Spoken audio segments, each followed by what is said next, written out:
with new tricks.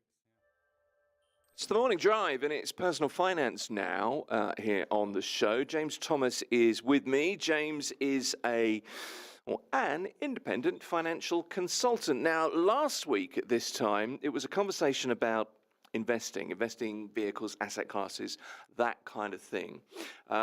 This time, it's about how you do it, your style of investing, I suppose, really. So essentially that means, are you active or passive in the way you approach your personal finance? It's the great investment debate. James, nice to see you. And you. This is one of those topics that we could spend, I don't know, 7 or 8 days sat here talking about. Probably, yes. Yeah. And I'm conscious that, as you rightly say, we could get into such minute detail as to really frighten people away from investing, and that's very much not what we want to do. And if we rewind back to our first few conversations and part of the fundamentals of financial planning, I want people to have knowledge of what they're doing and some understanding, we can quite easily tip into going into such detail as to perhaps, as I say, scare people off. So it's a fine line. But however, this is a very big part of the financial planning, is that passive versus active management. What is the difference? Why are there such differences, and what do they really mean? You're right, and the thing is this: we all learn at different paces. We all have different interests. We have different ways of living our lives, and it kind of runs in accordance with that. Because there are kind of two types of people when it comes to investing. Really, you're either, okay, I'm in this for years. I've done this. I'm going to leave it. I don't really want to get too involved. Or you're really active and you want to stay on top of it, and you have this thirst for knowledge. And they're both really reasonable ways of investing. Both very valid, absolutely. Yeah. Okay, so let's start with a passive investor, somebody that is living their life and they don't really want to get too involved, but they want to be safe in the knowledge that they're doing something. How would you define a passive investor, first of all? Well, a passive investment, rather than the person themselves, because I'm sure then very few people are completely passive about their investments. And indeed, even a passive investment still has an active element to it. Okay. By passive, we mean it simply follows an underlying index or asset class. Yeah. So the most popular one that's utilised is the S&P 500, the Standard & Poor's 500, the top 500 companies in the American stock market. Yeah. And perhaps another name that people would see mentioned is a tracker fund, because all a passive fund does is simply track that index. So instead of buying a stock, you buy part of a fund. Yes. So again, to rewind, absolutely. So we're going right into detail. What all you and I would see as the individual investor is a holding in the S&P 500. Okay. But within that, so again, if we go back to previous conversations, this is to allow us as individual investors, smaller investors, to gain exposure to the wider index. So you get to join the club. You get to join the club with a more modest amount of money. Right. So the barrier to entry is far lower. You can start to build that, and perhaps, over time you grow your knowledge and you become less of a passive investor, and you are more active in. Okay. So the actual definition is simply following an index. So use the S&P 500 because that's the most followed index in the world. I'm pretty sure. So it's certainly the largest. Yeah. So your asset or your investment, would simply follow exactly what's going on in that market. Other stock markets may be invested into. We should. Absolutely. I'm just using that as the example. So the UK, almost every country will have its own stock market. The UAE, obviously, indeed, you've got three: Abu Dhabi, DIFC, and indeed the AGDX down in Abu Dhabi. And all of those will have index funds that follow the underlying holdings. And indeed, again, that was something big.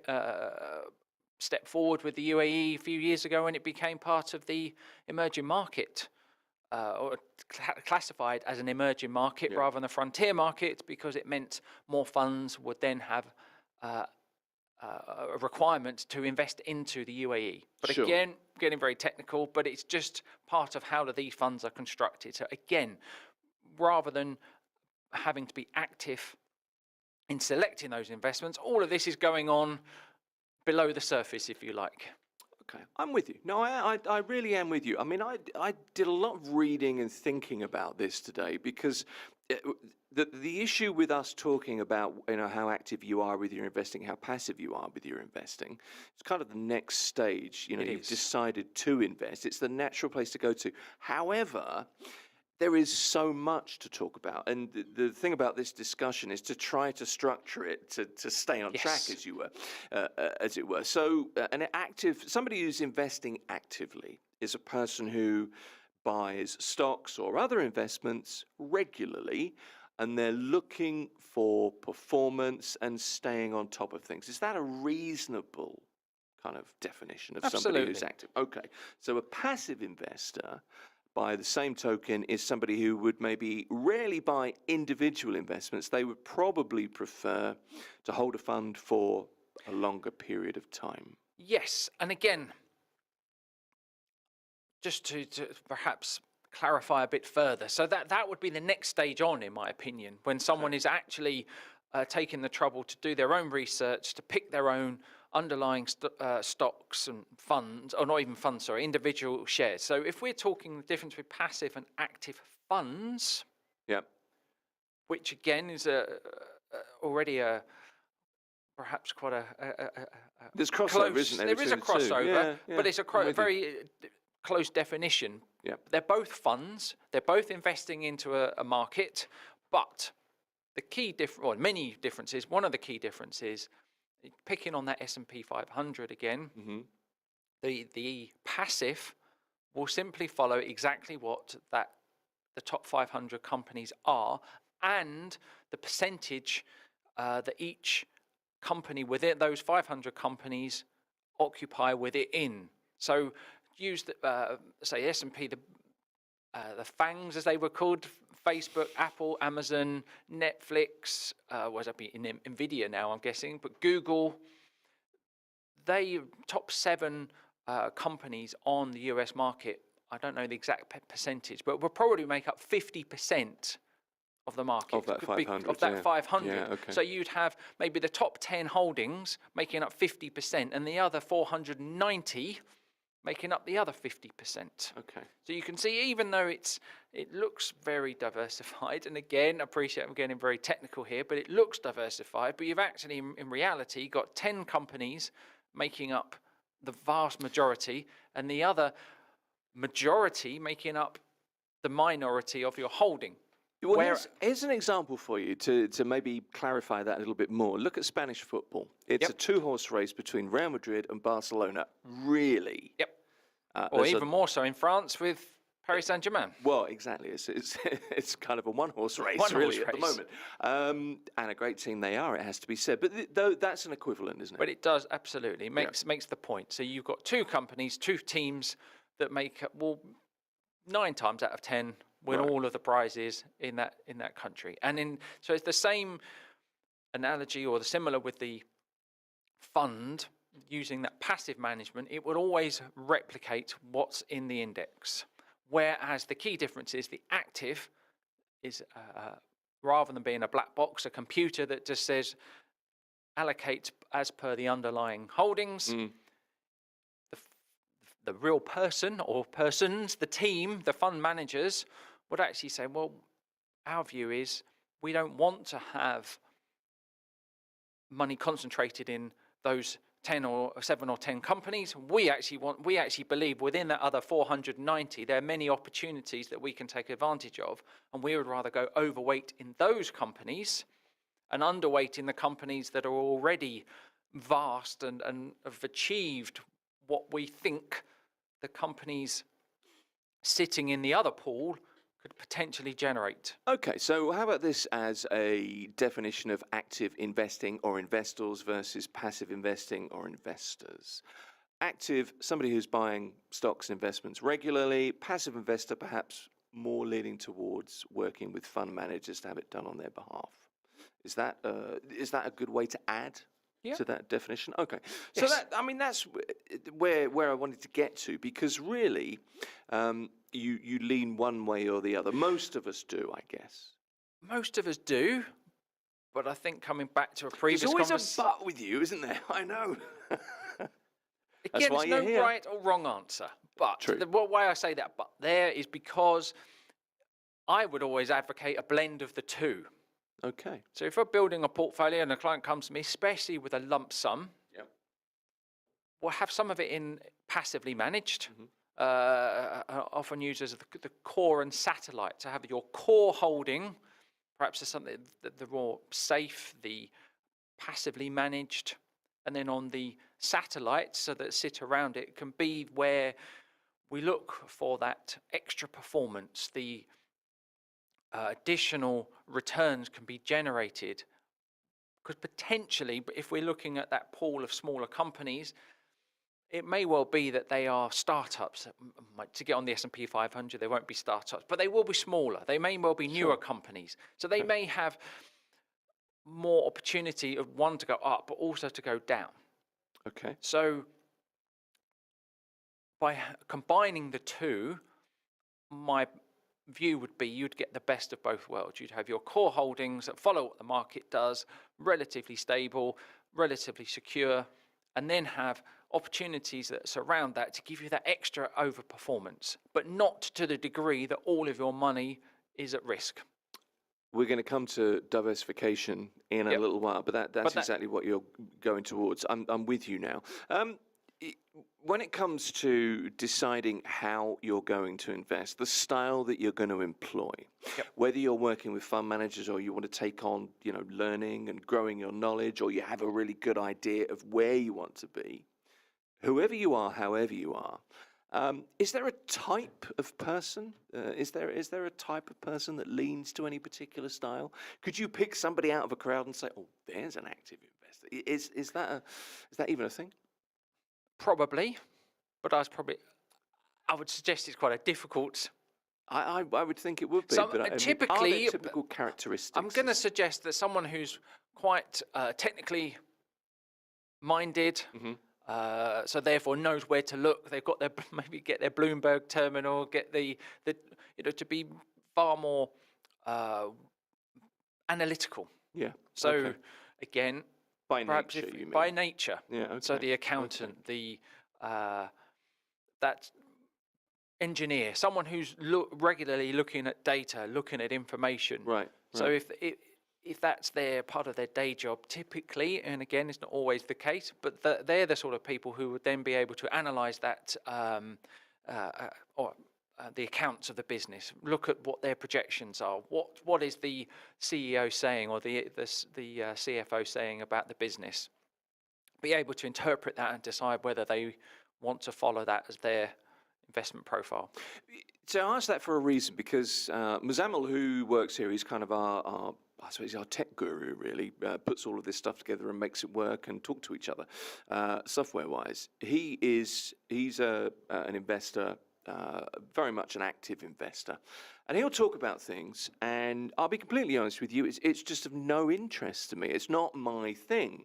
Muzammil's a nice guy, but when he's talking about that, it's just not for me. And what I'm trying to get to is there a type?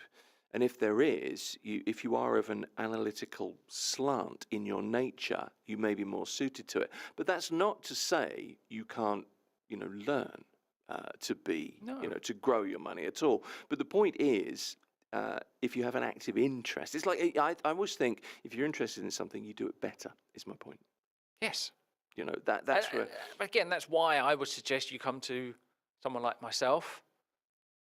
Because one, you may not have the expertise. Beautifully segued too, by the way. Yeah, nicely done. Because you may not have the knowledge, but not want to have the knowledge. Your brain is already full up with everything that you already enjoy and want to occupies your time. Therefore, you hand it over to other professionals to look after it on your behalf. Yeah. Okay. But that's not to say as the process goes, and typically it does happen when we start this process with someone who would claim to say they know nothing. Once they're a year or two in and they've seen their statements and they start to then ask, well, what does this mean? What is this fund? Where is it invested? Where can I get more information? Because they can see the returns, they can see what's going on, they can hopefully see their money growing. And it starts, well, actually, this is really quite interesting. This is really helping my future planning. What's going on? You see, this is the thing, and it's not just then an abstract thing going on somewhere else. This is real. This is my money is growing. Things are happening, and therefore I want to participate. Well, depending on how things develop, I mean, it could turn out that you're better at this, or not as well, to be fair, than you thought. You know, things change over time. So you could start off with a very passive approach. Look, you know, just handle this for me. I want to be able to send my kids to college, whatever it is that you're saving for or investing for. You could then grow in confidence, as you say. You see things starting to grow, and all of a sudden, James, you've got a Warren Buffett on your hands there. You know, who, you know, from a passive investor to somebody who's very active. Yeah, potentially. Yeah. Okay. Let's move to objectives. If you take a passive approach, is there a general view on the objectives of somebody who, you know, takes, you know, the back seat, as it were?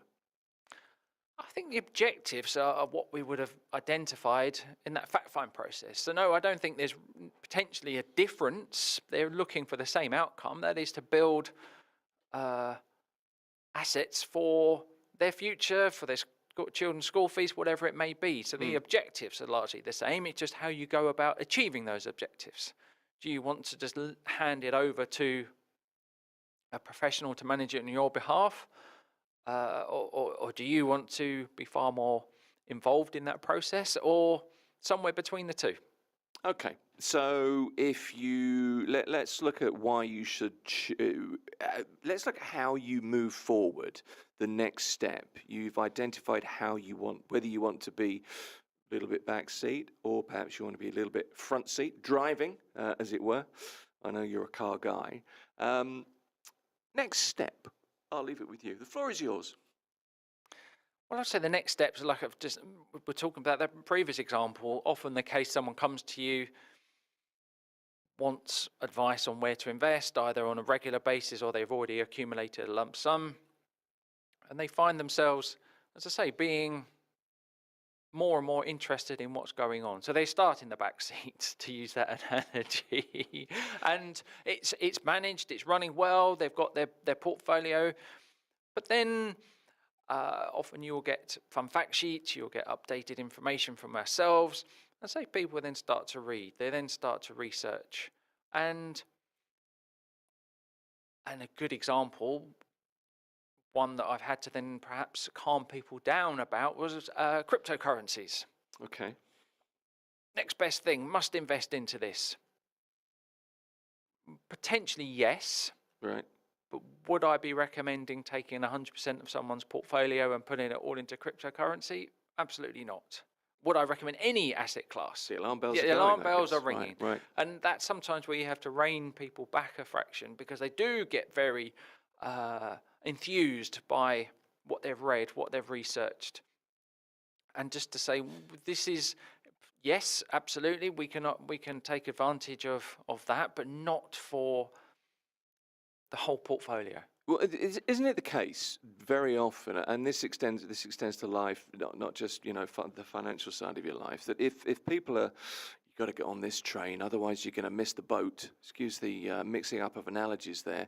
But if you are being told to get on the train because you'll miss the boat, then you've probably already missed the boat and the train's out of the station. Yes. Is that often the case? What's the other analogy? If the taxi driver's telling you to invest, then it's time to sell out. You know, it's the opportunity has already passed. And going back to my previous example of the S&P 500, I think that's perhaps more pertinent. It's finding companies that are in that 500. Perhaps that's probably a more relevant and useful research. And we've often seen people want to invest into startups, new businesses, because that's, if you can find the next NVIDIA, to use that as the most, the largest returns we've seen in the last 20 years. If you can find the next one of those, but the trouble is, there'll probably be 1,000 other companies that have potentially claim to have the next technology that will disappear and never be seen again. And this is where you have to do the work. You have to put the time in. You have to do the research. This is why Yes. you use a fund manager. And if you decide not to, you need to do the work. Yes. Okay. And that's the where we're reaching a conclusion already. But that is absolutely the case, because there's so many people that have come to me and said, I want to do X, Y, or Z. And it ends in tears, because it's doesn't turn out to be quite what they thought or hoped it would be. Okay. So rein in those expectations. Just rein in those expectations. Yes, it's very easy to get carried away and see some amazing returns, but it's 1 year, flash in the pan. What's happening next year, 5 years, 10 years? This money's for 20 years, 40 years in the future. Is that opportunity still going to be as valid in that period of time? Well, that's interesting, because that's the way you have to think. If you're at this next stage and you want to do more with your money, you've got to be looking at the next NVIDIA, to take your example there, and thinking, hold on a minute, this is a company who are projecting forward 2, 3, 5, 10, 15 years. And really, you have to take that same approach, don't you? You do. Because you are. If you're building for your future, your pension, your retirement, and you're 40, 45, well, that's 15 to 20 years in the future. But then, crucially, that's when you retire. Is not the money doesn't just stop then. You want it to then last for your retirement, which is hopefully another 20, 25, 30 years. So it's actually a very long window of investment that we're talking about. Well, this is another thing, isn't it? That we're more and more we're thinking now that, hold on a minute, we are living longer. 150 years ago, we lived to 30, 40, if we were lucky. Now we're living to 80. Science and health care is changing. It's moving towards longevity. So we are going to be living longer, and that produces some real world issues, i.e., how do you fund it? Yes. And again, perhaps getting slightly off topic, but it is still related to this. It does. Your money is going to have to last you an awful lot longer than your grandparents or your great-grandparents. So making the right decisions now is absolutely crucial. So picking that investment that generates the long-term stable return, which is where being more passive, certainly for a large proportion of your money, I would suggest is more sensible. It may not get those shoot the lights out massive returns, but year in, year out, it will generate good returns for you. I often would say to people, if they start to get more interested, want to do things, take a small amount, and set up a little account, or even just ghost trade, not actually invest. Right. Just set up a little spreadsheet. Pick the companies that you would invest to, note down the price they are. It's a great way to learn. And then for 6 months, just track how you would actually get on. Okay. I'm going to ask you next, passive investing, is that better than active investing? That's next on Mira Business FM. Mira Business FM.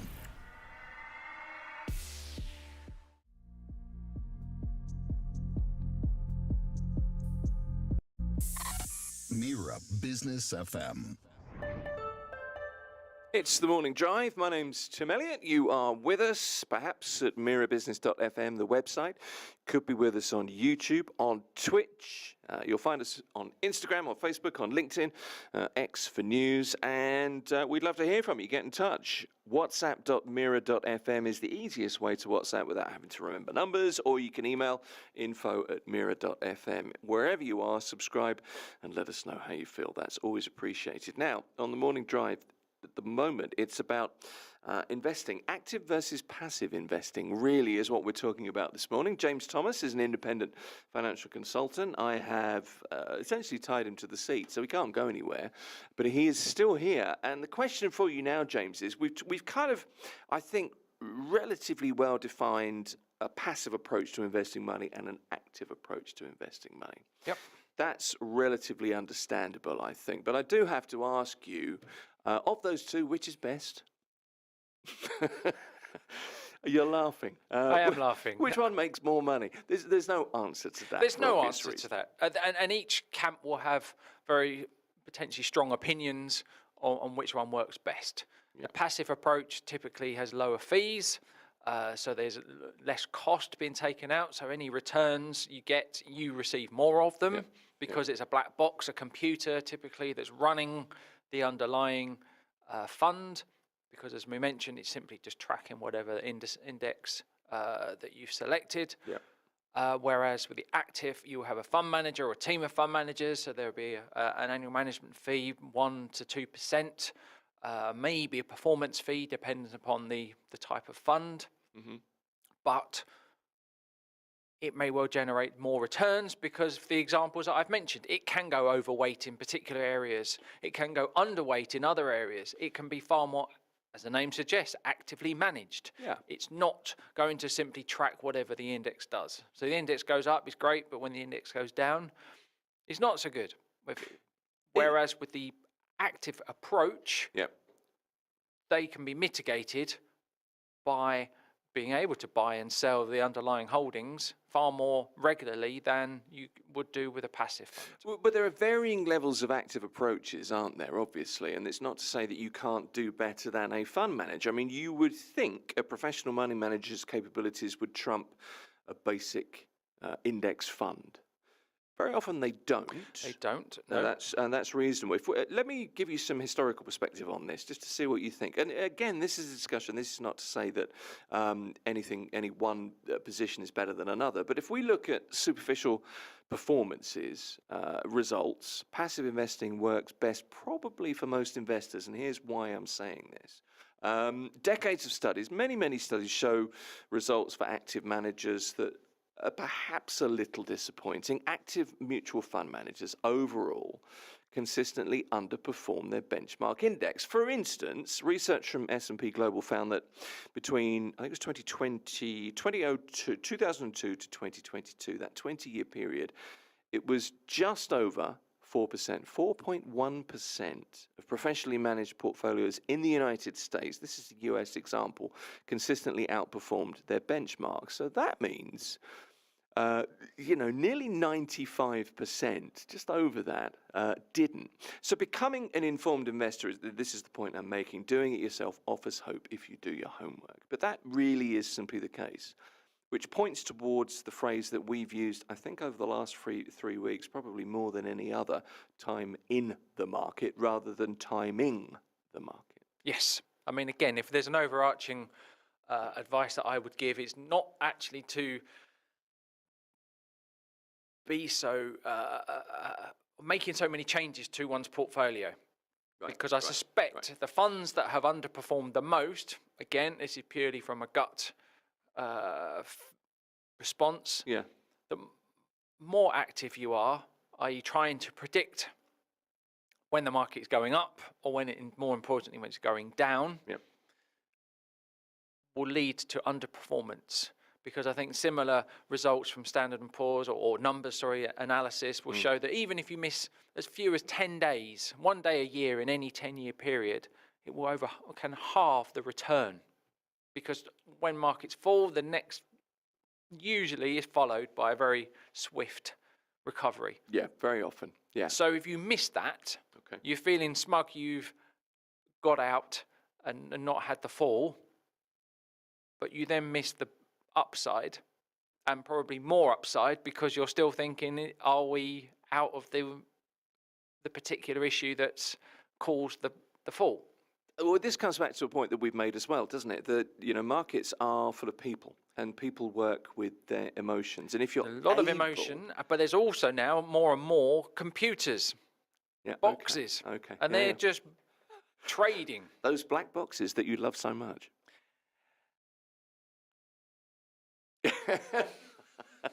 He's so measured about this. You want to say something, but you're trying to phrase this in the correct way. Are you not? Absolutely. Okay. We're not going down there. It's just about making sure, missing that opportunity, but also not panicking. Yeah. So it's both. It's if you can just take, again, as we've said before, take that emotion out of your investing. which is we're handing over to an active manager or being passively managed, i.e. leaving it to someone else, the chances are those emotions are taken away because they will do that for you rather than trying to pick and choose, predict where the market is going to move to, and sometimes getting it right, but also getting it wrong. You can't get it right all the time. You can't get it right all the time. You're going to make mistakes, but if you have the ability to keep calm, keep control of your emotions, and think things through, that's the first step, isn't it? It is. Better. Very much so. That's what you're saying. And just as I say, ride out those peaks and troughs. Right. Because what looks to be, it's the old analogy, what's news today is tomorrow's chip paper wrapper, but also what looks to be the biggest issue and all the markets are going to crash, invariably there's a solution is found. If we look, the mega crisis, shall we say, the dot-com bubble bursting in 1999, the global financial crisis 08, 09, the markets reached their low in March 09. By September of the same year, they had recovered 50%. Yeah. Historically, markets tend to rise. So markets, exactly. So if we go back even further, I can just about remember Black Monday in the UK. Markets fell 20% in one day. Within 18 months, they'd recovered. Right. But if you had seen that fall on that Monday, sold, and then not reinvested until 2 years later, you would have missed 20 or 30, well, actually, because you've fallen, so it's a 40% return. And that's quite possible because if your mindset was, well, why would it recover? I need to stay out, wait until the conditions have improved, rather than just saying, I'm in, I don't need this money for 20, 30, 40 years. Actually, and indeed, if you now look back at the charts of those, what were huge movements in market, time squeezes the impact of them. And if you look, the line becomes more and more smooth on an upward trajectory. Yeah, lines tend to go uphill, don't they, over time? Okay, yes. Right. So that's really where I'm trying to say, in summary, is do not panic, leave the money invested, take the, be more objective. And if you've taken an approach that you diversify where your money is, different sectors, different geographies, etc., different asset classes, I guess, that mitigates that worry. Further mitigation of worry, absolutely. Okay. All right then. So, natural next question, really, and this is a huge topic in and of itself. I'm kind of loath to ask it, but we do need to talk about this: how you build a portfolio, and also, by natural extension, how do you maintain a portfolio? Both crucial. Building in the first place, if you're looking more at the passive, utilising fund managers, then it will be to start with equities and then the big markets of the world, so US, UK, Europe, Asia, and then a smaller proportion to emerging markets, an element of bonds. So the debt we've discussed, because while the returns may not be quite so impressive, they give a good counterbalance for when equities are underperforming, property, and then commodities.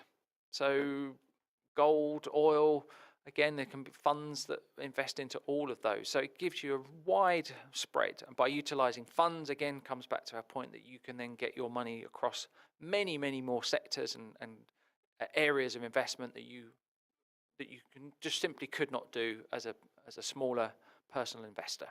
And another point to make here is you could do this yourself if you want to.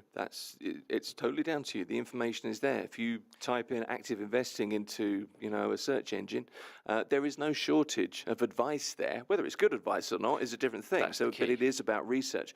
Or you can take an active approach with a fund manager, or a passive approach with a fund manager. Absolutely. Or a combination of the two. Or, as you're going to say at the end of this, I like a blend. We'll come to that in a minute. But then your second point about reviewing. So we build a portfolio today that we think is optimal for your requirements, your attitude to risk At that point in time. at that point in time. Yep. But even in, so again, we always say then the most crucial part, arguably, is then to review that on a regular basis, because different sectors will move in different rates of return. Some areas will fall out of fashion, or fall out of, but their performance will fall. So therefore, do we want to stay invested in those? Maybe we feel that it's a temporary fall and therefore to stay there, or do we redirect those investments elsewhere? But that's the conversations that we would have on that regular basis to make sure the portfolio maintains that optimal, and indeed to rebalance between those sectors to make sure that the spread stays as we want it to be. Okay, and again, this is about taking the emotion out, isn't it? Because some people look at a particular investment and think, oh, I really believe in that. It's not doing great, but I still really believe in it. But you have to be able to take a step back, perhaps take the advice of a broker, a fund manager, whoever it is you're working with, a consultant like yourself, and take a step almost outside of yourself and just think, right, okay, well, where is this really going? Maybe this is something I should leave for now. And often those decisions are quite hard. They are. Because you've taken that decision based on how you feel or what you believe in. The most natural way is that emotional response. Yeah. So to be able to take that away and actually act on a very objective level, it can be very difficult. Yeah. Especially if you believed in whatever it may have been and it hasn't delivered what you'd hoped it to, or conversely, it has produce some huge returns, and the argument then is to actually to realize those and redirect part or all of that investment elsewhere. All right then, let's talk a little bit about risk here, because I think risk versus reward, risk versus return is a really important to think about. It's a hard thing, it's a hard concept to get your head around, because I think very often you'd say to somebody, so what would you be willing to do? Oh, I'll give everything a go and I'm in 100% for this. But when it comes to it, obviously really, exactly. It can be a lot of bravado, be very bullish until you really are at the point that until you need to sign the check. Signed the check. As it were. And naturally, I mean, that's a good way to be, to check yourself, if you like, as well. But, the risks of active investing, I guess, are potentially the gains are higher, but there's also the underperformance aspect as well that you have to consider. So in every way, this is a balancing act. Always. You're on that seesaw. You've got to balance the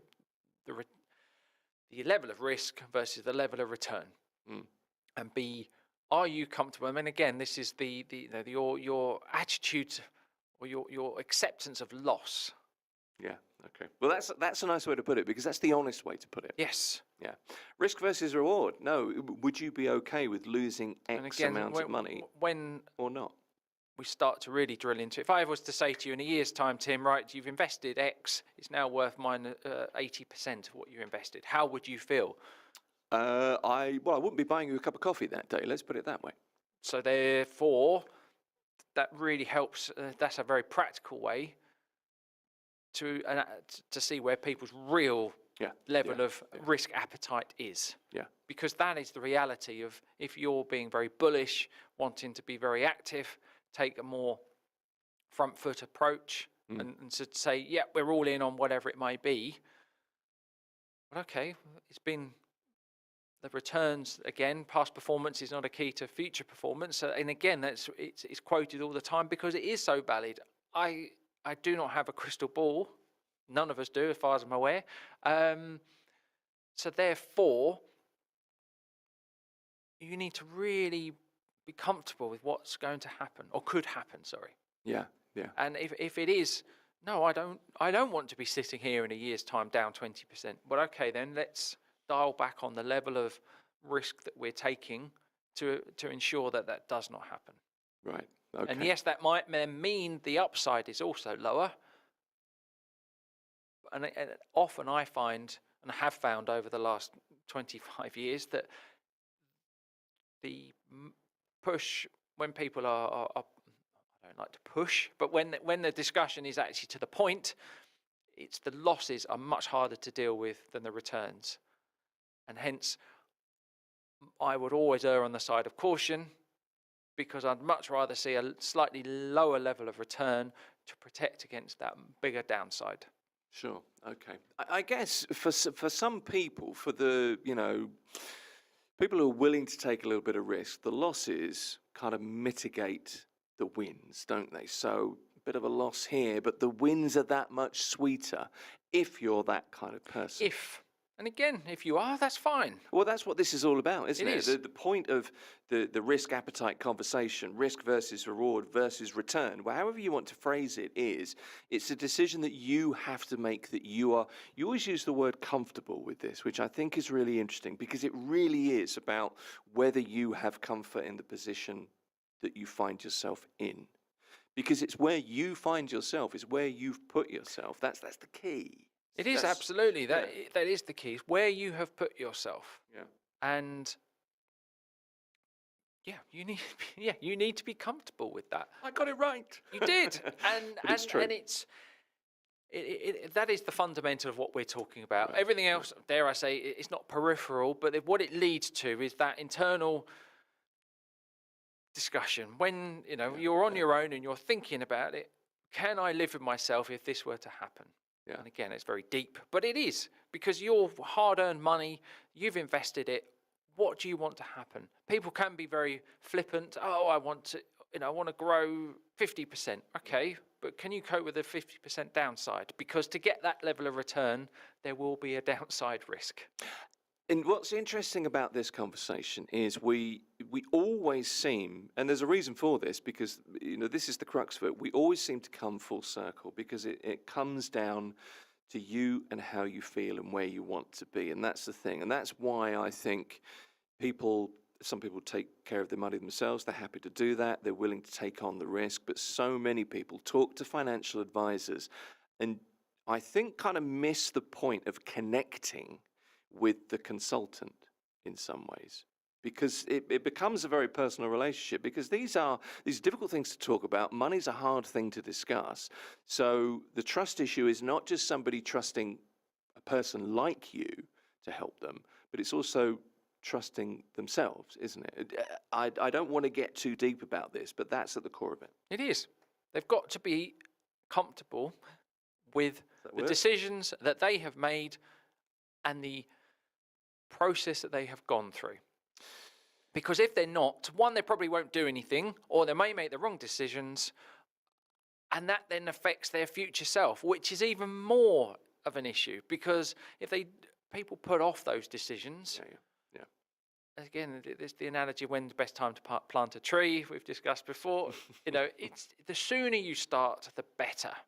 But if you're not comfortable, most people will put it off and not start. How many people have you spoken to over the course of your career, your 57 years in independent financial consulting, however long it is, how many times have you heard I wish I'd done that a few years ago? So many. And I've actually, if I may, I've just put some numbers down. I mean, the rule of it's the 7.2% per year growth, and again, it's very precise. Okay. But if you are able to achieve that, your money will double every 10 years. Good position to be in. So it is a great position to be in. But it just shows you, if you had 10 years, obviously turn 100,000 whatevers into 200. But if you had 20 years, that becomes 400.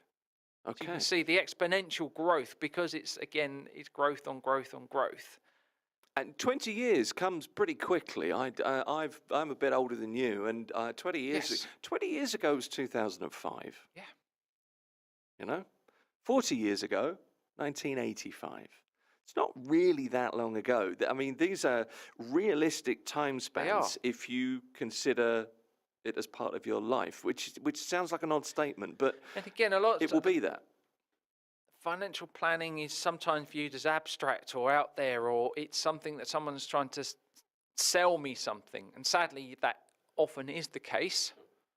But what we're talking about is really the heart, or the core of what we're trying to achieve with people, is to get them to realize that they need to know what they're doing, what their goals are, what opportunities are available to them, what their personal level of risk is, and then to actually do something, and then to regularly review that, because circumstances will change, as we've discussed in previous discussions. Just a line on diversification, because I think that's something that's come up a couple of times today. It comes up very regularly, but it's really important to understand that you need a spread, don't you? That's all diversification is. In the simple terms, it's a spread. Yeah. Now, different people will have different views of that. As we've just discussed in building that portfolio, we were talking about diversification in the sense of asset classes. But then if you're an expert in one particular class, if you're into property, commercial, residential. But then even with that, apartments, houses, townhouses, etc., commercial, offices, various types of assets that can be within that one area, or even though it's just titled property. And then if we go into equities, again, we're using the S&P 500, again, within that, there's 500 companies. So there is a level of diversification. Yeah. But why just be in the US when you can also be in the UK, into Europe, into Asia, the emerging markets? There's many, many opportunities. And that's what we're trying to achieve, is to get your money spread across all of those areas. Right. Simple as that, isn't it, Yes. really? Let's just conclude this. We've got about a minute left. Okay. Strategies, I mean, is it right to be passive? Is it right to be active? My guess is you're going to say, look, it's There's a combination, no right really. answer. It's a combination, always. There are no silly questions, are there? There's no right answer. If you're very strongly minded to one or the other, great. But again, it's that being comfortable again. You need to be sure that is exactly the strategy that you want to pursue. And if it changes, that's fine. Typically, as people age, they will want to take less risk because they're becoming closer to the ultimate goal of what they're saving for. Sure. But that can still accommodate both strategies. So there's no one-size-fits-all answer. Your ideal investment approach depends on time horizon. So longer-term goals generally favour passive investing. It's good to be in the market for a period of time. That's a reasonable thing to say. Be comfortable with risk. Your involvement level is really, that's where you decide how active or passive you are in your approach. That's very much a personal decision. And I guess you need to be wary, or at least consider fees in terms of how you approach it. All of the above. Fees are always a key component, but don't be afraid to pay for someone's advice if you think it's of value to you. And likewise, don't pay it if you're not getting the value that you think you should be. As you would with any other service. Well, absolutely right. There was a quote that popped up online when I was thinking about this yesterday, making some notes that we could use to talk to you. And here it is. Passive investing mirrors a market's value, whereas active investing means choosing individual securities to buy and sell. So taking control. Taking control. Really, absolutely. I just thought that was quite a nice thing to end with. Look, James, I always like talking to you. It makes a lot of sense. The great investment debate today, active versus passive investing, where you might want to go, things you might want to consider. James Thomas is an independent financial consultant. Good to talk to you. And you. Thank you. Thank you. This is Mira Business FM. Mira Business FM.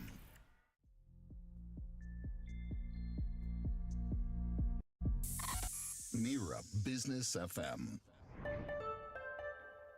Mira Business FM, this is the Morning Drive. My name's Tim Elliott. Don't forget to find us online, on YouTube, on LinkedIn, on Facebook, on Rumble. Where else are we? Just search Mira Business FM. That's the easiest way to find us. You don't need my list. It is the MENA edition of the Business Culture Awards in Dubai next. So really, leadership and workplace culture. Premal Patel is the managing partner of the Business Culture Awards MENA. He's a seasoned leader, over 30 years of global experience. And he's also the founder of TKOP World, and he is an author, a very busy guy. Here he is. Welcome to the Morning Drive. Good to have you on. Thank you, Tim. Thank you for having me. Nice to see you. I am aware of you and your time in Dubai. I do remember your name cropping up. I was in publishing at the time. I think you're at Right. Visa. I'm not sure. That's right. I used to be the head of marketing of Visa at one point. I know. I thought you were. Our head of Mm. sales would have known you. Anyway, that's completely Right. by the by. It's nice to see you. I mentioned a little bit of your background, Prem, if you don't mind me calling you Yeah. Prem. Yeah. You were with Visa, as you said, American Express, Riyadh Bank. You've been with NatWest in the UK. You're an Mm. author. You run your own consultancy. Have I missed anything? My God, I think you've covered everything. I think you've covered everything. I Okay. did do a stint at Sainsbury's in the UK running the Nectar loyalty scheme. So that was when I went back to the UK, but hence my sort of loyalty and retail background as well. Got you. Well, we've covered all the bases then. Let's talk Sure. about the awards. This Yeah. is it's the first ever edition here in this region, the Middle East North Africa region. Business Culture Awards going to be held in Dubai. Let's start with what an award like this seeks to highlight. Is seeking to recognise, Prem. Yeah, if I just take it a step back, so, culture has become such an important aspect for all organizations, small, medium, and large, because it helps retain the right talent, it helps attract the right talent, and it helps businesses deliver their strategy and grow and scale. So Okay. what Business Culture Awards is actually recognizing is all the accomplishments and the achievements of leaders who believe in culture change, culture transformation, and have driven initiatives to really improve, especially areas like employee well-being, employee voice, making sure that they have talent leadership programs in place. CSR programs that help with culture and the community, and really thinking about how they've driven important changes to keep sustainable growth in their business. So, talk me through some of the sectors, the verticals, the companies, the personalities that we can expect to see part of this particular edition. Sure. Yeah, look, the brilliant thing about Business Culture Awards, it covers all sectors, all different aspects of business, so there isn't a single sector that doesn't actually have, a voice in Business Culture Awards. So we will be looking at education, we'll be looking at financial services, and just financial services alone, Tim, is so broad. Yeah. There's so many different areas now, with fintech and conventional banks and digital, mobile, all sorts of areas. But also retail, brands, you're looking at airlines, you're looking at travel, you're looking at energy. So, in the UK, the Business Culture Awards attracts over 780 companies, from around the world, but in so many different sectors. So, and the types of people that are involved, these are, we have HR directors, chief people officers. That's where it sort of starts, Mm. where especially people and culture starts around the C-suite. So we will be looking at a number of C-suite, executives at the awards. HR folks, who lead people, but anyone who's a people leader, this is relevant for them. You've worked, we've kind of outlined, in a number of countries, differing workplace environments, differing cultures. How has that built or influenced your personal journey, your personal perspectives when it comes to building really high-performing cultures globally? I know that's a very broad question, but it kind of, backs up the history of what you're doing here, I suppose. Yeah. Yeah. It's a great question. Just my link back to Business Culture Awards. I suppose without sort of oversaying it, my company actually won one of the awards about 2 years ago. Right. So not TCOP, but the company I was with previously, which was Catalina Marketing. So we won an award for best cultural transformation program for a small business. And I really got into this, and I thought, look, there's a big opportunity here. But for me, I've always been around culture transformation and culture change in all the organizations I've worked for. You mentioned many of the global brands. I've always gone into a role where I've had to change the culture, shift the culture from either inheriting a toxic culture that was there and putting in a really a culture that was more empowering and enabling employees to really grow and scale and personally develop. But a lot of where it comes from is going through experiences of a lot of setbacks, and having those stepping stones to make sure that when things go wrong, Mm. you don't create a blame culture. You actually learn and you ask, what's happened. So the teams that you have under you as a leader can grow and develop, and they don't feel that they have to fear talking about some of the things that have gone wrong. And I think now the world is much more open, and we are much more open to having those conversations, in many markets, and we want to try and bring some of that fluidity in that conversation to the MENA region. Oh, we are very much more open. I mean, I don't know. It's not that long ago when discussing mental health was frowned upon. It's now very much, Right. be open about the way you are, the way you feel. And I think companies are starting to recognize that. But it's not everywhere. And it's not a global effort at the moment. And I guess in some ways, I'm going to pump you up here, Prim. You're kind of leading Yeah. a charge, aren't you? Do you feel like that sometimes? Sometimes I do, but there's so many people there who are bringing this together, and personally, my purpose now, and Tim, I'll go back a couple of years. I did a lot of soul searching when I did hit about 28 years of my career, and I was thinking, okay, where do I go next? What am I going to do? Right. And what do I actually want to do? And my own purpose is around inspiring and improving the quality of life of as many people as I can. That became my foundation to go into business culture, to write the book, but to really start embracing change and bringing important topics like mental health, like work-related pressure, employee well-being to the fore. And we need to talk about these things. We need to bring it to the table and get the support, because there's so much pressure in the system now due post COVID. There's been a bit of a crisis in many markets around the world.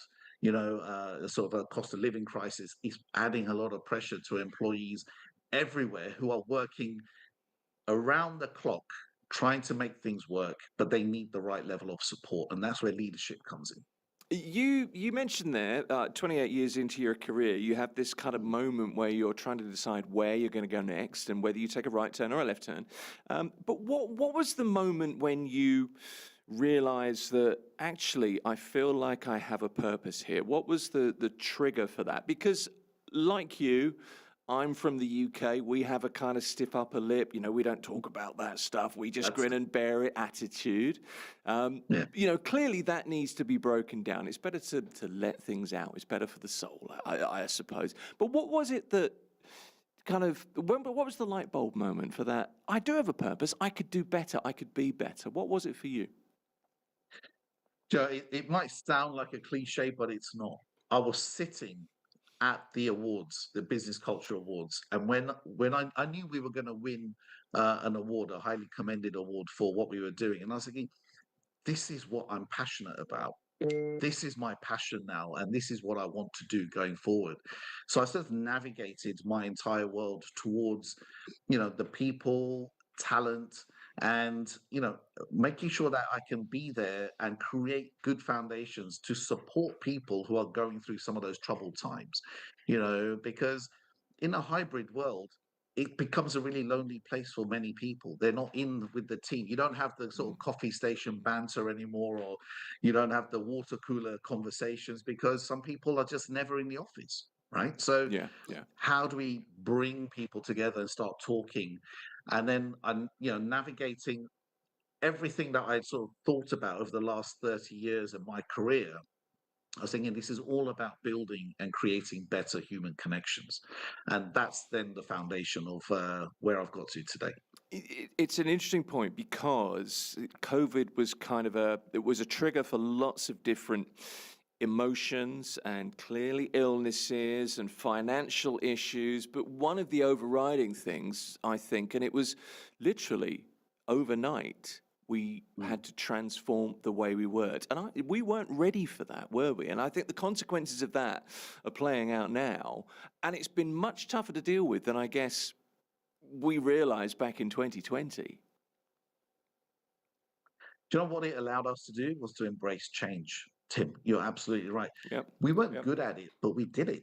Imagine how many people around the globe changed literally overnight. It was. And they because they had to. When you're forced to do something, you have to embrace change. And it was never something anyone expected, but we all made it work. And we came together. If you saw the togetherness, Mm-hmm. the sort of unity of communities, people cheering each other on. I remember, in the UK, there were every Thursday, or I think it was a Thursday, 8 o'clock, people would get out onto the street and clap for the NHS staff for what they did, the National Health Service. So there was a lot of togetherness that came out. And I think it allowed us to sort of really think about how we can work together to get through uncertainty, to really have more curiosity about a different way. There's different ways of doing things. And many businesses did transform during that period, but it took individuals to have a growth mindset to really start shifting the dial post-COVID.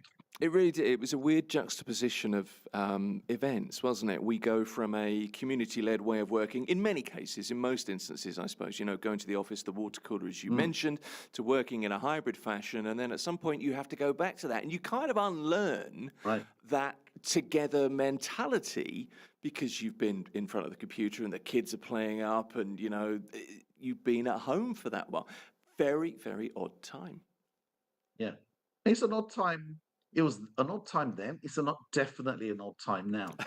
If you look what's happening, Tim, because there's so many people are so used to working from home. Yeah.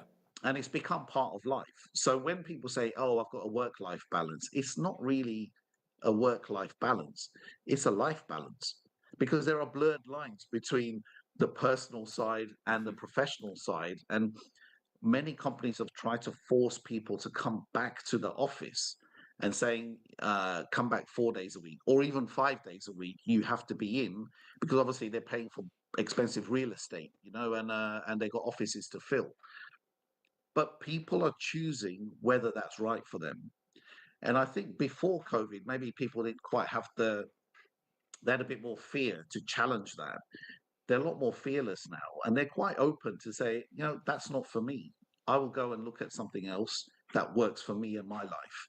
But that's what leadership has to recognize. And I think where leaders need help, because it becomes a lonely place at the top, they need support and structure around how do you deal with today's modern employees who are asking for different things from their careers and their companies, to flourish. Yeah, things have really turned particularly in the last 5 years.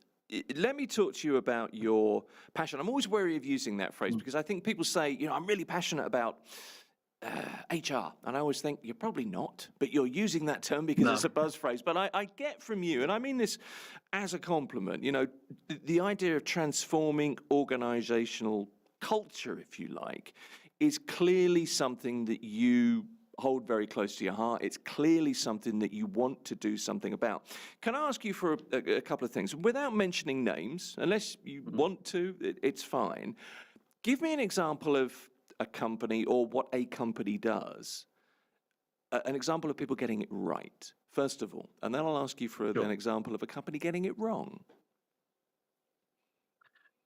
Brilliant one. Yeah, you're right. I won't mention the brands, but a company getting it right is when it's when the CEO or the MD, the leader, takes charge and says, I want to create a place where people flourish and they can grow and I can help them with their personal development growth. Because now there's a lot of focus on people want to grow, mentally, physically. So if you think there's a lot of organizations who create environments where you can go and take a break, do some physical exercise, but also then go and do a bit of meditation or do a bit of stress relief, in, whether it's reading or they provide a lot of different opportunities for people to flourish at work.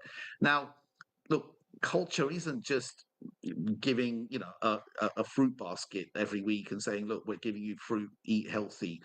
It's an entire organization coming behind a change that all the leaders are there to help people grow and retain talent, and they feel good coming to work, and they feel very passionate. And why this becomes really important, and I'll come to a couple of examples where it's been pretty poor, but why it's becoming really important to focus on culture. Only 30% of people thrive at work. That's a known fact. Okay. All the data, all the research that's out there shows about 30% of people thrive. That means 70% of people coming to your office or coming to work, they're not thriving. Then it's about how do you define thriving? And as a leader, how do you want to take your team to that place? And that takes a culture shift. It's all about organizational culture. Where it's bad, if you think there are a lot of public services in many, many markets who operate a poor culture. Poor culture means there's very little inclusivity. There's a lot of still them and us. There's a lot of blame culture. If you get something wrong, people fear talking about they've got something wrong because they fear the consequence, and or the results, or they think they're going to get fired. That sort of culture is a very toxic culture. And in today's world, that doesn't work anymore. Do you know, I'm thinking of an example here. I worked for a company in the early 2000s, and the boss was really keen on the aesthetics, how things looked, the image presented, and it was one of his things was, fresh flowers at reception every week, I think it was. And I remember thinking, well, first of all, that's going to get pretty expensive because these bouquets are not cheap that you're ordering. But also, what about the people with allergies? I mean, what I'm saying is it's very easy to take the wrong path, to make the wrong decisions as a leader, isn't it? It absolutely is. But that's the thinking a leader needs to do. Oh, yeah, it's easy to say, hey, let's have these bunch of flowers on the reception. Great. But if someone has allergies, they haven't really got to know their team. There's one example of a company, I won't mention who it is, but it goes back to that fruit basket. At one point, after COVID, everyone thought, let's get everyone healthy. Let's give a fruit basket every week. And they had a fruit basket. They didn't realize somebody was actually allergic to oranges. And they had this fruit basket. This person was off sick for 6 months. Okay, so know your staff. Yeah. So even if it's just one person, you haven't thought about the impact of your actions. And what a good culture does is you really think through the impact and whether something is worth doing or not, and you bring people to the table and you bring them into that decision making. Just imposing something, doesn't work. And you're right, it's costly. Having flowers or fruit baskets every week, sometimes, it's a costly affair because you then end up getting rid of, a lot of waste. Well, you do. And I'll be honest with you, I think it lasted about 2.5 months in my particular experience. And then there were no more flowers. The thing is, internationally, workplace culture is seen, I think it's reasonable to say, it's a strategic driver for growth. That's probably the business phrase. How do you see workplace culture as a driver for growth in the MENA region? Is there further to go than there is internationally? How are we doing? How would you grade us in this region? So it depends on the marketplace. So MENA is a broad region, but if you take it as a whole, I'd say, my own personal opinion, and people might sort of disagree with me. In certain Western markets where culture is really, really strong and there's a lot of focus and investment going into this space, I look at it because Business Culture Awards have been running for 10 years in the UK. It'll be the 10th awards in November. Now it's 780 companies on board. Real big focus. But I'd say, if sort of UK and certain markets like that are around about 8 out of 10. MENA is probably around about 5 or 6. So there's a way to go. Right. But then even that 5 or 6 could be a lot less in certain markets who still operate quite sometimes a dictatorial type of leadership style or a very hierarchical leadership style where people are not empowered to make decisions. Yeah. And the way business is moving at pace, the pressure at the top to deliver faster and accurately and better results, doing more with less, means you have to put decision making into the hands of managers and the people working with you, the talent. So you have to grow the talent and let them feel enabled to make those decisions and feel comfortable making decisions where things might go wrong and there's not severe consequences around it. But I think we still have an environment in certain markets where if you get something wrong, pretty much people are, that individual's fired and they try and, it takes you another 6 to 9 months to recruit their replacement. Yeah, empowerment is the phrase, the word that comes to mind with me. So when are the awards, by the way? Just I want to ask you a couple of questions about your book and the other things that you're doing, but just to recap on the awards, when are they on? Tuesday, the 12th of May, 2026. Okay, so that's coming, the first installment, I guess.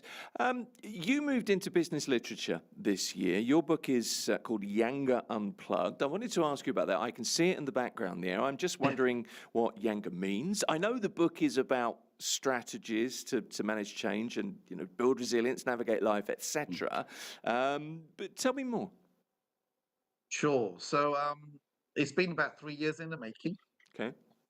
Younger, the essence came around me. My career journey has always been around having a lot of self-belief, self-confidence, taking some risks, and not being so fearful about taking on risks and doing things and taking action. It's all about taking action and moving forward. I was looking for a word to bring a lot of this together, and my origins go back. I'm originally from India, but I was born in East Africa, in Kenya, in Nairobi. But I went back into Africa to have a look at words because I wanted a connection back there, and I found Yanga, which is a West African word, in fact, and it's an actual word used to describe somebody who does have self-belief, self-confidence, who has a more positive, assertive attitude towards life, and who keeps moving forward. So I thought it was a brilliant word to use. And then I put the acronym in, as your actions nourish growth ambitions. And so the book is all about unplugging how your actions do nourish your growth ambitions. And I've written, 12 chapters in the book that just map a journey of real life experiences. So the book is a blend of personal storytelling plus business impact. So at the end of each chapter, there's some tough love messages. I've always been described as hard but fair as a leader, and being straightforward and giving some tough love messages. So at each chapter for the readers, there's some tough love messages, and I've tried to create it like a conversation with the reader. Okay, I love the idea of that. So could I describe somebody as having Yanga, or would they be a person of Yanga? Is that how you kind of employ the word? Yeah, you can do. I mean, Okay. my main mission now is to try and create the Yanga brand or the Yanga way, and Right. and it's more. You can't do. There's two things, and I write about this in the book. There's two important elements you can never get back. One is your time. So where have you invested your time and who with, and are you investing it in the right place to make you happy and to keep you moving forward? And the other thing is your energy. Nobody budgets your energy and how much energy you have and where you're putting your energy at the end of each month. Sure. If you think about your salary that comes at the end of each month, you budget. Some of it will go to pay your utility bills, your grocery shopping, your car, your whatever. If you actually take your energy and you think, God, during the month, where am I investing my energy? A lot of people, probably over 80% of the people, will be investing their energy in the wrong places. Do you know what? It's very, very easy for people to take advantage of any energy and to drain your energy, I always find. It doesn't take much, does it? So that's a really important point. We've only got about 2-3 minutes left. I wanted to ask you about, I said TKOP, TCOP. I'm not sure how you fit everything in, though, to be honest with you. You're running an advisory, you're writing books, you're running awards. What does TKOP stand for? In your TKOP world, TCOP world. Yeah, so TKOP is total knockout performance. Okay, got you. So this is about and then TKO are the initials of my 3 children. So that all sort of fitted together. So yeah, it's total knockout performance. everything is full circle here. I like it. There's reason and thought behind everything. But really, you're about unlocking potential, and you want to drive team performance. That's really what you do kind of day to day, isn't it? That's right. That's right. This is all about how do you bring the best out of people. Throughout my career, I've been in great brands where I've been able to create high performance, high impact teams that really deliver. Financial results, but just generally get things done and keep moving at pace and getting things done fast. This is all about helping talent move, think differently. So, part of what I do is help people create time to think, because, we all have the same 24 hours a day, but some people are just better at thinking and getting things done, and others just keep doing and nothing ever gets done. So it's how do we help? Because people are running at pace now and they're working under immense pressure. So how can we ease that? And that's really where I'm stepping in to help with some really important, simple techniques. Even in the book, I've got a 2-minute technique to make decisions. I've used it. There's techniques in there that I've used all the time and that have worked for me. So I'm just sharing those. Brilliant. The final thing, we've got about 30 seconds left, but I wanted to put this to you. True success stems not only from expertise, but also from mindset, meaningful connections, and a commitment to continuous growth. So I kind of paraphrase that to translate it for my rather simple mind. Be good at what you do, focus on it, be decent to people, and keep learning in every way. And I figured it's a pretty good life philosophy, that. It absolutely is, and I'll end it, and you're absolutely right, Tim. I'll end it on a couple of things. One, the only person who has any limiting beliefs in what you can do is yourself, Right. and no one else. Love it. I appreciate it. Prem Patel is the managing partner of the forthcoming Business Culture Awards, MENA, here in the UAE next May for the first time as well. Prem, all the best with the awards. Really appreciate you talking to us at Mira Business FM, and we'll check back in a bit nearer the time if that's okay. Thanks for joining us. Thank you so much, Tim. Appreciate it. Thank you. All the best. It's Mira Business FM. We were talking business culture on the show on the Morning Drive. Mira Business FM.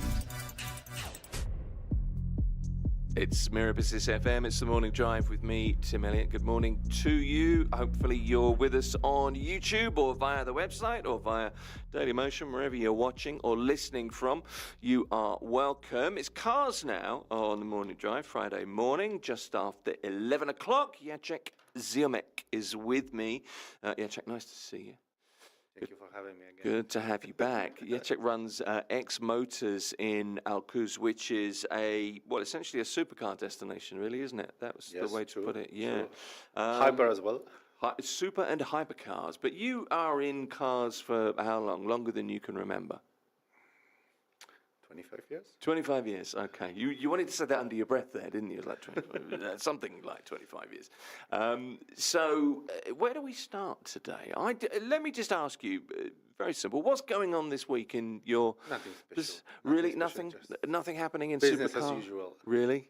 Have you sold anything this week that excited, that you can tell us about? Has anything happened? We're receiving a lot of inquiries, but we are focused mostly on preparing our showroom, to be honest. You're building a new showroom at the moment, aren't you? It's a long story, but... there's an air of resignation there. There's a little bit of, I wish this was over. It will happen for sure. It will happen, okay.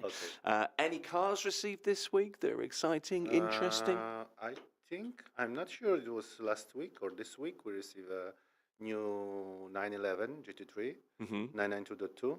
That's the one that everybody loves. with a beautiful color, which is I don't remember how it calls, but I will show you later the photo. Okay. That's That's a fantastic car. But what makes it a fantastic car? What excites people about the GT3? GT and a Well, Porsche. GT and a Porsche, I suppose. It's Okay. serious. It's Okay. not just a badge. Okay. Yeah, yeah. And also, it has only the rear-wheel drive, Okay. which is a proper one. People are more excited here in the market here Uh-huh. By turbo, but turbo is four-wheel drive. It helps you Gotcha. to keep the control, but to keep a control on the GT car, it's not the reason to keep the car itself. You need to wrestle a car a You little have bit. to fight. You have to fight You the have car. to fight. Yeah, yeah, okay. Not that we're advocating dangerous driving in any way, but that's, in a track. Essentially, a GT3 is a Yes, track and you car, have isn't it? here in the area, you have a beautiful 2 FIA approved racing tracks. Yeah. Yas Marina and the Dubai Autodrome. You can use these cars there in a safe way. Yep. You can burn them to their end. To be honest. I love the smile on your face. Look, there's an interesting story that you sent me through. And there's this very interesting. If go you on. will go to the Yas Marina on a track day, Uh-huh. I think 80-90% of the cars there are Porsches.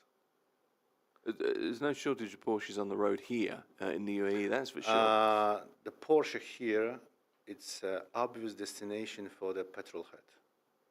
Yeah. That's certainly reasonable to say. Okay, so that's kind of you this week. Anything else this week you've got? Anything other, a little bit more exotic coming in? No? We'll see.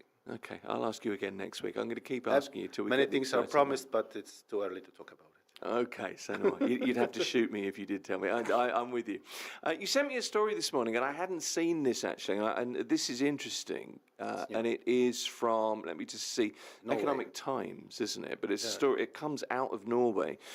Chinese buses have a major security flaw, says the Oslo operator.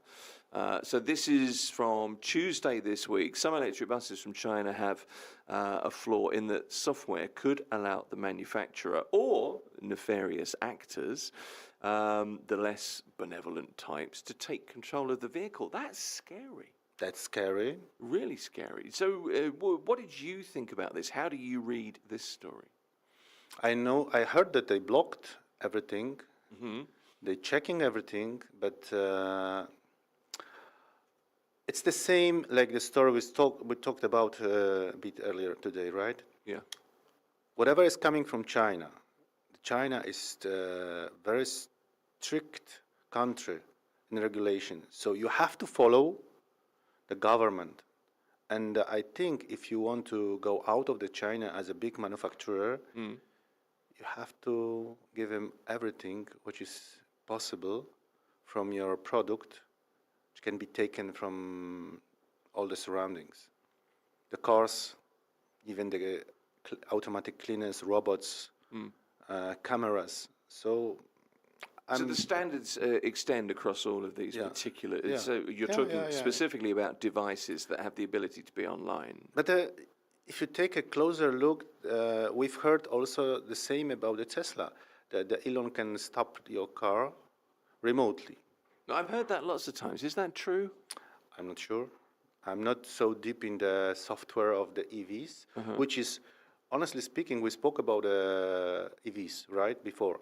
Yeah, And you're in a my big opinion, fan of the Tesla. Yeah, of course, Yeah. I am. But I prefer let the Elon will stop my car, not the guys from China. Okay.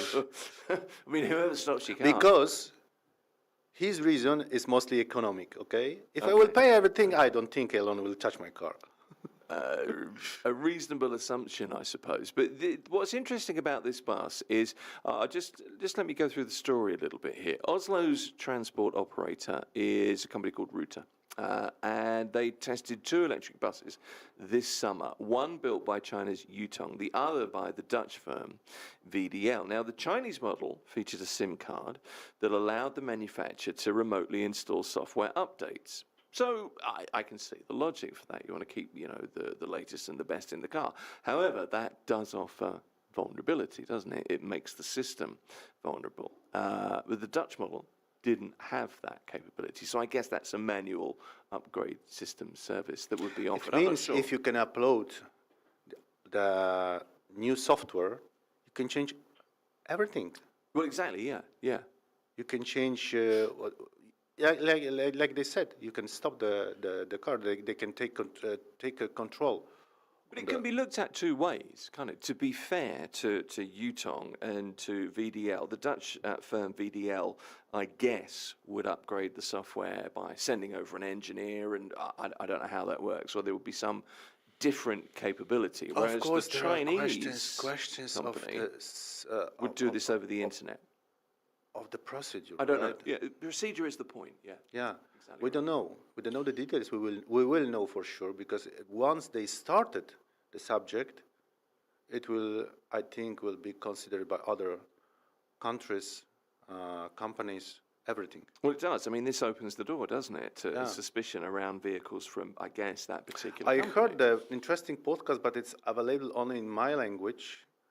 They're discussing last week, based on this article, about the other brands and the passenger cars, how it works, how it really works, because we don't know.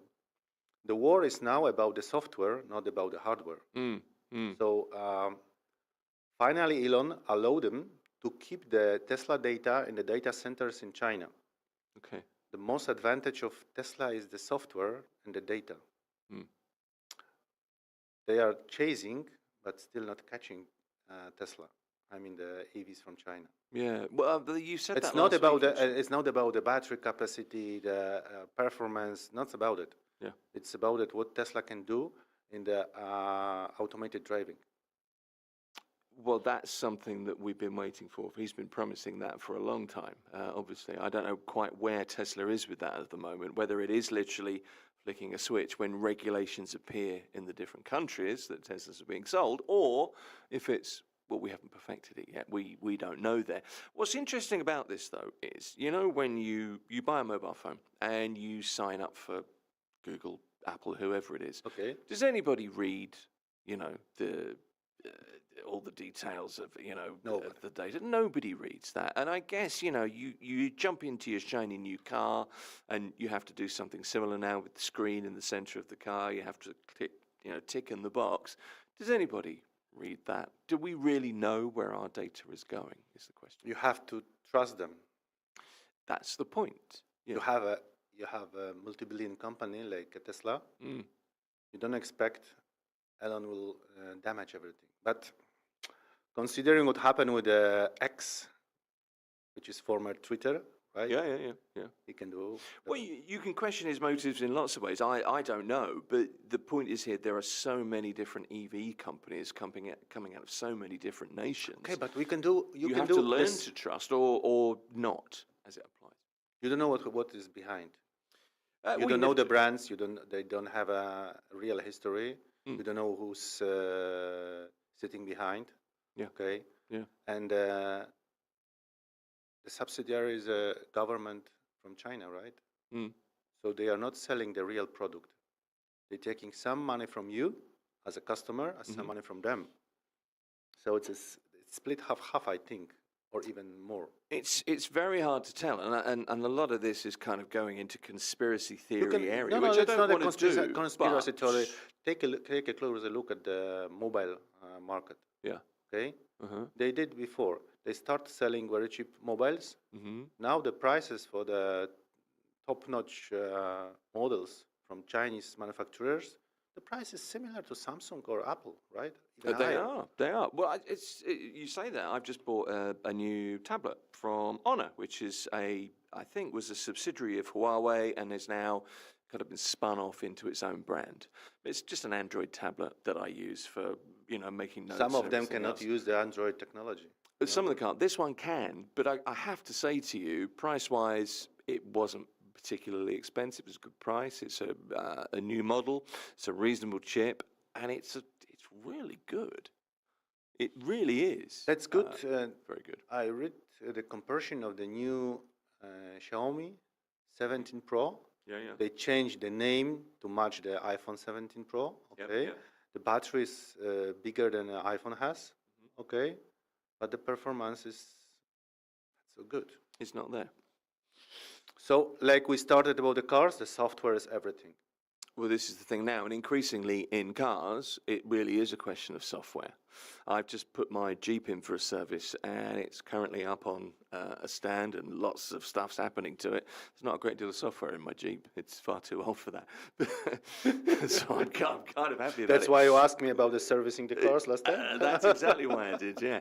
But it is now very much a question of software, and that's a very different kind of mechanics. That's the, software mechanics. There are no mechanics in this time. It's totally different. Well, exactly the point, isn't it?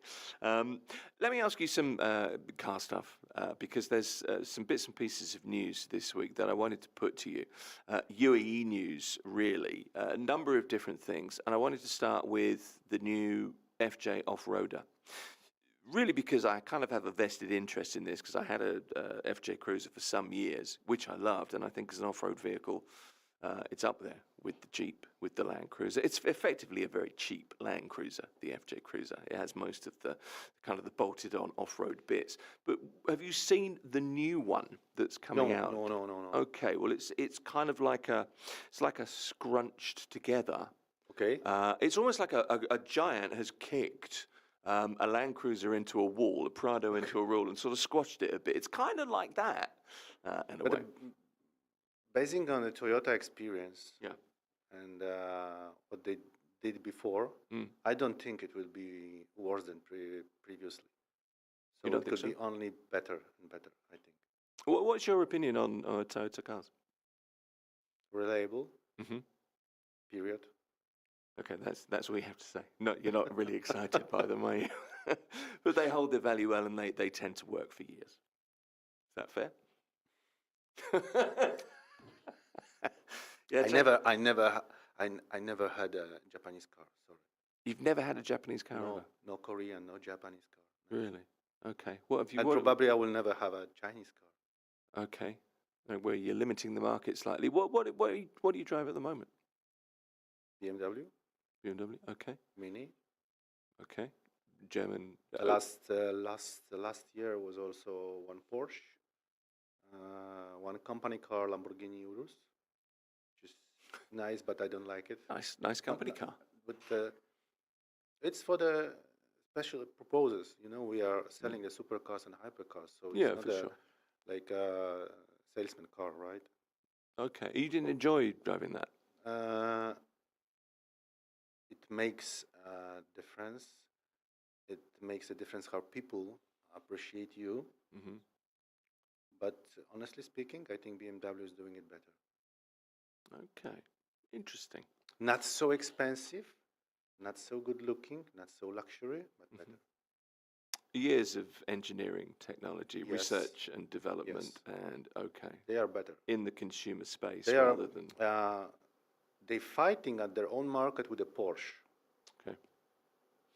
Which is Lamborghini also, because the owner is the same. Porsche, Lamborghini, Bentley are the same. If you take a closer look, many of technologies are shared among them.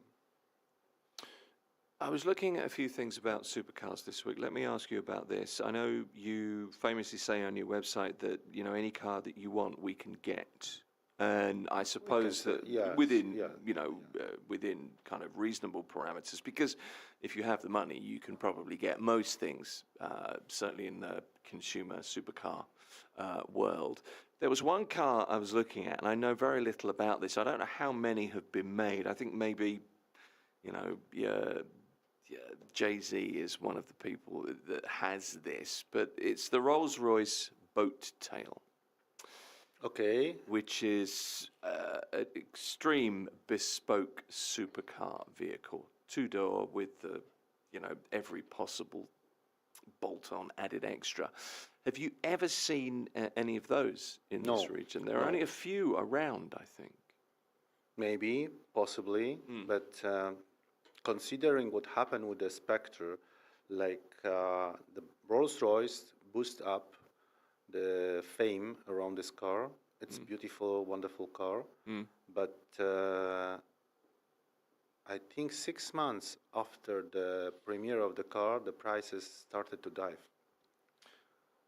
And there was a possibility in Europe you can buy this car cheap in the meaning of Rolls-Royce car, right? Yeah. Not so expensive like before. Also because it's fully electric, right? Yeah. So it depends of the availability, of the condition of the car, who is the owner, what is his portfolio. It depends. Sorry, it depends how much you have to pay for the car. Okay. Well, I've Like been we in one of discussed those. before, and if the price is high, it's probably worth it. Okay. This is how it works. I mean, it's the case, isn't it, that if supercars, luxury cars, hypercars, they depreciate in the same way as your average standard car does. As soon as But you the, drive it the, off the the lot. hypercar market is growing, honestly Okay. speaking. So that's a different case, I guess. But that's super premium, ultra premium, luxury, super level. What do you even call it? Sometimes we are expecting the new Koenigsegg promised this year, maybe it will be next year, okay.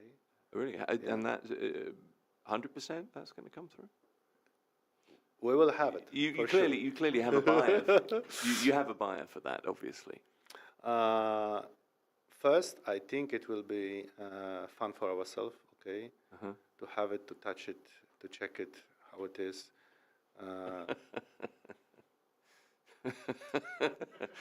Koenigsegg promised many things, so. So this is the new Koenigsegg. Is this the new super? Chimera. Okay, I've heard of that. I'm looking for it. I had a note on that somewhere here. This is also the business model of Koenigsegg of this car is specific. They sold the first batch as pre-orders, then slowly start to approach the market, showing what it will be. Okay, and the real demand on the market will happen once other people, which are focused on a business on other and still have enough resources to buy it, want to buy it, see on the market, on the street, in the showroom. So I think the price can even double. Really? I mean, what kind of region are we in that you would pay We'll for see. it? We'll see. You We'll don't know see. yet. No. Okay. This is such a different world to the world that I live in. It fascinates me. Let me ask you about this.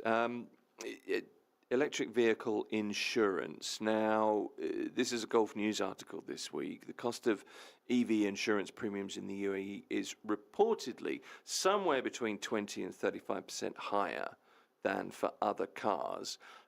Experts seem to think that it's a gap that's going to close as the market and the repair infrastructure matures. The problem is probably 2 points.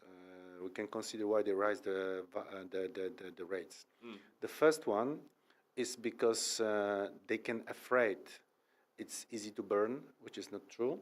But another question is even sometimes the not significant damage can damage the most important part of the vehicle, which is the battery. Okay. So the car looks like a small traffic accident, but you have to invest half of the value of the car. Okay, so it's a reasonable expectation that you should pay a reasonably hefty premium if you buy an electric car for that reason. Small accident can affect the car like the flood. Really? Okay. So you have a small bump in traffic. They probably face these issues a lot of times, so they know they have to pay more. That's why they raise the values. The rates. Sorry. But this idea that electric cars are going to burst into flames, spontaneously combust, where does that come from? You remember, I don't know, it was 5 or 6 years ago, I think Samsung, maybe more than that, Samsung launched a phone and a few were on fire and they had to recall them and then they had to, I don't know what they did. It has to be specific situation to make it happen. It wasn't a great number of maybe phones. You heard about the YouTube channel Jerry Rick Everything. There's a guy who's scratching the mobiles, devices, burning them, trying to Trying fold to unfoldable abuse. phones. Yeah. And I think 2 weeks ago, he'd been testing the Google Fold, and it started to burn in his hands. There was a situation. But I read also the article that guy commented the situation. He said that it was a very specific situation Yeah. to make it happen. In real world, it will never happen. So sometimes it was probably the same with the Samsung, and the similar is with the electric car. But the standard cars also can get the fire. We know it from the streets here, right? Well, no, absolutely. I mean, there are a number of different reasons. I mean, there are combustible elements. Remember in most the cars. Red Flag Act? You've The heard Red- about it? Red Flag Act. Tell me. It's from the beginning of the last century, okay? Uh-huh. When the cars appeared Oh, on the they were- streets, and there yeah, was yeah, a yeah. guy who had to run the front of the car with a red flag, okay? Because everyone afraid the cars. Yeah, I guess that's a point, really. It's a similar situation. Yeah, but I mean, from your point of view, you're a car guy. You don't know of any EVs spontaneously bursting into flames. I'm rather not something afraid I've seen. driving Lamborghini like Huracan or Aventador to get the fire than driving Taycan or Tesla. Okay, so yeah, that kind of answers it, really. Because here you have just electricity inside under control. Yeah. But in Aventador you have a burning fire behind. That's fair. Is it the Koenigsegg Jesko Absolute? Is that the car that you're bringing? No. It's not that one, no. Okay. It's a shame. That's an expensive vehicle. We'll see. All right. You Well, don't- let me ask you this then. We don't know what 2026 will bring us. I think you know more than you're telling me, but that's just me. What's the most unusual car request you've had? The most maybe exotic car request you've had? It's not about the request. Sometimes that was funny. That's not about the request. Okay. One of our customers, we sold him the Rolls Royce, came to us and told us, guys, can I charge the car, because it was the Spectre, the electric one. Can I charge the car in your facility? No problem. But why? Because you have the Rolls Royce charger. I didn't have it yet, so I have to install in my home one. But sir, it's the same electricity. The DY is delivering to anywhere. Okay. Yeah, I was going to say. So is it just the badge on the? Yeah. Really? They selling you together with the car. You're receiving the charger, the wall charger. Yeah. Okay. But that needs It's then nice looking device. Okay. But he didn't install it at his home. He came to us to charge your Rolls Royce with the Rolls Royce electricity. Look, I get that it doesn't make any difference, but I also get your customers' kind of view on that. That you've bought something that's really special. You want it to Special pair. cars makes a special feeling to the Yeah. customers. They maybe they want to feel like if I'm buying the special car, maybe the petrol should be special, the oil should be special. But honestly speaking, everything under the hood is very common.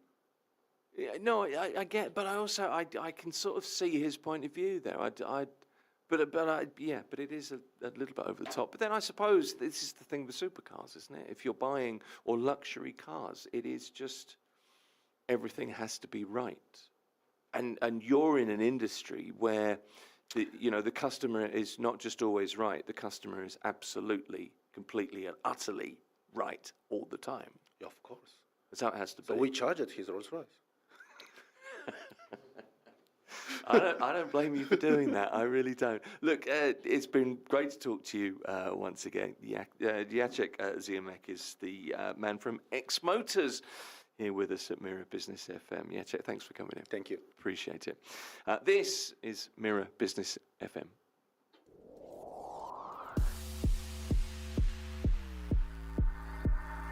Mira Business FM. It's Mira Business FM. It's the morning drive with me, Tim Elliott. We are live on the website, mirabusiness.fm, across your socials. I think that's an okay phrase. info@mira.fm to get in touch. whatsapp.mira.fm so you don't need to remember the phone number. Subscribe, give us a like, let us know what you think. Now, let's talk careers, medical careers, and talk to a consultant in family medicine. Dr. Mufaza Azra Rashid is joining us over Zoom. Dr. Mufaza, it's a pleasure to have you on the show. Morning.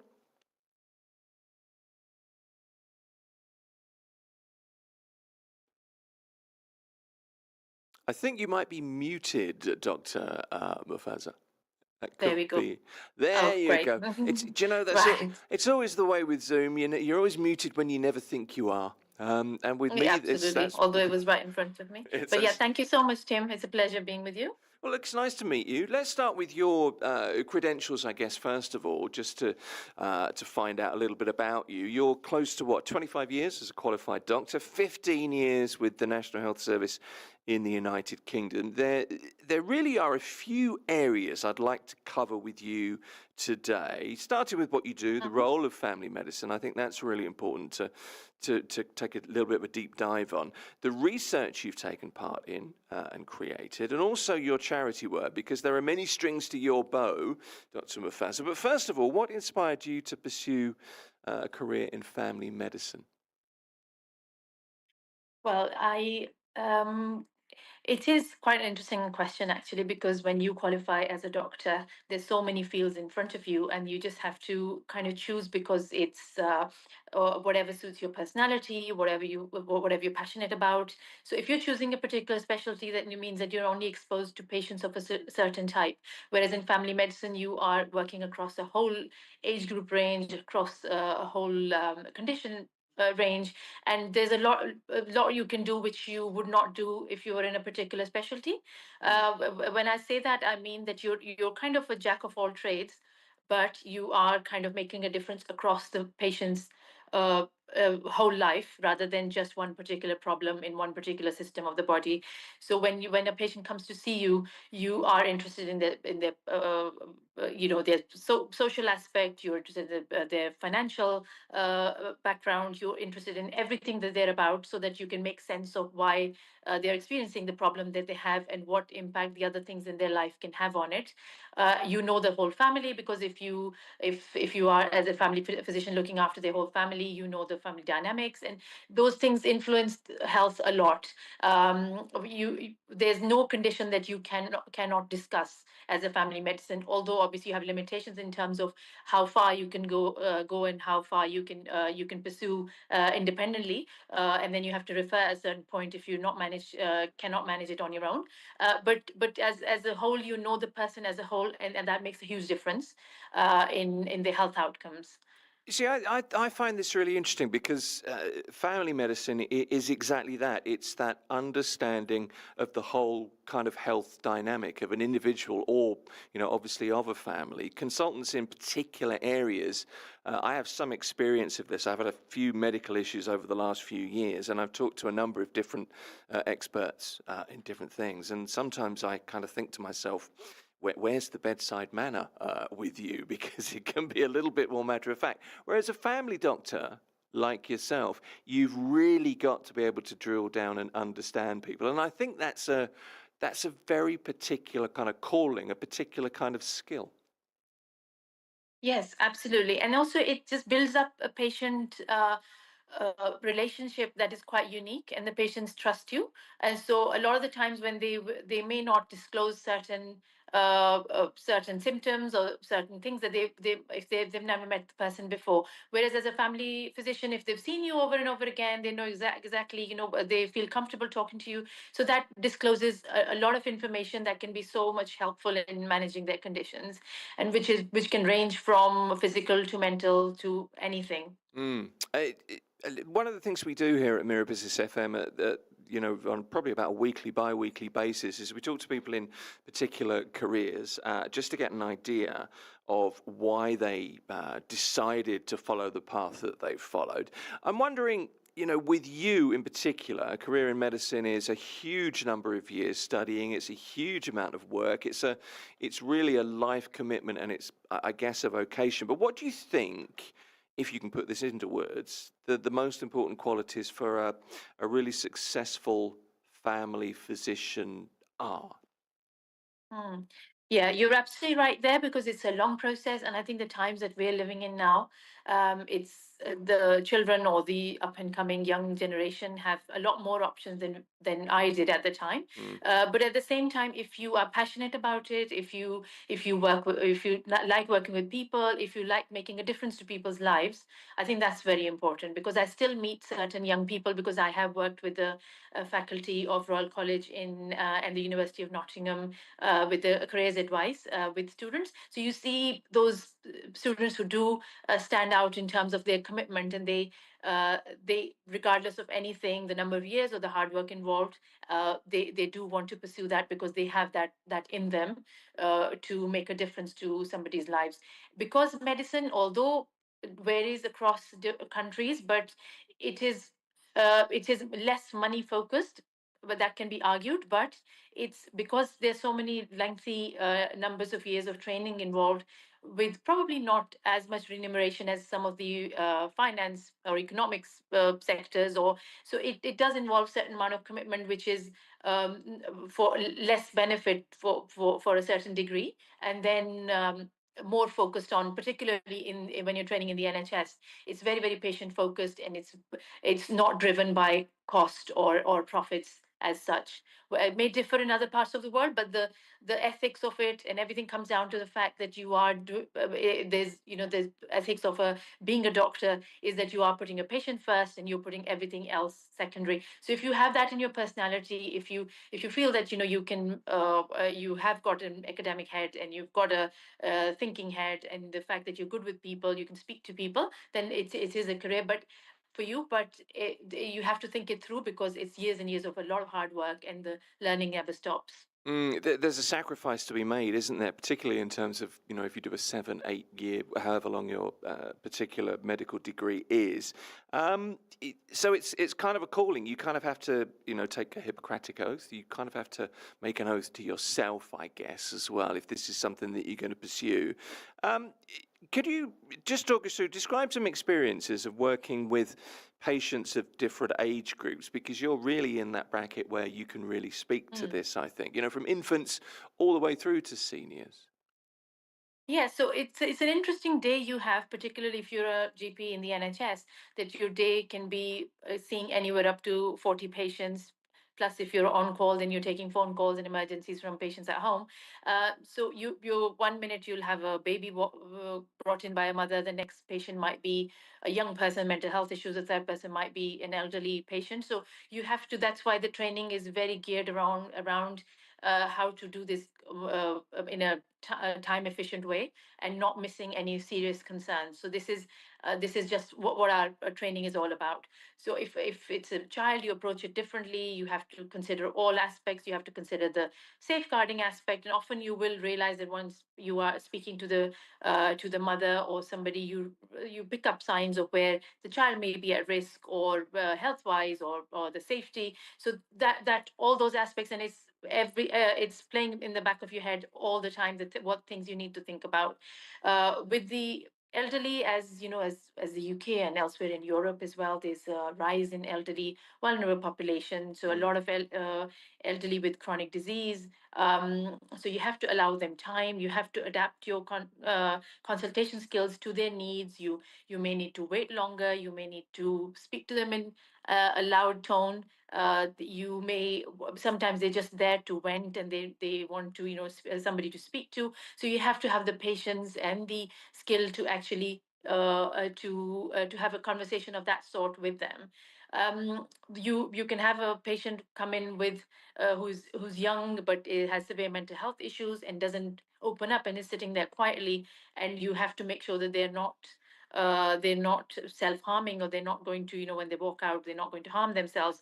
So there's a lot of challenges. in addition to all the daily simple stuff, you have to keep your eyes open in terms of not to miss anything significant. Because in the countries where your primary care physician is the first port of call, you will see all sorts. You will see the minor stuff, and hidden amongst that will be quite serious conditions which you have to identify and do something about. So it's really a profession that needs a real level of emotional intelligence, isn't it? And I guess a sense of, what is it? A sense of community, a sense of kinship as well. So if that's you, it's a great thing. But kind of put the financial element aside in some ways, perhaps. What do you think the biggest challenges are that are faced by family physicians, Dr. Mufaza? Hmm. It varies from place to place. I can speak from a country to country. If you speak from Dubai perspective, I feel that because it is not a very uniform system across the whole place, and different insurances, different hospitals do it differently. So you may not have a lot of access to your patients' past medical history, or the systems are not integrated, so you don't know where they've been, what's been done for them. And I think the patient expectation sometimes is different. So the type of patient you see here is very different to the one you see in the UK. So I'll tell you the comparison in a minute. But also the fact that they're once you have if you manage to refer them on, often you don't see that patient back, and that gets taken on by another specialist. And so the continuity may break there. It's not a generalization, it may be different as well, but often you see that you might lose the patient if but whereas in the UK, if they're registered with your practice, they will come back to the same doctor, or more or less at least the same practice, and their notes are there. Even they're often integrated, so you can look at them wherever they've been, what hospitals they've been to. So that helps a lot. So in the UK, the challenge is that the appointment times are short. You're looking at 10 minutes, which is often not enough to help with the problem that is severe. Also, to have enough communication, to show the empathy, to build that communication for the patient to open up to you. However, we do continue to do this, and the appointment times have not changed. Also, there are NHS is under cost constraints, and we are seeing problems with access, patients not getting appointments in time, and the government obviously is always focusing on helping with that. But those are the biggest challenges in terms of the cost saving, plus what's best for the patient, and constantly balancing that out. Do you think that there is a different expectation of on doctors here in the UAE because it is an insurance-based system rather than a state healthcare system? Because there are fees involved here, whether it's a copay or perhaps somebody doesn't have insurance that covers whatever procedure they may require. Are you treated in a different way by patients, do you think? Yes, definitely. Over here, we have the luxury of time. So, because you're not seeing as much volume of patients, so even with somebody with a simple cold, you can end up giving them half an hour of your time. Sometimes the expectation is to do that, and then you're actively told by your practice that give them as much time as they need, even no matter how simple the procedure is, because the condition is, because they are often they're either self-paying or insurance covers them. Also, the patient expects that you do there's a prescription, or if there are tests, they do have a low threshold of expecting tests, which if they're not needed, then you really have to explain to the patient why you don't need a blood test or a x-ray or something, which is obviously sometimes can be a challenge with the expectation. Yeah, I do find here I do get sent for tests a lot, and I do tend to come out with armfuls of medicines. But here in the UAE, let's stick in the UAE for a moment. I know that you're a school physician currently. You also get to engage, I guess, with the community in a slightly different way with that. I know that you're keen on promoting healthy behaviour, for example. You hold educational talks and events. How has that added to your skill set? Yeah, no, it works perfectly because as a school physician, that's part of the role that you have to engage with the community, because it's all a public health sort of role where you helping prevent disease and instill healthy behaviors, especially in children here, the healthy eating. We do Diabetes Day, we talk about that. We've had Breast Cancer Day. We do mental health. In this week, I'm doing a talk for staff and parents around perimenopause. And so we do a variety of stuff which ties in nicely with the work that I do in general, plus with the school and involving parents. Because if I am present here as a specialist and make the most of it, that we signpost parents, because obviously we're not doing a lot of active management here, but we are spotting things. And if the parent, if say if a child has some mental health issue, or if they have some sort of we've picked up a sign of some chronic illness, then we can advise parents exactly the pathway they need to take and guide them and follow through the process. And if there's a diagnosis, then we do put an individual healthcare plan in place, so that because the child spends so much time in school, so they're correctly managed if they need in school. So it's a great concept, because if you see how much a proportion of their time kids spend in school, this health presence and having not really medicalizing their presence at school, but if you're looking at 1,800 to 2,000 kids in a place every day, a medical presence and kind of guiding the parents, and it's quite reassuring for them as well, that if anything goes wrong, so in an emergency, or if the child has a condition that needs to be looked after, they have an active presence. We do have children with type 1 diabetes in school. So it just adds an extra layer of reassurance for the parents. We have severe allergies, kids who need EpiPens. We do run trainings for staff, first aid training for staff. So all that, so just helps. It's also useful, isn't it, when it comes to attitudes towards healthcare, I suppose, to have that presence, because healthcare is changing. Longevity has become a buzzword, and rather than, treating symptoms, it's now more about, or moving towards, preventive healthcare for patients. I'm wondering how you see this kind of shift, because ultimately, I guess, we're monitoring our health a lot more with wearable devices, and, there is a change coming, isn't there? Yeah, absolutely. Because even comparing it to what it was like 10 years ago, I think because of social media, social media has given voice to a lot of people who have brought around this awareness, even though not always all correct. But before the medicine was all about, you go to your doctor if you have a symptom, and then you get the medication for it. That's the standard route. Yeah. But whereas now, because there's awareness about spotting things earlier, how to be, there's a lot more about exercise and muscle mass, and awareness around perimenopause for women, mental health, and all that. So people are more aware of their health, and they are much more in control, and they have a lot more information available to not just wait for a 10-minute appointment with a doctor to understand what's going on. So I think it has its pros and cons, because you don't know what information around is authentic, which we always advise that you do speak to your doctor before you do anything or take any particular medication or any lifestyle change. But these things have helped change the shape how people feel more in control of their health. Well, they have. But what do you think, though? I mean, I know that it's really best not to Google symptoms. You do need to go and see a doctor, and that's clearly the best advice. But what do you think when you see, I don't know, influencers on Instagram talking about, medical issues, the medical field in the wrong way? How frustrating for you is that? Yeah, it just makes the conversation a little bit longer, because if somebody has come in with the preconceived idea, then you have to undo that first without sounding patronizing or without sounding dismissive, and then you do have to introduce a new idea. So I feel that geographically as well, the health beliefs vary a lot, depending on what cultures they're coming from. So you have to first. I think the patient. What I've learned along the process of this career is that as long as the patient feels listened to and understood, and shows and the doctor showing empathy, they will agree to anything that you say, and they will take it on board. If a doctor sounds dismissive or condescending, or not interested, then they're often less likely to follow your advice.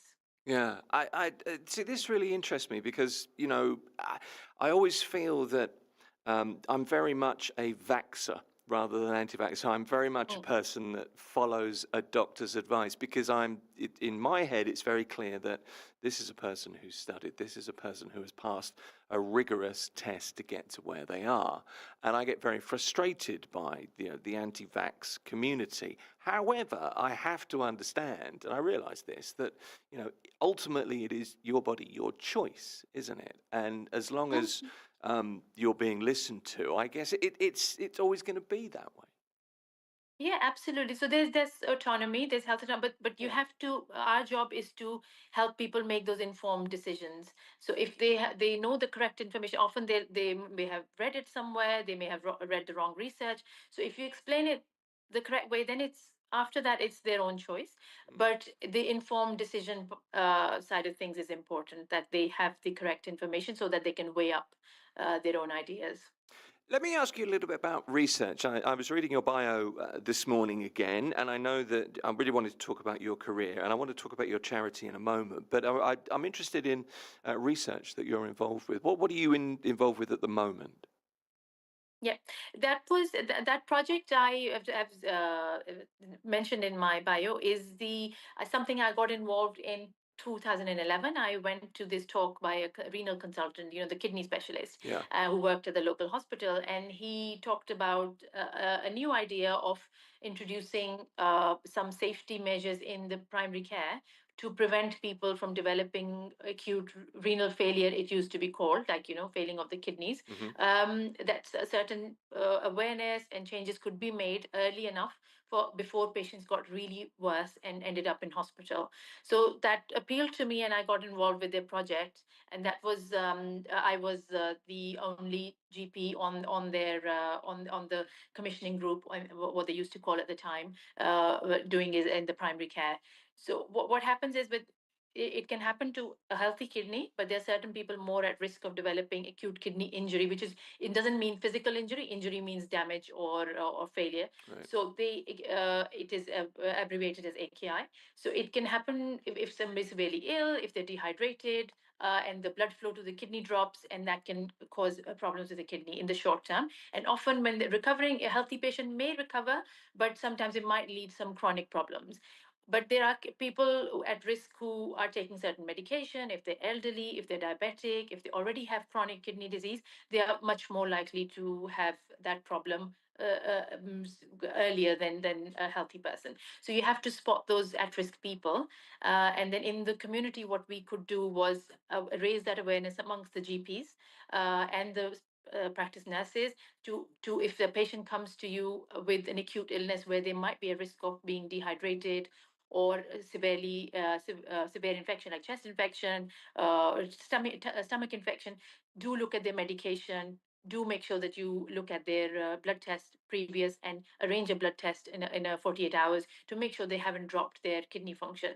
So that was a step to have that decrease the morbidity from this particular, because when they present to the hospital, often it's a bit late, and they end up having a hospital stay too long, end up picking other problems on the way, and then kidney health may not come back to normal. So that was really something that was promoting a very active, healthy prevention, which would have a huge impact on the NHS cost as well as patient outcome and all the morbidity.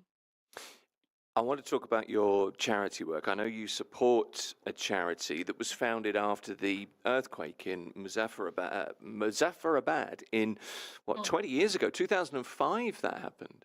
Yeah, yeah. So that was 2005. I mean, I know there have been way too many natural, unfortunate disasters since then or before that, but that one was particularly bad. I don't know how many people remember that, but it was just the whole region of Kashmir was wiped out. Even Islamabad, the city that I come from, which is a very modern city, an apartment complex collapsed, and they affected people that we knew.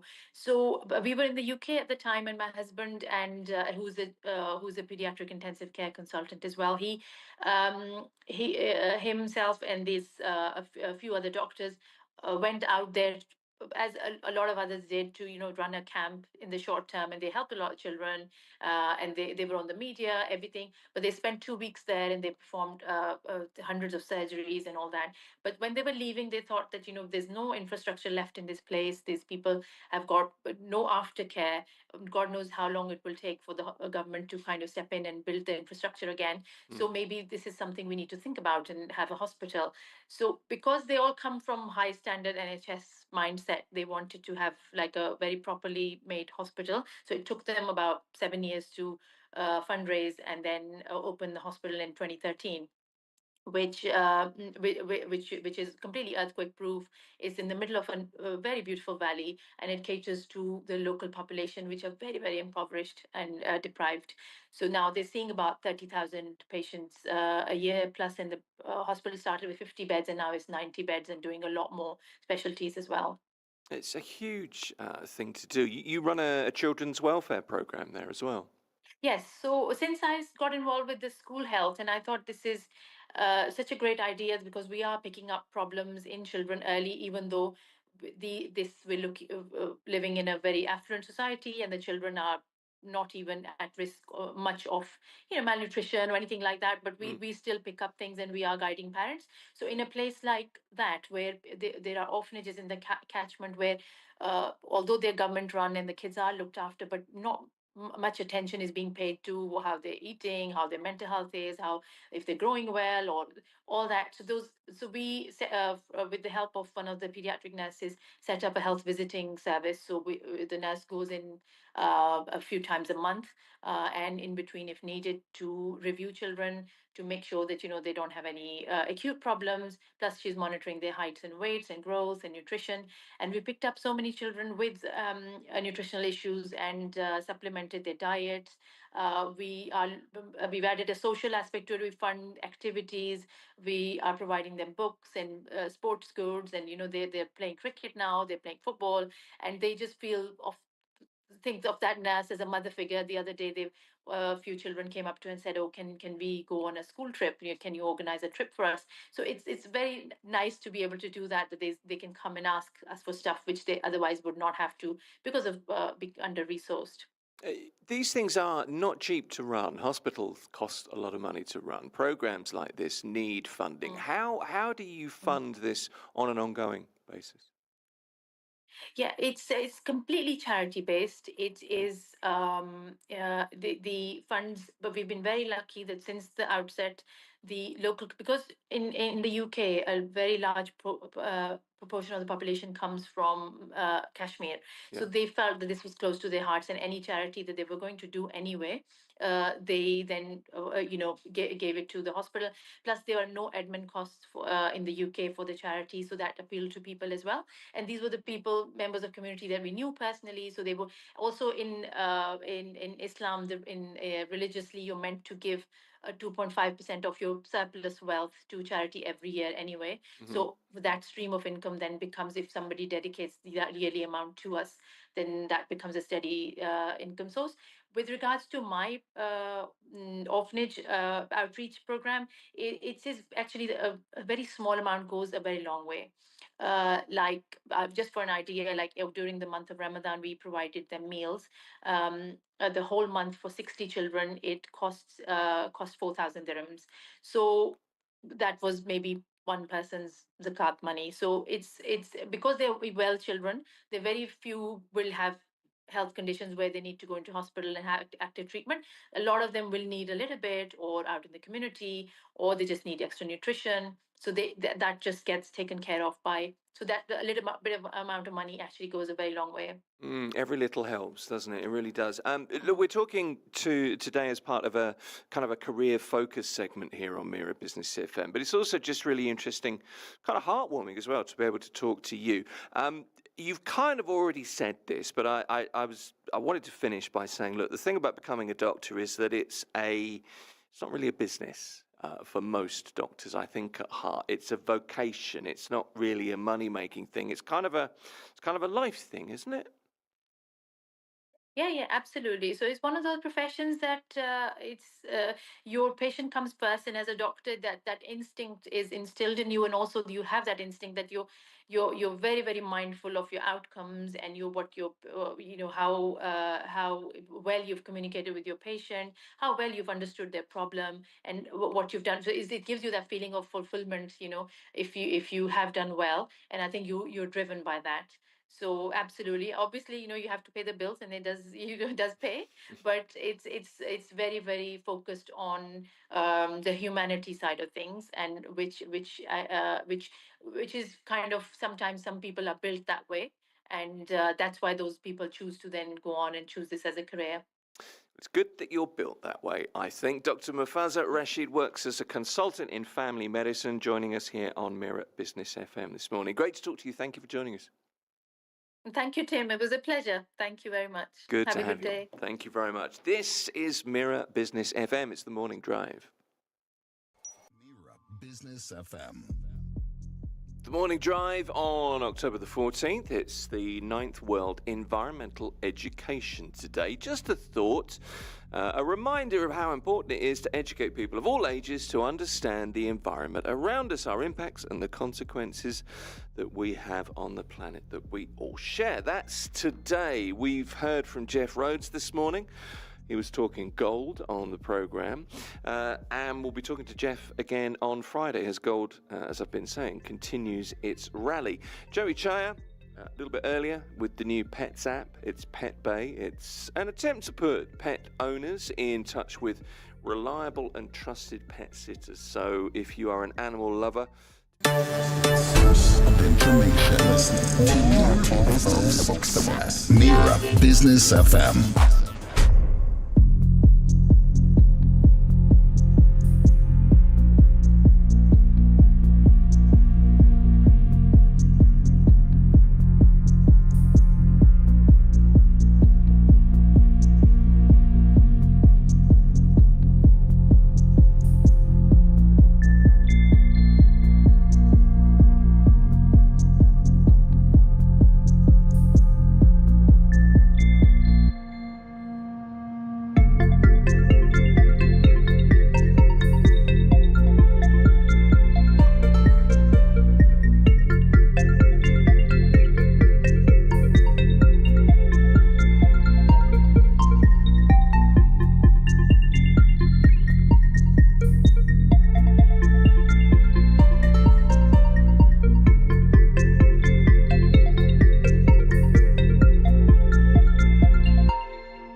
You're listening to Mira Business FM.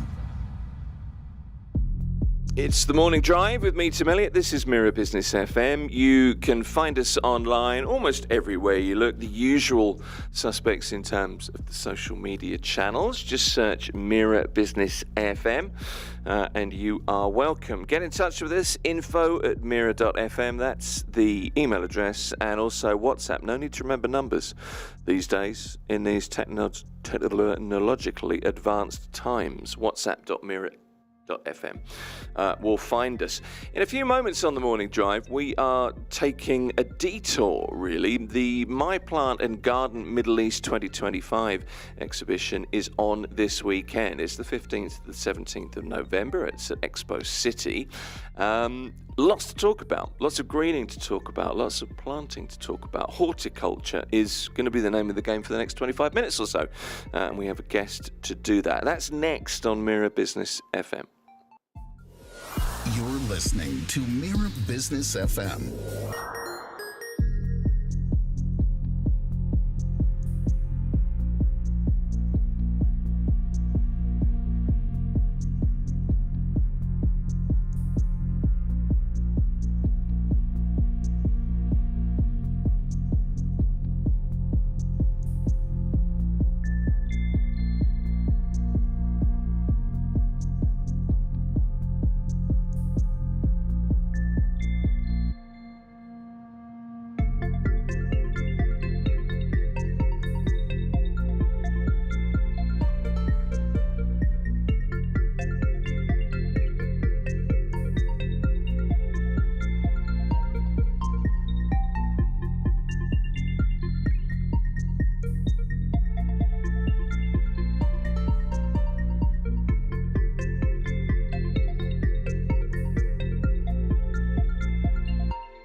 Mira Business FM.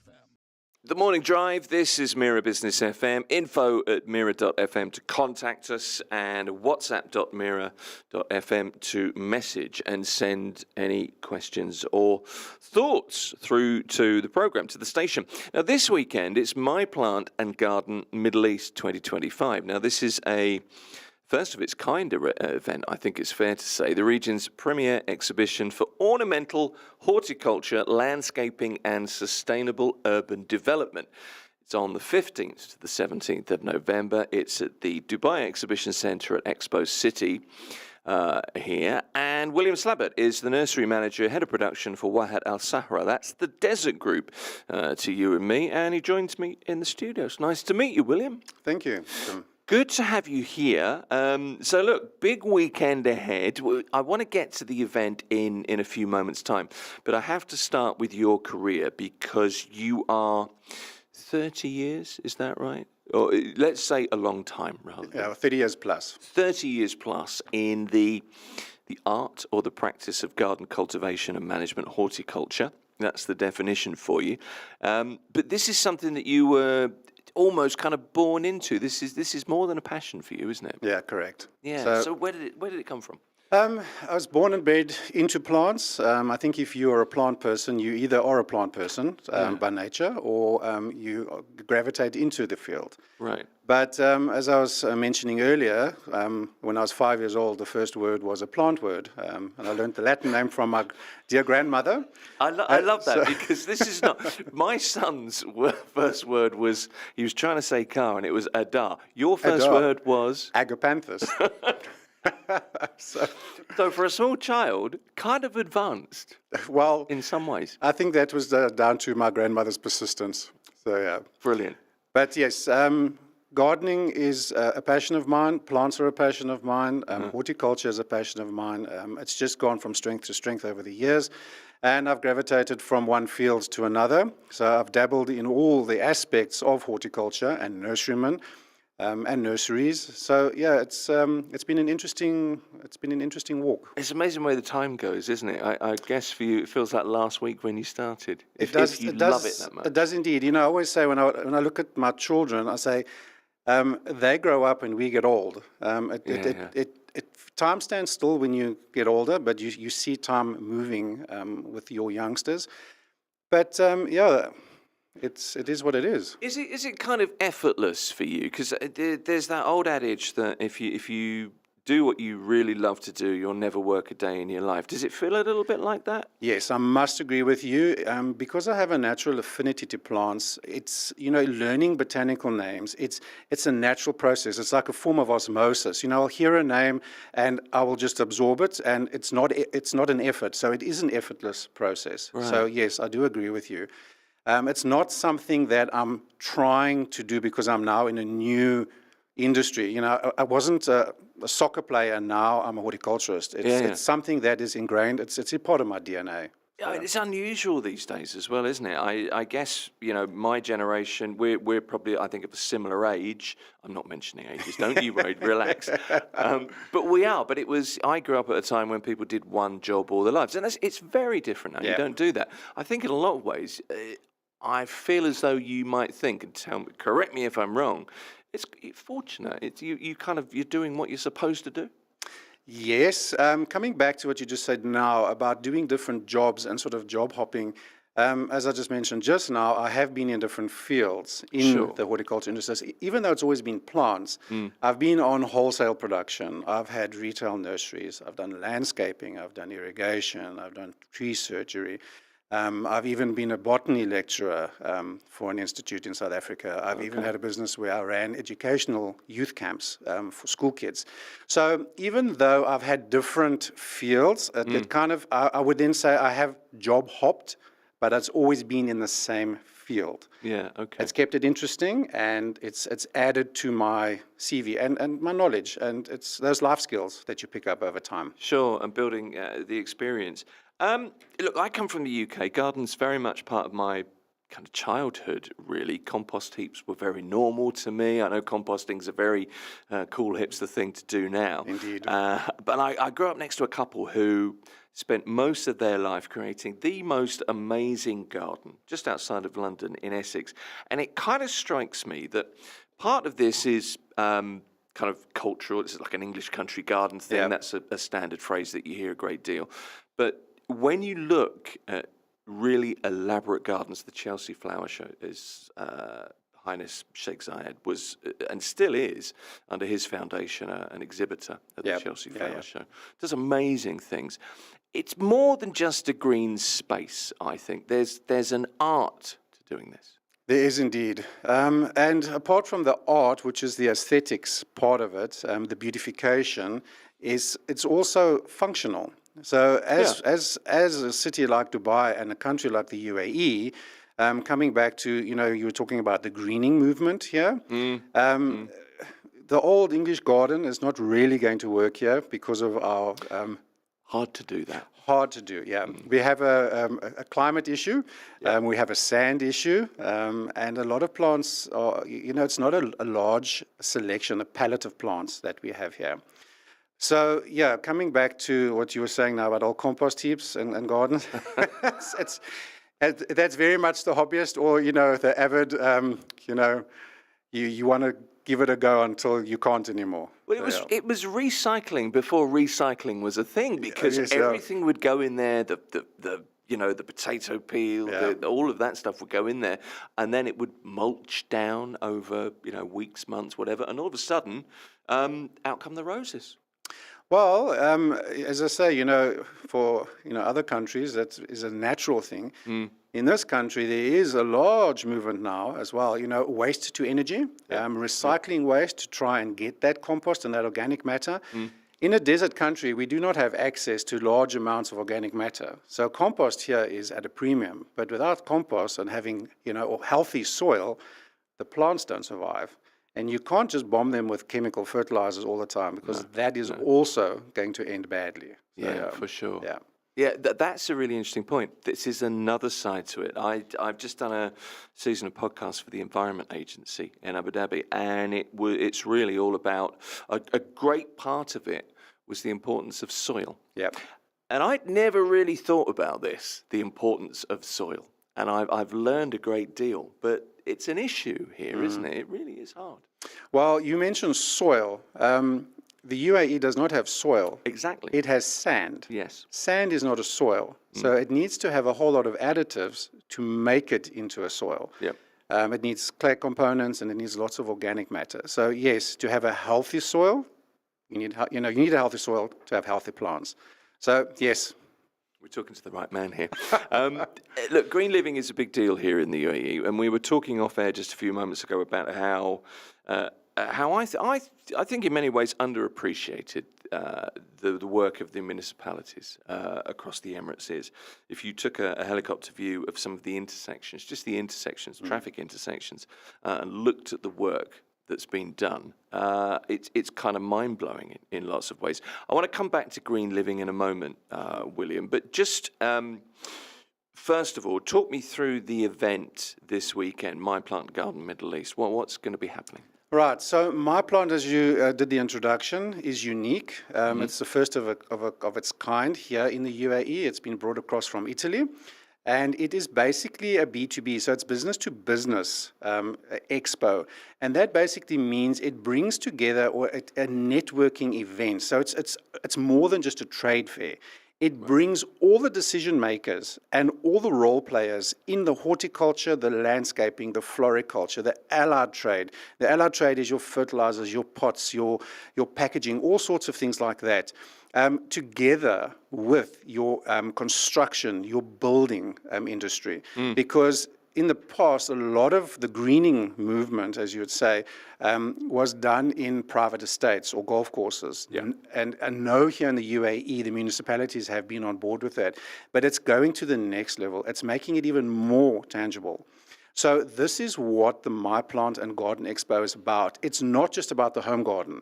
It's about the bigger picture. Right. It's about town planning. It's about, investors coming in and, seeing that value of having green corridors and open public spaces, the lungs of a city. I mean, it keeps temperatures down. It's not only about the aesthetics. Food security on the agricultural side, the hydroponics, the food towers, it's all of that. Various factors that bring it all together. It's not just one thing, because it's a closed system, and plants are more than just what we eat and more than what we just appreciate in a garden. Well, it's interesting that you say there the lungs of the city, because there is a really noticeable, tangible effect in green areas that, temperatures drop by, I think it's an average of something like 5 degrees. Yeah, it's about 5-6 degrees, which is a huge difference when you're looking at the difference between 30 degrees and 24, 25 degrees. Or more in the UAE, between 50 and 55 degrees. I wasn't going there, but you're right. I mean, it does make a big difference. Huge difference. Huge. So the other thing about this, and I think this is interesting, it is a B2B event, so business to business, but it is also a weekend event, and it is an open event, of course, as well. So I guess it's not just about, bringing business together. It's about being open to the possibilities for the likes of you and me as well. You know, the average punter, if you like. Yeah, so the average man on the street that is interested in this, I mean, it's an open invitation to everybody to come and actually, you know, see what there is out there. I mean, apart from greenhouse design to new trends in development, what's happening in the nurseries, new plants that we're bringing to market. There's a lot of new species which we're introducing, the landscaping trends, floral trends, new pots, you know, indoor decor. There's so many aspects to it. You know, whatever your need or desire is going to be available at the show. So, yeah. One of the things I'm thinking there when you're talking about all this stuff, and I hadn't really thought of new plants coming in or different types of pots, and it all of a sudden becomes to me, oh, I've got a balcony. Where do I start? What do I need to do first? Yep. And that I think is quite an interesting point, because what's happened in the UAE in the last, certainly in the last 10, probably 20 years, to be fair, is property has become, we have freehold property. People are coming here. Golden visas mean that people are coming here and settling with family. And I guess open spaces and gardens have become more important. Where do you start when it comes to, you know, you buy your plot, you've got your house, there's an area of sand there, you're looking at it thinking, what do I do? Mm-hmm. Where do you start with that, apart from going again yourself a landscaper, I guess? Well, for the home gardener and homeowner, so like you've said it now, is to go to get a landscaper. But please just make sure that you get an accredited landscaper and somebody that actually knows their P's from their Q's, because there are a couple of fly-by-nights out there. Just a couple? Just a couple, to put it mildly. And so obviously, you know, those are the people, the experts. So if you're ill, you can go to a pharmacy and you can get over-the-counter meds, or if you're really ill, you're going to go to a doctor. So if you're going to go to a landscaper, as I say, just make sure that they have a good track record, and maybe have a look and see other projects that they've done. And this is the same for any development as well. So yes, coming back to that, where you're going to start, it's what your need is. You know, if you're buying a home, do you have dogs? Do you have small children? Do you have teenage children? Do you want an extension of your home as a like a teenager vibe? You know, do you want a pergola with a little splash pool, or do you want some, you know, astroturf for, you know, your dogs? Or if you've got small kids, do you need shade? Do you need, you know, something like that? So every house, and you know, will be your niche market. Based on the need. So that would be your, you know, your go-to place. But the key is water, isn't it? Which is, you know, an ever precious resource, particularly in an environment like this. And I guess, you know, we don't want to be, you know, piling on the DEWA bills, do we? So it's about understanding, you know, how do you water a garden effectively? What kind of system do you put in place for that? You know, these drip systems that you see that the municipality use all the time. Is that easy to do? Yes and no. If you know what you're doing, anything's easy. But you would want to get an expert in. So basically, coming back, it would start by choosing the correct type of plant for your garden. There's a lot of hard landscaping. It's a very hot surface. It obviously absorbs a lot of heat. So you want to have native plants, which are your indigenous plants, which are basically ones that are naturally, you know, attuned to living here. You also have adaptive species, which can also handle the heat. Together with that, you need effective and efficient watering. So like you've mentioned, the drip irrigation system it's crucial and it's key. But a lot of people will put in a landscape, and then they've got a drip irrigation, and then to avoid the high water bill, they'll let it just run for 5 minutes. You do not get deep root watering out of that. So it's not effective. So your plants are going to go into like water stress, and you're probably going to lose them. Whether they are native or not, they have not established themselves. So once you have an established plant, you can then dial back on the watering. So there is a sort of an understanding of what you need to do. It's that TLC and that maintenance from installation to, I want to say, once the plants become established. And here in the UAE, it's going to take you a good year, because we have the harsh summer where we don't really plant. So we plant in the winter months, which is sort of now all the way through to, it can extend to about April. That is when you want to look after your garden. And this is when you're also going to be installing in your gardens. So mulching the soil, to keep the moisture in, to avoid evaporation. Yep. That is a key thing, and I do not see it being done here enough. It really is not being done enough. Adding compost and organic matter to the soil to retain moisture, that's also not done here enough. That's something that can also help. So there's a lot of real practical things you can do to reduce your water bill, but it's not just about reducing the water bill. It's making sure that your new garden is not under water stress, because your 30, 40 or 50,000 dirhams that you've just spent to have your garden done, within 4 months, you're going to have to basically replace half the plants, which is kind of penny wise and pound foolish, and that doesn't make sense. You need to look after it properly. Okay. Yeah. It's And an it is- investment. Well, it is. It's a responsibility as well. Well, if you're spending so much on your garden, you've spent so much on your home, you want to have your investment, which is your garden, looked after and maintained properly. The passion's coming out. Have you noticed that? Yes. Yeah, Yeah. I'm with you. I'm swept along with you, William.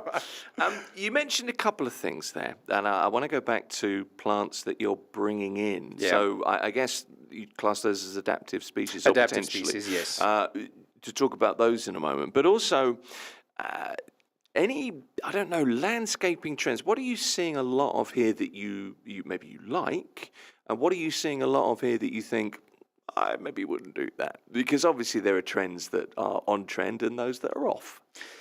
The trends here are tricky and are limited with the plant's choice due to the harsh climate. So it's sometimes when I look at landscape designs and the choice of plant, it's the oddest combination. So it's not pleasing to the eye.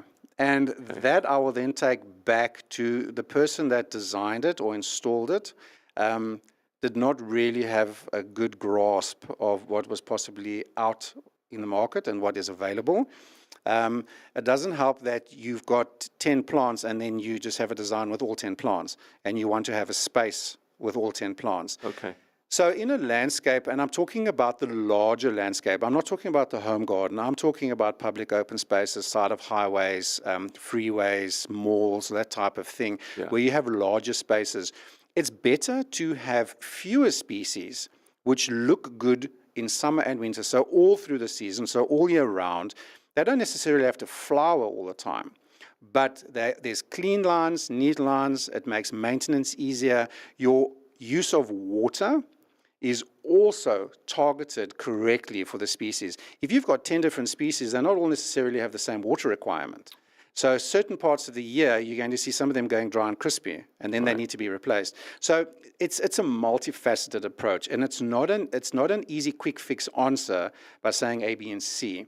But it does come back to the beginning. The planning, the basics need to be right. Your fundamentals have to be correct, and going forward for the next 10, 15 years, your life is made easier. And it's always looking good. At the end of the day, that's what a landscape is about, is it needs to look good, not only functional. Okay. So, yeah. Okay. I mean, I have to say, I wonder how much we appreciate the works that have been done by the municipalities, just in terms of Becker Park, Safa Park, Mushrif Park, for example, which are incredible places, I think. And I wonder how much, in general, we appreciate how incredible, particularly at a time of year like now, these places are. Yeah. Because now this is where families go out, people can go out. You can actually walk outside without melting. So you would then spend your time and your free time going to the parks, enjoying, the trees which are now green and all the flowers that are coming out. And they are, the scents, a lot of the flowers are quite scented, so they've got a beautiful fragrance. A garden with plants, you use all your senses. That's why you have sense gardens and herb gardens. And it's not only for the able people, but, people of determination. I mean, there we go. Yeah. So I know it's a big thing back in South Africa where there's a lot of touch and feel and smell gardens. Doesn't really be a big thing here, but it plays a part. We do have 5 senses and we use all of them. So Okay. What plants are you bringing in that are different that we're likely to see? And we don't have any examples or samples in the studio, so you're going to have to describe them a little bit as well. What do they look like? So a lot of the plants which are in the UAE, it's basically their cousins, close cousins. Okay. Being adaptive, there are new species that we've tried. I have actually registered 35 new species with MOCA, which is the Ministry of Climate Change and the Environment, successfully registered, and I'm bringing them in batches, sort of like 6 to 8 plant species at a time. Gotcha. They are under trial at the moment. Some have worked quite successfully in Saudi Arabia, around the Red Sea area, where there was a lot of development there. So I know they work in the GCC countries.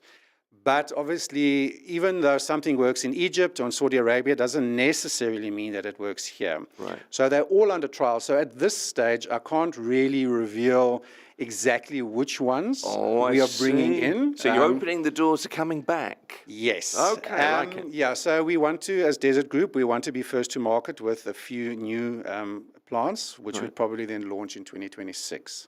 Okay. But as I say, some are successful, some are struggling, some are doing really well. Some new ones actually arrived last week. I had 11 species arrive last week that we've planted up.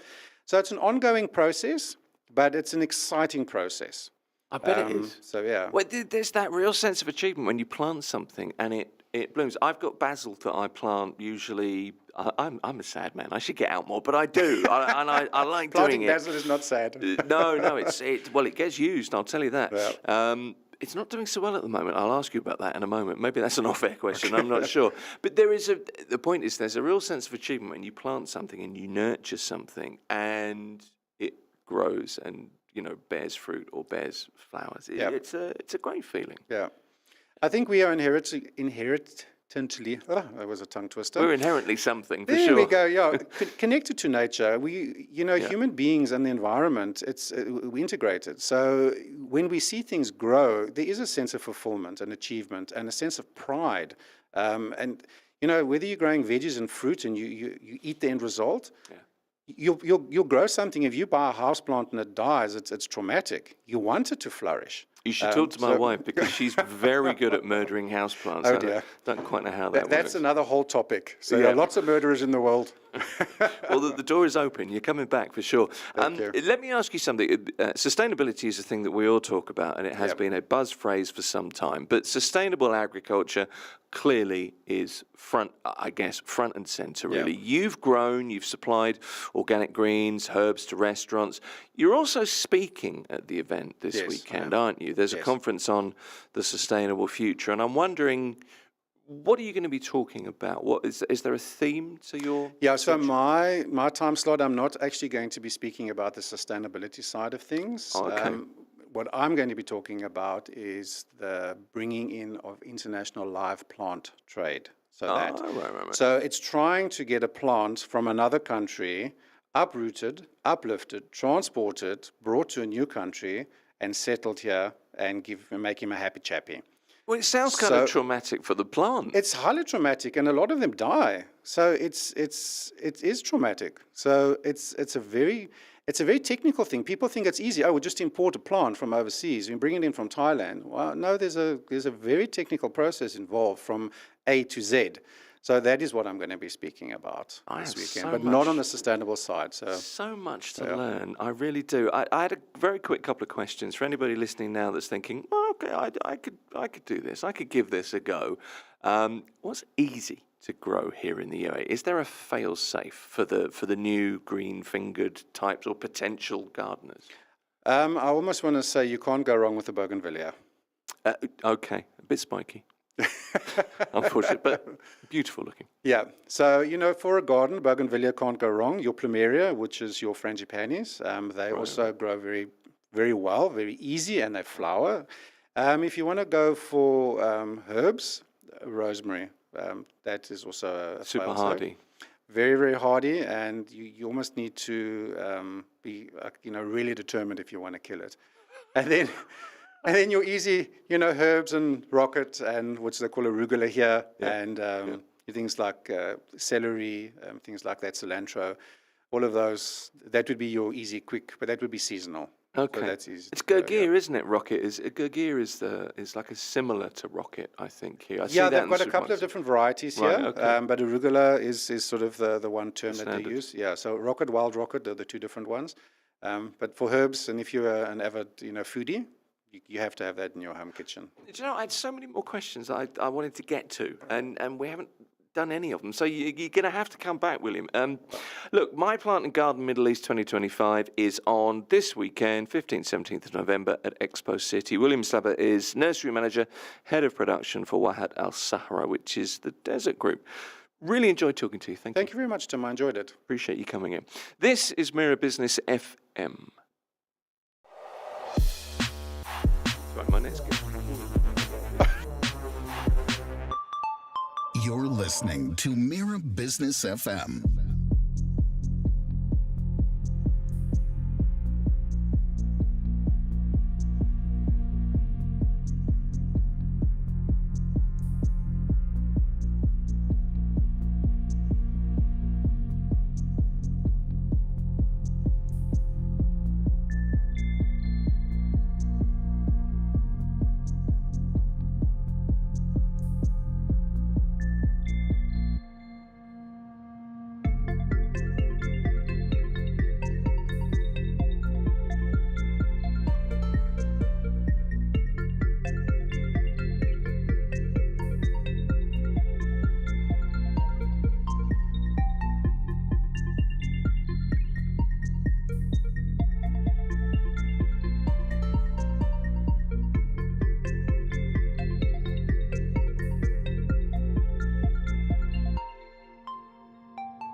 You're listening to Mira Business FM.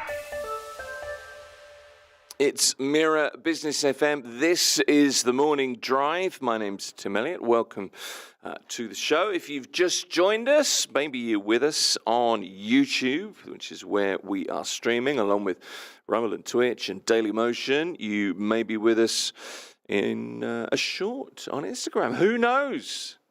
Wherever you are, you're welcome.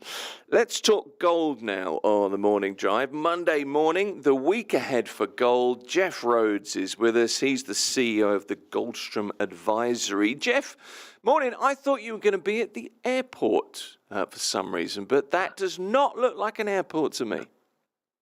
No, it's not at all. No, yeah, I got the timing wrong, actually, Tim. Oh, okay. Flight's at 2:00 this afternoon, which is pretty lucky for me, to be honest with you. So much more sociable no, time to travel. Yeah, absolutely. So anyway, how are you? I'm very well. How was your weekend? Yeah, not bad. Was right on the sucker. 2-2. You were on the money. Yeah. So what we have here is the Oracle, otherwise known as Jeff Rhodes, because he could predict soccer scores. Well, can with Tottenham Hotspur. And you're not bad on the gold either, Jeff. Yeah, not bad, but what can you do? You don't never know with Spurs. I mean, I guess it makes me a good gold trader, so I can put up. If I can put up with Spurs, I can put up with anything, really. So yeah, I've been known to put up with Tottenham Hotspurs in my my life. Let's talk about gold generally to start with, Jeff. The high of just shy of $4,400 on the 21st of October. Pretty much over the last week or so, it's trading around the 4,000 mark, around about 4,050 at the moment. Yeah, look, it was a quiet week last week. We traded between 3,930 and 4,030. Really a tight trading range for a week. After all, over the last few months, we've got used to gold trading $100 in a day, or even $200 in a day. So $100 for the week was quiet, but it looks as though the quietness is gone, and we are back in a bit of a bull market, Tim.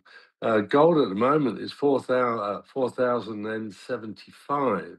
Really? And yeah, I woke up to the apparent news that in the US, it looks as though they're edging closer to a deal to reopen government. I thought would have been negative for the gold price. But it seems not. That I don't know if that story is true, but it seems to be true. That gold has staged a stunning rally this morning. Looks set to be a signal for a return to the bull market. Well, it's interesting this. I was going to ask you because the government shut down, 40 days? It's the longest the American government's ever closed. They're at loggerheads over, a funding deal. Workers without paychecks, millions of Americans without essential services, airports across the country, the cancellations and delays over the weekend. This morning, it looks like the deal is about to pass. It's been a pretty dire picture in a lot of ways. Gold, however, has been holding.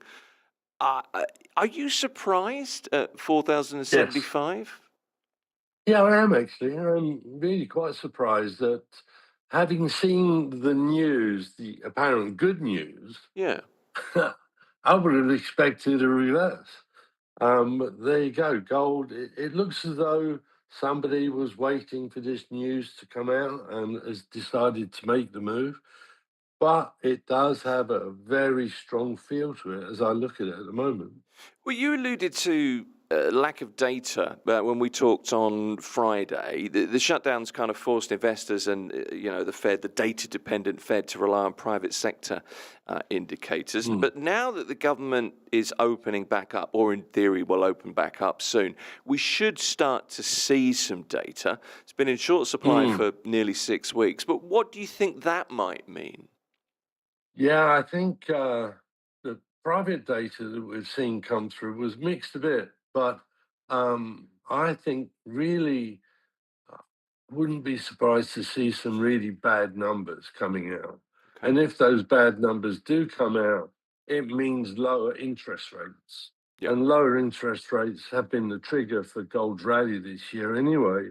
So yeah, it looks as though we're in for a return to the all-time high. It feels good. I've been reading your reports. I get quite excited when you send them through now, Jeff. I probably should get out more. I've said that to somebody else this Yeah, morning. you should. Yeah, I know. Let's look ahead just a little bit. You noted on Friday, this I thought was interesting. A couple of other things I wanted to ask you about as well. But this, first of all, the Challenger Job Cuts report released Thursday showed that US companies cut 150,000 jobs in October, which is the largest monthly reduction in over 2 decades, 20 years, strengthening expectations of another Federal Reserve rate cut. It supports precious metals, of course. The Federal Reserve rate cut, when do you think that might happen? There's a prediction I'm looking for. Well, there is a meeting in December. Yes. And the bets on Friday were about 67% certainty that there would be another rate cut. 67%, fairly sort of a bit higher than the middle, but nevertheless not very aggressive. Before the rate cuts we've seen in October and November, it's been well announced. I think it's really telling us that the Fed is going to act, it's going to cut. They know that the Fed will know some of the numbers. And I feel as though they're preparing everyone. And Jerome Powell's very good at calming everyone down and sounding a bit hawkish when he's not really. I think the market this morning is telling us that the rate cuts are coming. And honestly, it looks as though we might see a fresh all-time high. It really looked as though we were going through a quiet period, but the rally this morning, let's see a bit later on in the week. But for me, it looks as though we're going to have a fun week for some a fun week, not for others. But anyway, we'll see. Honestly, but I woke up thinking gold down, and it wasn't. It was up, and so I'm probably gonna have to do a bit of short covering. Life's all about surprises. A couple of things in your daily report just for the weekend that got my attention. First of all, and this we've talked about at some length over the last few weeks, really, the waves in trade policy, this is the quote, have calmed down somewhat. The conflicts are by no means resolved.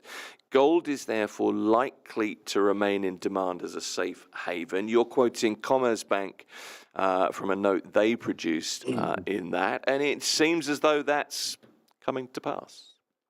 Yeah, it does look as though it's coming to pass. I think it's a bit early, and of course, we could still see things change for this week. But as the days progress, Tim, I think if it's going to happen, if we're going to have a strong rally, I think it will be this week. It looks as though we're set for that. So, and that will of course spill over into silver and platinum and palladium. Well, I'll come to those in a moment. The other quote you made, and this is kind of a more general quote, really. Tech-heavy stock markets remain poised for their biggest weekly fall in 7 months on Friday. And this is as investors fretted over the sustainability of a rally in artificial intelligence stocks, which got me thinking, are we fed up with AI already, or is it just, well, it's there, who cares about it anymore? Is that where we are, really? Honestly, I've always been in that camp. Okay. Yeah, maybe some would have suggested I needed some artificial intelligence myself, but yeah, I wouldn't say no. Look, Tim, honestly, being just a normal, boring gold trader, I do think AI, yeah, it's there. We've had technical trading in our business now for quite some time. I look at the charts a lot more than I did 30 years ago, because the charts react to movements in price, and movements in price react to the charts. And so it's all been very technical anyway. And the fact that we've got AI telling us where gold is going, well, yeah, maybe I won't have a job in a year or so's time. Probably I won't be alive in a year or so's time, but I'm getting on a bit. Jeff Rhodes, never let that be said. No. I'm expecting a long and fruitful but appearance from you on this program, at inshallah. least. But it is interesting, this, isn't it? I guess as a trader of some years of experience, let's put it that way, Jeff. How do you view this kind of invasion of AI in territory that you have traditionally kind of commanded? Does it feel as though the command is waning? No. No? I don't think there's going to be any significant impact on what trading markets do. It could affect the decision making for people, for example, who need gold or produce gold, but I can't really see the introduction of artificial intelligence into trading any more than black boxes. And black boxes changed the way gold was traded. I can't really see why that should be any more. It could become more efficient, I must say, and it would make the writing of market reports, which probably, doing that in the morning, Tim, can take a couple of hours. Maybe AI can do it in a couple of minutes. But let's see. But it's interesting, and it's more likely to impact, if you like, the industrial precious metals, right? Because AI is more likely to impact, industry and the production of products and services rather than trading. So I think, it could have an impact, certainly on the white metals. I'm interested in what you said about writing reports there, because you produce a report every day. And it's what, a Correct. 4 A4 page report, a couple of pages of charts, and then lots and lots of bullet points, and generally a couple of paragraphs on what's happened over the course of the day, or whatever you're particularly writing absolutely. about. And I wonder, to me, it seems as though you do that and it would really sort of focus the way you consider gold, whether you're looking back or looking forwards. It's a way of keeping yourself. Is it a way of keeping yourself sharp, would you say? Yes, absolutely. I think I've been in the UK for the last week, and I think it's fair to say not watching the markets as closely as I normally would. We've had a bit of a break. Played golf played golf at Glen Eagles. It's a Freudian slip for you. Yeah. Yeah, so probably not as focused as usual, Right. and I feel it. I do feel, if I'm not really on top of it, I feel that I don't have such a good feel for the market, and so I would say that's a very good observation. It's often the last thing I do at night is see what the gold price is, and first thing in the morning see what the gold price is.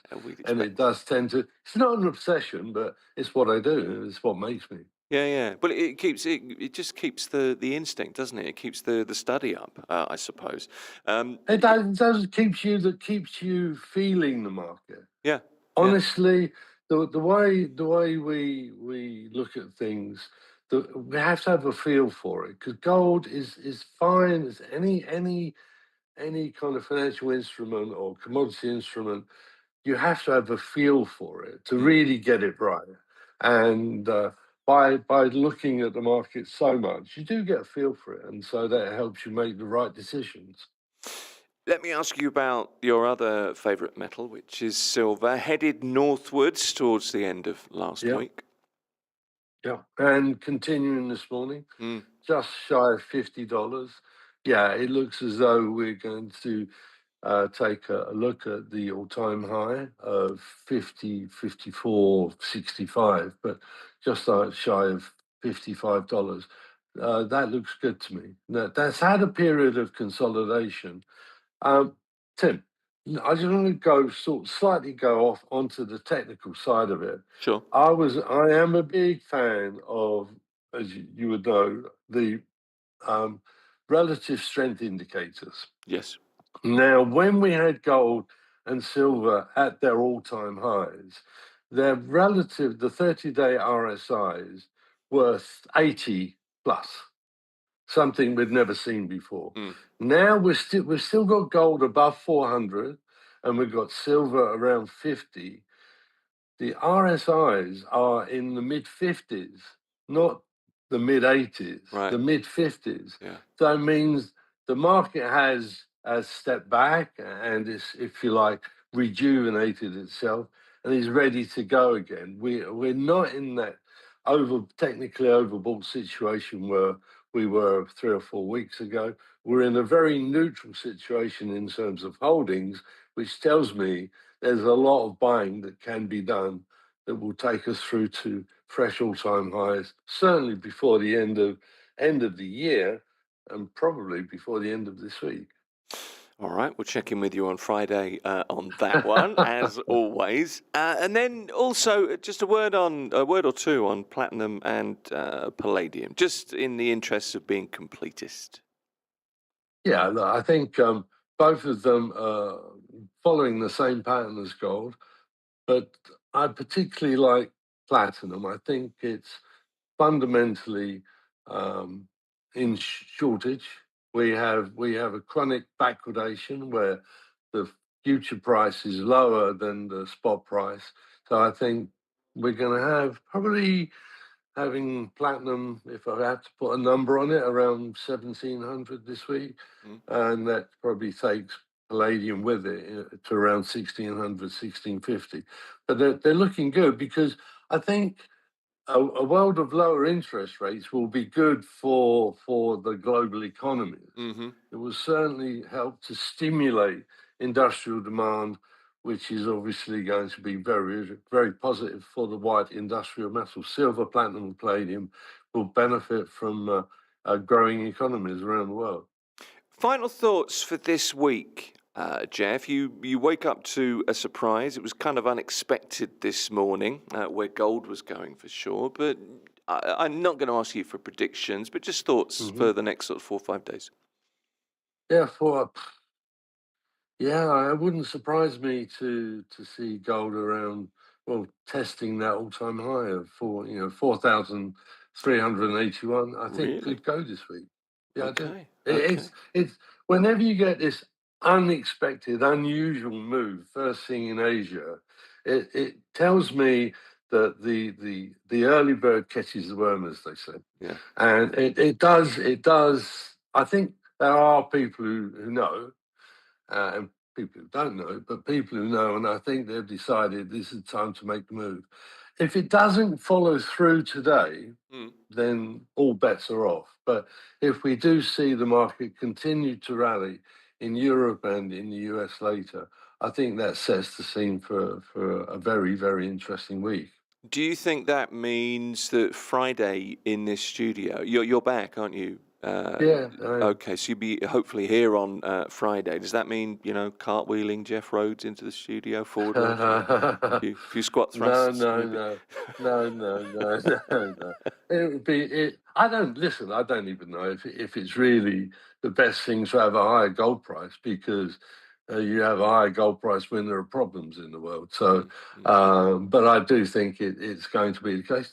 Listen, I don't really get excited whether gold's going up or down. It's just for me, I just love to track the movements, and it's enough for me to get it right. I feel it's not about making money, but I just feel very vindicated. If I make a call and it goes well, yeah, I'm happy. Can you hear my cat, by the way? I did hear something in the background there. Yeah. That's my cat. I think he's bullish for gold, actually. Why am I not surprised in the Rhodes household that the cat likes gold? Is he a Ginger Tom or no? No, he's white. He's creamy white. There you go. Look great with a little gold collar. To come into the picture. Jeff, I Yeah, always love talking yeah, to you. Really appreciate yeah, it. it's Look, good. safe journey back. See you on Friday. Okay, and you take care, mate. Brilliant. Bye-bye. Thanks, Jeff Teller. It's Jeff Rhodes, CEO of Goldstrom Advisory, joining us talking gold here on Mira Business FM. Mira Business FM.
listening to Mira Business FM.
FM.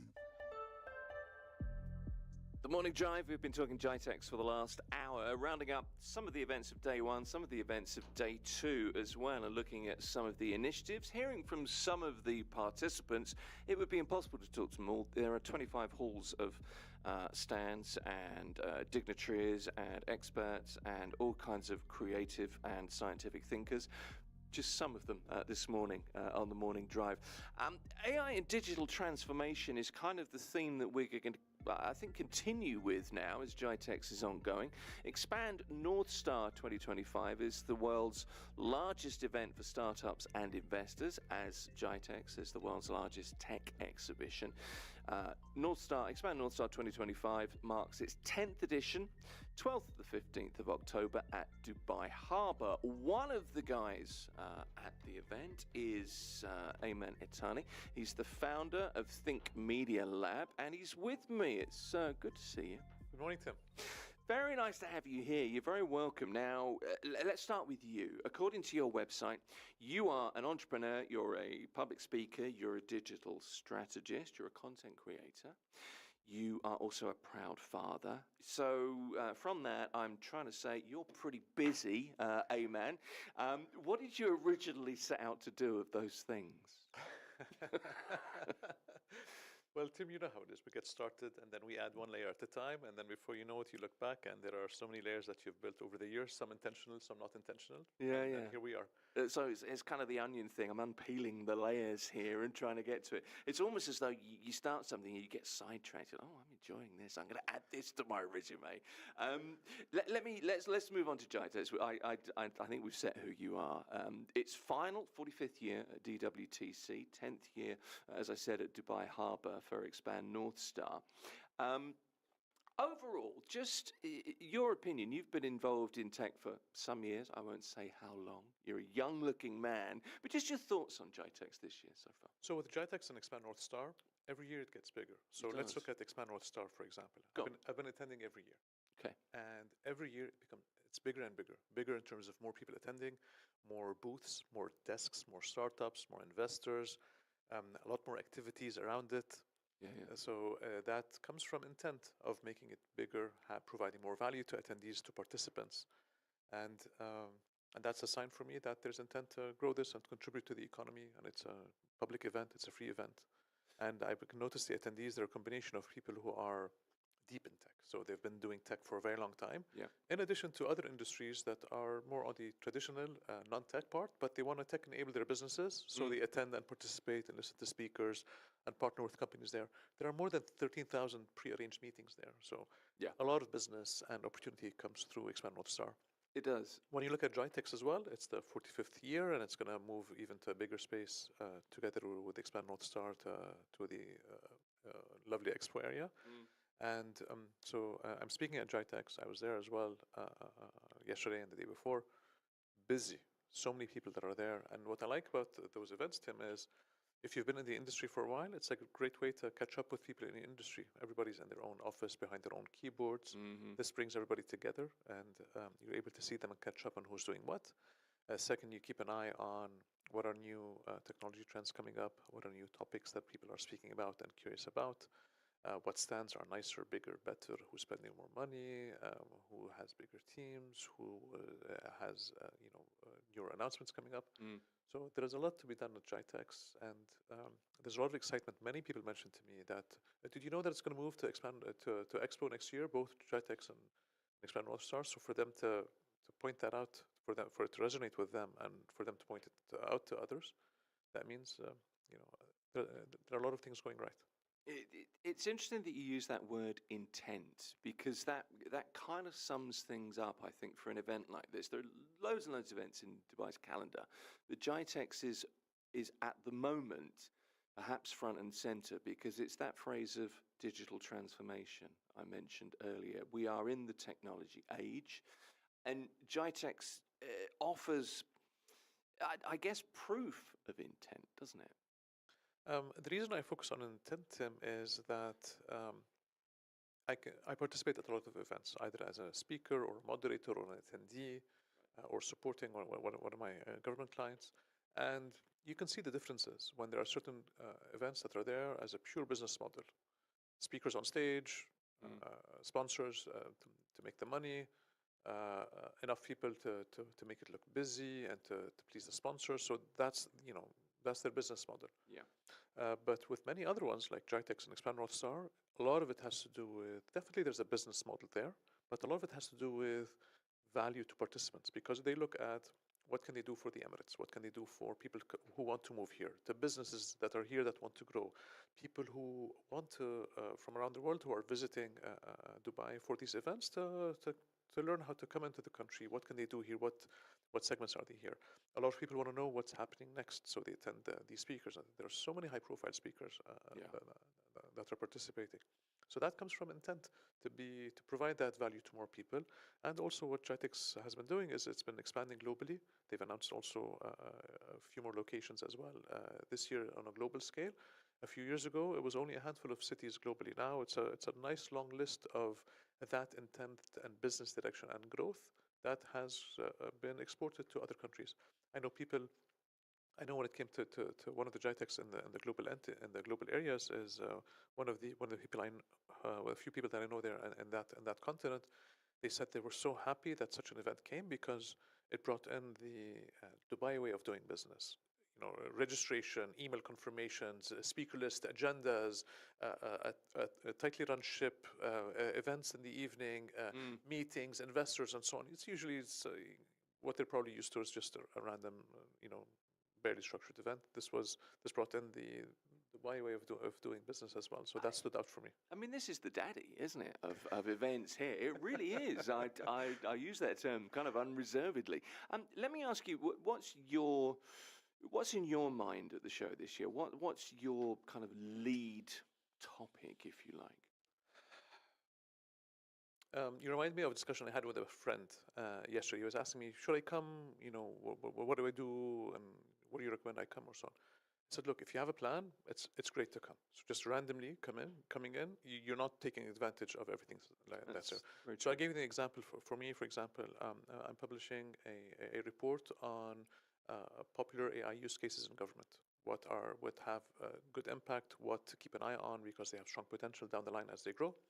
And I have that as a specific plan in mind. So when visiting GITEX, I look at the government organizations who's publicizing what AI use case, and I have an angle coming in.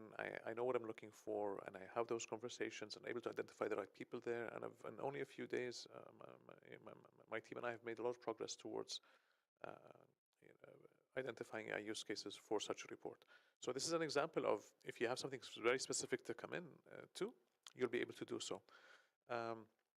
Another example, there was somebody who asked for my support on a few things before. I met with her a few weeks ago, and she told me that last year she came into GITEX going from booth to booth. She wants to move to the UAE. She was based in the UK. She wants to move to the UAE.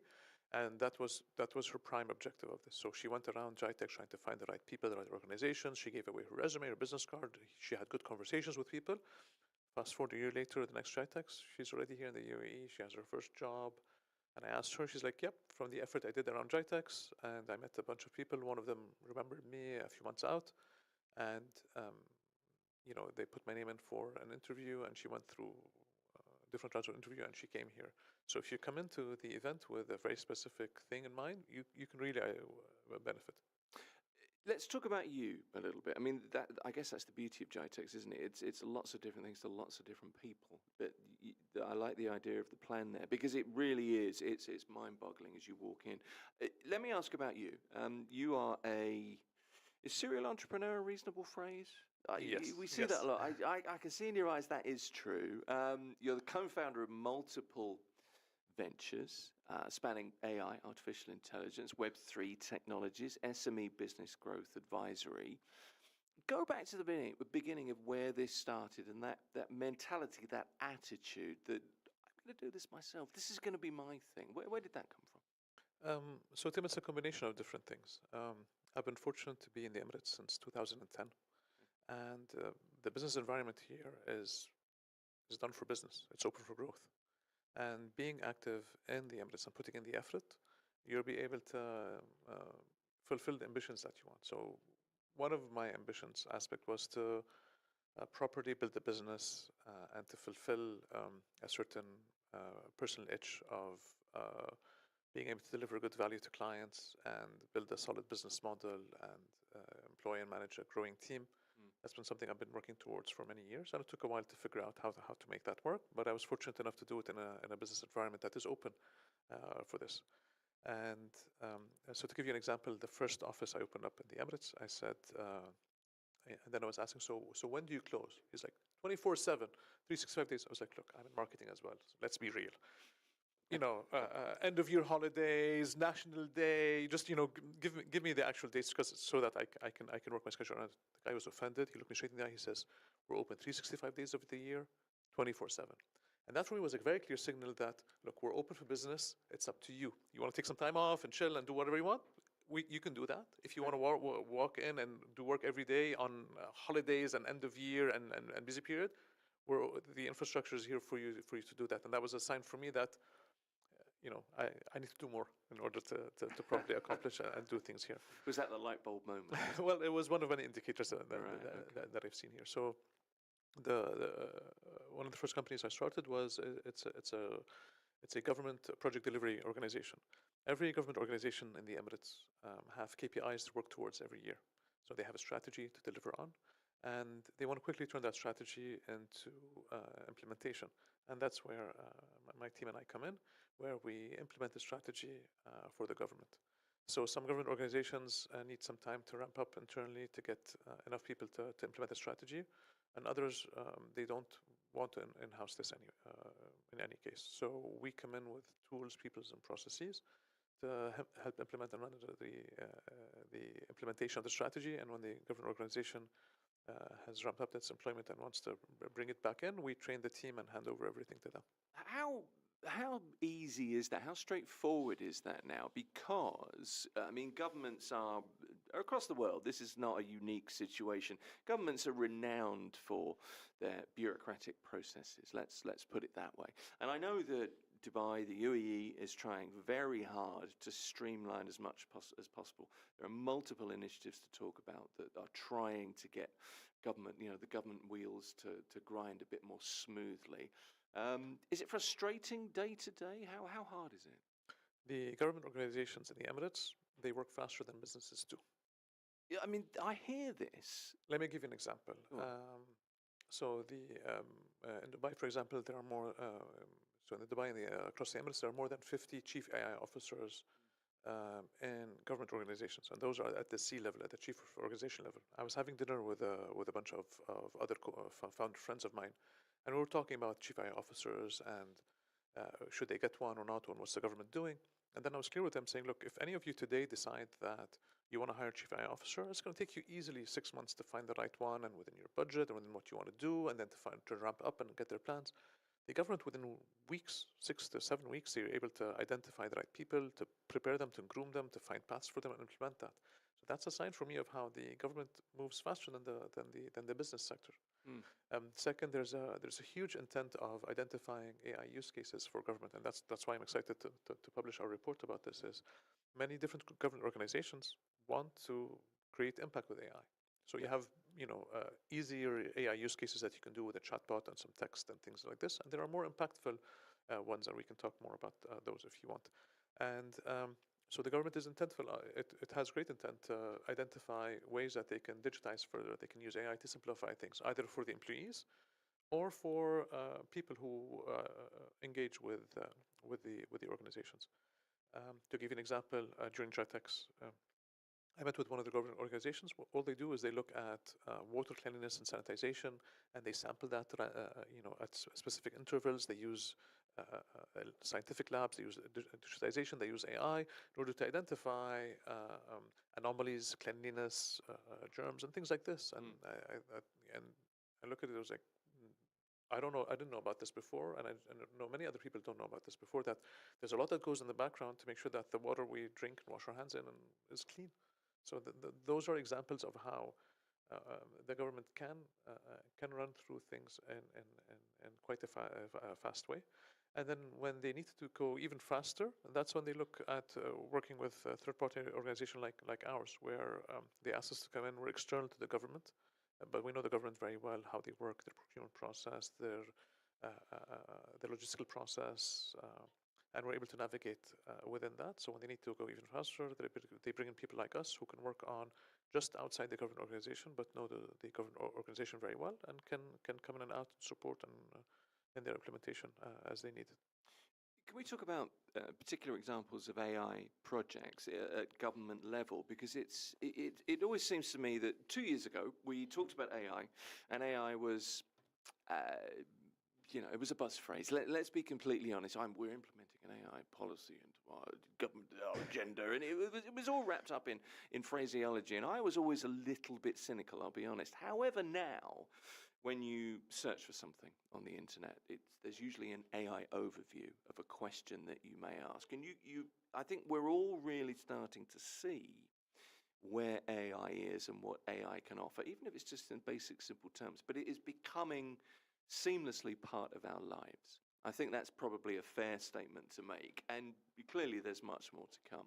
It's much more than chatbots now. But when it comes to Dubai government, the speed at which Dubai government is able to turn around initiatives, you've kind of pointed towards that.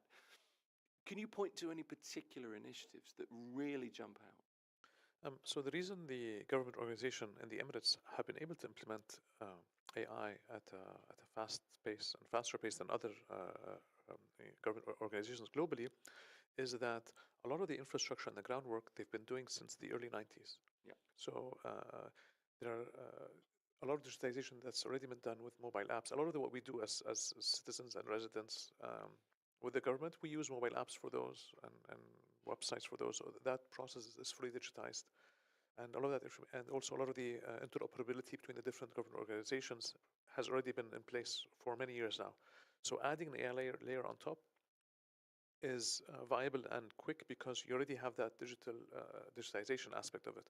Other government organizations in the world, and I keep a very close eye on AI use cases, is they're forced to do two steps at the same time. First, to digitize a lot of existing processes that they haven't digitized in a very long time, or they digitized once a long time ago and they haven't touched it, and adding AI on top. So doing those two together is a lot. It's a bigger chunk, right? Yeah. So the same way like getting healthy. You're asking me today to suddenly eat better, work out more, sleep better, have less stress, and you're asking me for too much to do, and to switch on. I have to start one thing at a time to turn my the process around. The foundations are not there for the integration in many cases, but here they have been put in place, is what you're saying. And this is why you observe a faster rollout when it comes to that.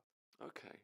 Let me ask, I'm going to ask, I think this is probably a rambling question, but it's something that's in my head. You're smiling, so you play my game. I'll give you an honest answer, so go deep. I'm really interested in your thoughts on something. One of the areas listed as I guess it's a core expertise with you, is AI and machine learning. Machine learning is basically old AI, isn't it? Let's face it, machines were kind of good. AI is that step forward.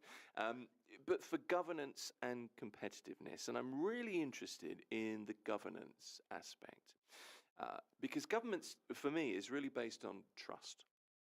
And it means different things to different people, but if we're all honest, we're all excited about AI, but probably a little bit wary as well, because the basis of AI depends on the person that, the source material, doesn't it? That's really the key to it.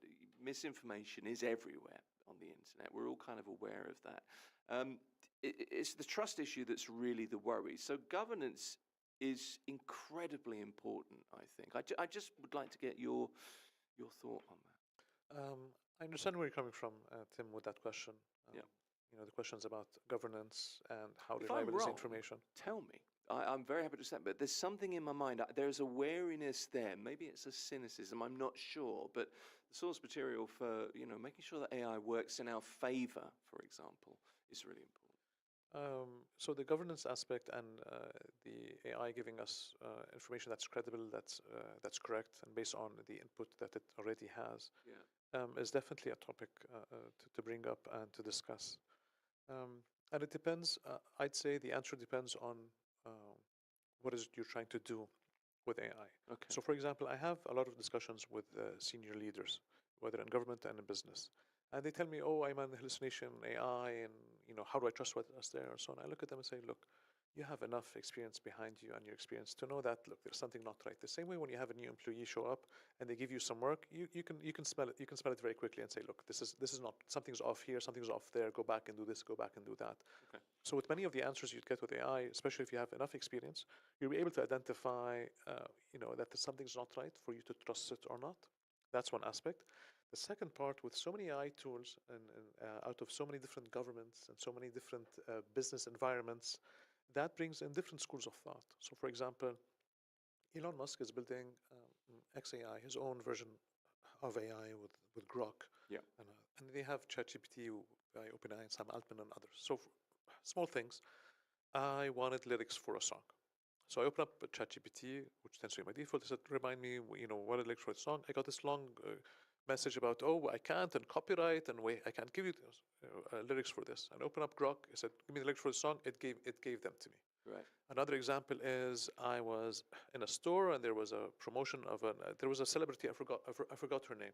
So I opened up ChatGPT. I said, I took a picture. It's like, remind me who's this person, who's this celebrity. It's like, oh, I can't identify pictures and so on. I do the same with Grok, and then it gives me the answer. So there are different schools of thought there on this. With Elon, he doesn't care much about many different aspects, and a lot of his personal ethos is available in the tools, including swearing and a lot of there.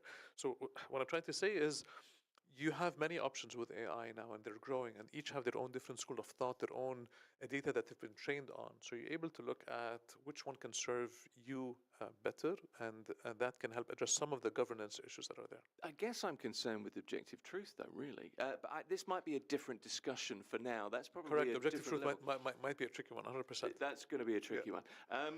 But it's being able to trust where you are, and I guess we trust what we trust, don't we? Is it we pays our money, we takes our choice when it comes to which AI engine that we use, in very simple terms. I think bias plays a role as well. So if AI gives you an answer that you like, you're going to go with it. It probably does. Yeah. Yeah. The same way I know somebody who visits 3 different doctors until they find a doctor that gives them the answers they want. Yeah, right? yeah. So. Well, that's very much the modern age, isn't it? You look great in that outfit. And clearly, you haven't looked in the mirror before you've left the house.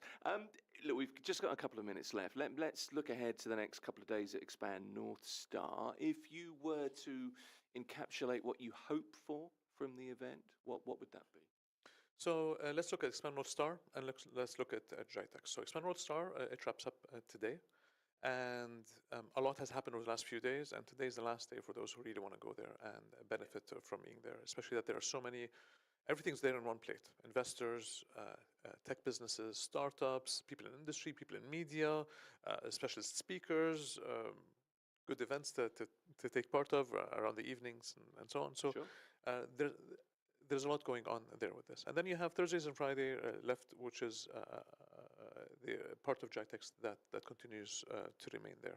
And there's a lot that is still there to happen there. And I know some people who are going in tomorrow with a very specific agenda of things that they have. And also even without an agenda, just walking around and bumping into old friends and people old in the industry that you haven't seen in such a long time. I've been part of those conversations the last few days, like, oh, I know this guy back in 2012, we did this together, or in 2021, we did this together. So it's very clear that they haven't touched base since then, and GITEX can provide that random encounter. Okay. Well, I guess some well-deserved R&R is up next for you. It's been a busy few days, I'm guessing. You look remarkably alive and like you've had some sleep, though. Well, it did take its toll. But yes, today I'm more refreshed than I was a few days ago. It's been really good to talk to you. Ayman Etani is the founder of Think Media Lab, serial entrepreneur, self-professed serial entrepreneur as well. AI, digital transformation. We got to some of the topics. I had loads of questions for you. Didn't get to them all, but great to meet you. Thank you for coming in. Thank you, Tim, for having me. Really appreciate it. This is Mira Business FM. It is just coming up to the news. In the next half an hour or so, we're going to be talking legal matters on the program with our special guest. The TikTok lawyer, Ludmila Yamalova, will be here at Mira Business FM next. You're listening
FM. The Morning Drive, we've been talking GITEX for the last hour, rounding up some of the events of day one, some of the events of day two as well, and looking at some of the initiatives, hearing from some of the participants. It would be impossible to talk to them all. There are 25 halls of stands and dignitaries and experts and all kinds of creative and scientific thinkers. Just some of them this morning on the Morning Drive. AI and digital transformation is kind of the theme that we're going to, I think, continue with now as GITEX is ongoing. Expand North Star 2025 is the world's largest event for startups and investors, as GITEX is the world's largest tech exhibition. Expand North Star 2025 marks its 10th edition, 12th to the 15th of October at Dubai Harbour. One of the guys at the event is Ayman Itani. He's the founder of Think Media Lab, and he's with me. It's good to see you. Good morning, Tim. Very nice to have you here. You're very welcome. Now, let's start with you. According to your website, you are an entrepreneur, you're a public speaker, you're a digital strategist, you're a content creator. You are also a proud father. So, from there...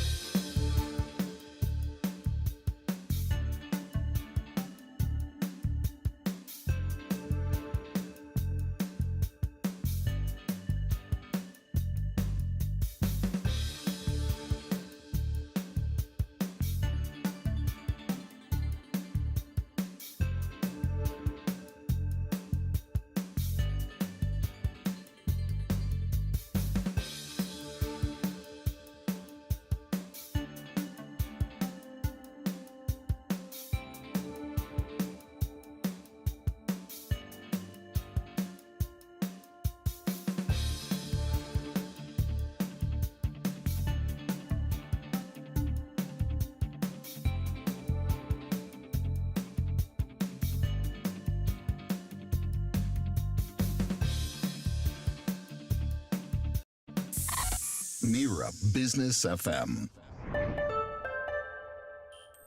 Welcome back to Mira Business FM. This is Daybreak with me, Inzamam Rashid. A very warm afternoon to you. It's a pleasure to be with you this afternoon here on Mira Business FM, streaming live across our website, mirabusiness.fm, and of course, across all the social channels as well, particularly on YouTube. If you are there, please do hit the subscribe button and make sure that you catch up on all the content that we have for you across Mira Business FM. You can, of course, catch up as well across the socials on X, Instagram, Facebook, and LinkedIn too. And if you want to get involved in the conversation today, then please just drop us an email, info@mira.fm, or you can drop us a message on WhatsApp. And what I would do is just store the number in your phone under Mira Business FM, and then you can send in all your questions and comments and all that kind of stuff to Tim Elliott and the Morning Drive team, and to here with me on Daybreak as well. Just pop this number in your phone, +971 522 789 567, or if it's easy, just go to the website whatsapp.mira.fm, and right there you will get straight to the messaging platform to send us messages as well. Now, today, my next guest is someone who I think is probably fair to say isn't just predicting the future of technology, but she's actually helping to build it. Faye Arjumandi is the founder and CEO of Mimic. It's a pioneering company that's changing how artificial intelligence and computing power are distributed across the world. She is noted as a serial entrepreneur, a patent holder, a member of the Forbes Technology Council, and also, I've been told, a passionate advocate for women in STEM. Basically, if it's cutting edge, Faye's probably already been there and built a company around it. She's in Abu Dhabi this week for Abu Dhabi Autonomous Week 2025 and joins us on the line from there. Faye, it's a pleasure to have you on Mira Business FM. Thank you. Likewise. Thanks for having me. No, and I'm loving the look as well. So tell us, you're in Abu Dhabi right now at the Autonomous Week? Yes, I'm here and it's buzzing. It's great to be in this region. They're moving with the speed of agentics and shaping the world. So it's great to be part of it and actually help bringing the future and make it available today in this region. Yeah, I mean, that's a skill to have, isn't it? Not only to predict the future with your glass ball, but also bring the future forward, essentially. So thank you for all the work that you do in that field. Just tell us a bit about Abu Dhabi Autonomous Week. It started today.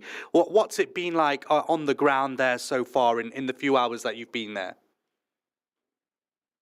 What I see here is that the government has the mission to really not only bring true autonomy to the market, but actually help shaping it.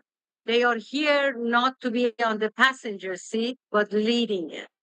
And they are welcoming all the entrepreneurs from around the world to come and put their innovation and what they have created into practice. So they are referring to it as creating a sandbox for agentics and AI, but I consider it as a sand beach because when it comes to AI and agentics, we really need to think outside the box and outside the domain of vertical apps to horizontal systems that can mimic human behavior by discovering each other, interacting with each other, and collaborating in order to create systems that advance and move forward and help our lives, whether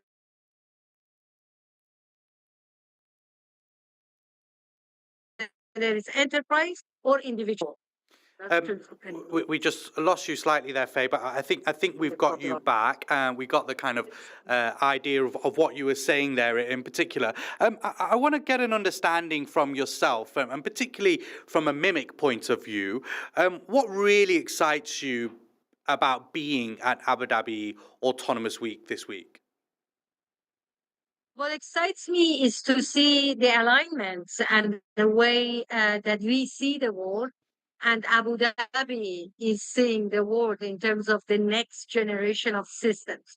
You see, what we're going through right now in terms of AI is exactly the way that we moved from web world to mobile application.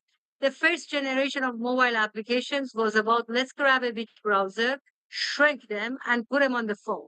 But very quickly, people realized that that's not enough. We required a new form of compute, a new form of software architecture in order to bring new systems to mobile. And that created mobile application, mobile native application. This is exactly where we are with AI. We are at that place where people are taking those big systems, now mobile application, wrapping it around AI and trying to kind of ping an LLM in cloud. But the true autonomy, the true value of the AI is in physical. Prompt is not about me sitting behind the computer and prompting an LLM. It's an event in the physical world that prompts into agentic native systems. And agents are these single capability agents that can now reside on device where the real context is and data sources, and based on a prompt from the physical world, now start processing the data based on context, decide where the other agent is, look for the other agents in order to create collaboration with other agents across the continuum compute in order to derive to an outcome. So mission accomplished that way. So you can't put the agents into box and vertical anymore. It's about horizontal systems, and it starts from device first with offline first and collaboration across the continuum and so on. Absolutely, and that's why I'll come on to kind of Edge Cloud and the stuff that you guys do at Mimic shortly. But I guess that's the real benefits of something like Abu Dhabi Autonomous Week, whereby these great minds are all coming together from all over the world. You're having these conversations. Yes, obviously there is huge competition out there, but also it's bringing these people together to elaborate your own, ideas and thoughts, and actually moving things things forward. And as you said right at the very beginning, bringing the future to this day and age. From a business perspective as well, how important is a week like this? Because I'm sure there'll be a lot of deals being made, a lot of MOUs being signed throughout the week as well. From a business perspective of someone who's in this industry and has been for some time now, how important is an event like this to get business done? Especially in this field where, you know, there's still a lot of questions around kind of getting business done.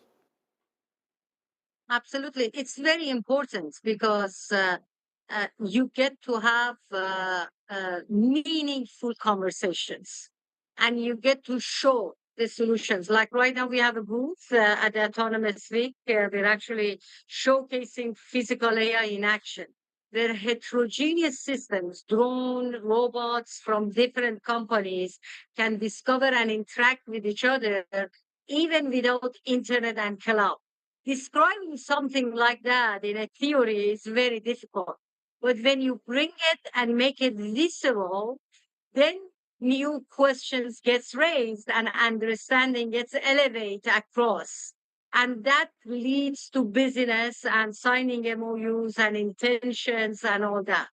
And we showcase that capability even without any cloud or internet connectivity. We see right now how difficult bandwidth is between you and I communicating. Now imagine that millions of autonomous cars or autonomous entities want to interact with each other through an intermediary cloud phone versus the device first itself is a cloud element. So when you come to an event and you're capable of showing these solutions in a physical world, not just TV rendering images of how fast the computer operates, but actually showing it, then the light bulb goes on that, oh, okay, I can put this in mining, I can put this in air, sea, and the land, where systems can interact with each other with sovereignty in execution. You see, people are talking about sovereignty as let me put everything in a data center. Yeah. But when we talk naturally, we decide that what is confidential and what can I disclose. So that's a sovereignty in execution, which happens between the devices. And those are the things that Mimic is actually enabling. At the end of the day, Mimic is about, again, mimicking human behavior, systems that mimic human behavior in a very natural way.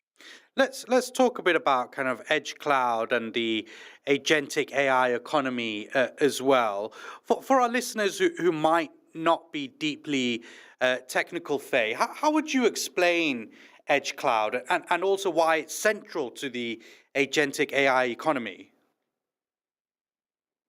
Actually, so it's a very good question. In fact, we're not an edge cloud company. And I do not necessarily believe in the way that the industry considers or defines edge cloud. Okay, interesting. We are the inventor of a hybrid edge cloud, but then the market hijacked the edge by saying, let's come and buy gateways. The word is not about let's come and buy gateways. The phone that you carry in your pocket. In fact, we were talking to a factory, and the CEO of a factory said, the most capable camera is the phone in the pocket of my employee. These devices has a lot more compute. Drone has a lot of compute. Car has a lot of compute in it. That's why we're saying it's about device first continuum AI. Why? Because Agentic's native system have a different requirement. Agents need to be able to run where the data source is and where the context is. Today in the cloud world, you have to send a lot of data to cloud for somebody to assume what the context of this conversation is. I'm talking to you in the context of being in autonomous event, seeing what's happening, and then communicating that with you directly. Cloud, I have to describe the entire scenery to some intermediary, and that intermediary shape it, and then somebody else make a conclusion from it. Versus acting on real data, acting on that real-time context, and now making a decision. I have an AI model on my device. I also may need an AI model that I need to discover it via another provider that is happened to be on another drone or on another car. So this is about continuum, but it starts with the endpoint device itself. So you provide the capability of API first, microservice first, and apply it to Agentix native, where they can run across any compute with or without cloud. So picking up So on in a that, sense, picking up on the idea of that yes, end product, Faye, how do you see, particularly what you guys do at Mimic, intersecting with the rise of autonomous systems from vehicles to smart infrastructure, particularly here in the UAE? How does that work?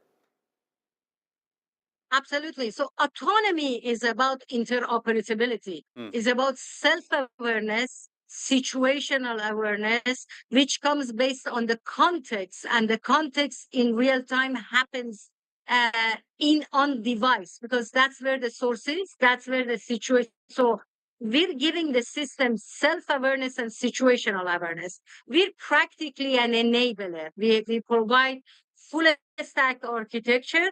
We provide a collection of digital services, libraries, and SDKs for others to now be able to develop Agentix native system that now agents across different entities can discover and collaborate with each other in order to complete a mission. And at any time, a car need to communicate with a traffic light, need to communicate with a camera.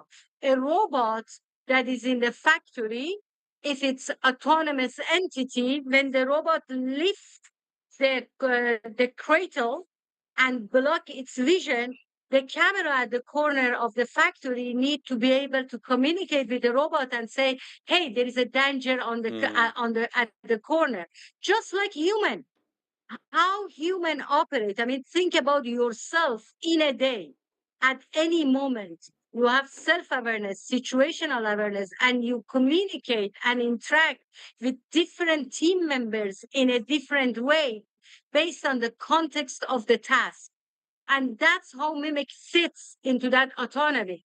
We bring interoperability across heterogeneous systems, whether it's inside the car, because car has many compute, and now with Mimic, you can provide and run agent on top of that compute, and that agent can move between the compute regardless of their underlying operating system connectivity in hardware and network. And so, And at the same time, so, Faye, sorry to interrupt you there. But I was just on that point. You know, you kind of said that Mimic is kind of redefining how computational intelligence is distributed. What does that kind of mean, though, in practical terms? You know, for businesses, for consumers, and also for how we use our devices. You picking up your phone, you know, a lot and saying that it's the most kind of important product that we have. But what is it that you guys are doing, which then in practical terms will actually be beneficial for consumers and businesses? So, absolutely good question. So imagine right now, every time for consumer, imagine right now, every time I want to check something and I have to prompt an LLM, I need connectivity to the cloud in order and receive the response. And I believe right now our LLM on my compute, I can work on my phone without any problem, and even when I'm offline. But now, over time, as I'm using that LLM, it can learn more about me and maintain my privacy. And if I need for the global LLM to now learn something beyond what it knows, I can authorize it to send that information. Or let's take into consideration your smart home in your home. You have camera, you have a doorbell, you have now an intruder that passing by the camera. The camera can immediately inform the IoT inside your home to now lock the doors, and immediately from the camera inform the law enforcement. So that's like a consumer setting, or the camera can inform the other cameras in the neighborhood that I'm suspecting an intruder, now follow the intruder while the law enforcement arrive and stream that over to the law enforcement. So things happens locally. Again, just like you first call your API in your head on whether you can do this and pick up the phone and call someone. In the context of enterprise, imagine you have a drone delivery of the package. Yeah. A drone is delivering a package from point A to point B, but its camera now detects a fire hazard underneath of the surface that is flying over. What does a human do? They pick up the phone and call 911. So now a drone, although its task was to deliver the package, it has the capability to call the firefighters. It has the capability to raise an alarm for the neighborhood. So interoperability become the true autonomy, and that's what the fit is in this sector. Elon Musk recently said. Please go, Faye. What did Elon say? He said a lot of things. Elon Musk very recently said, I have 100 million cars in the market. They all running their own powerful inference execution engine, right? But then in that case, that's a locked system. But with Mimic, we're saying decouple that agentic and inference from the underlying compute, which means that we empower businesses to actually own their own data, own their own knowledge, because knowledge as a service is the next big economy. SaaS is dead.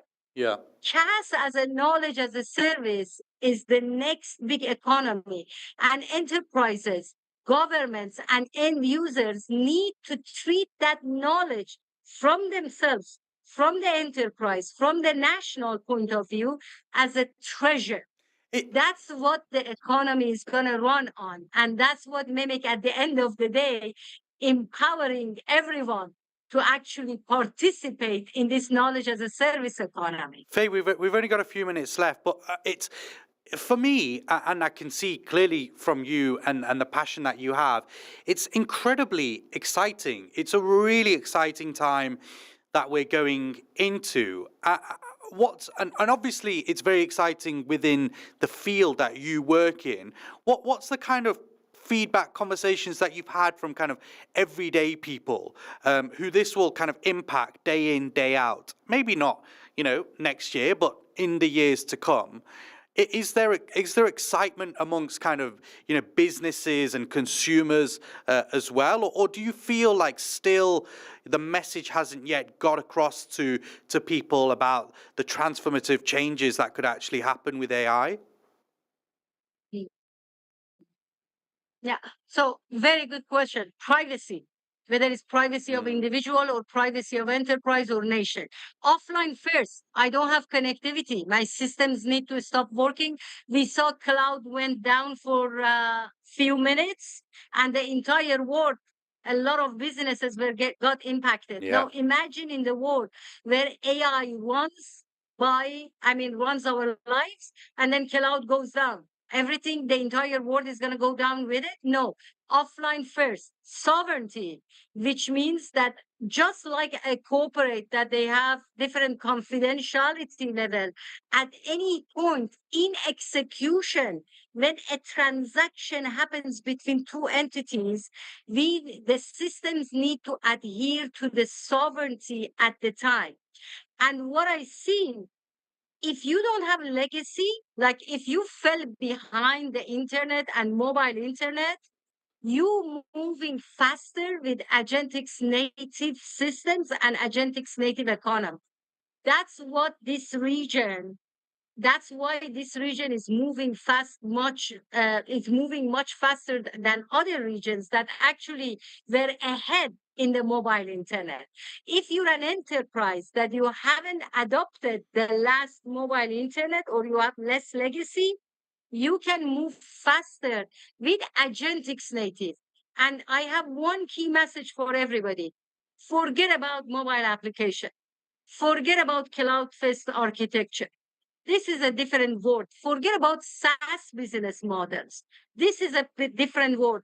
You need to start from agentic's native model and knowledge as a service economy, and start from scratch versus trying to band-aid the old systems.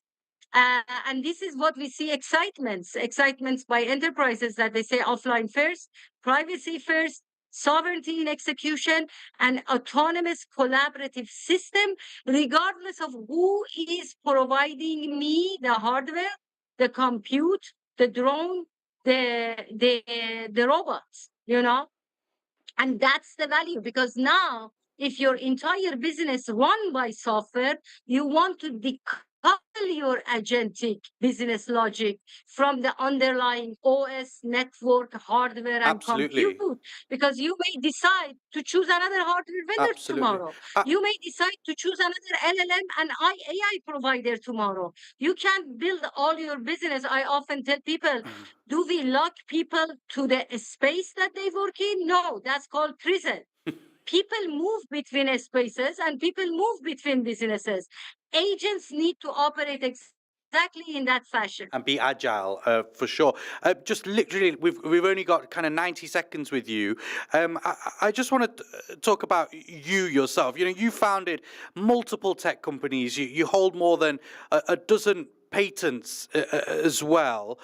You are an absolute force in this industry, and you continue to be so. I'd love to get an understanding from you what kind of advice you would give to young entrepreneurs or engineers here in the UAE in particular who want to innovate in deep tech but kind of may feel that the field is probably dominated by large global players. Absolutely. So, by the way, another big pain point is cloud cost, because people are now losing their shares in the cloud cost, and that's why, again, device first continuum is such a key thing.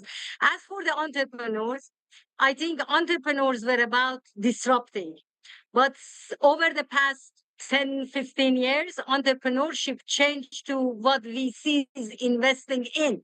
So venture capital kind of turned the entrepreneurship into the franchise copy paste. So my message to entrepreneurs is forget about that. We're back to grit. We're back to working out of your garage. Disrupt.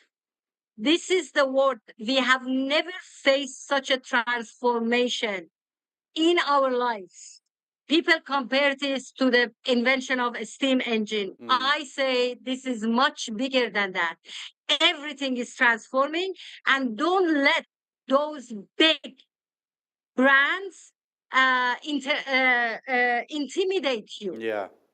Actually, those are not, the world right now is getting very noisy over AI model and compute, but the true value is in execution and inference engine.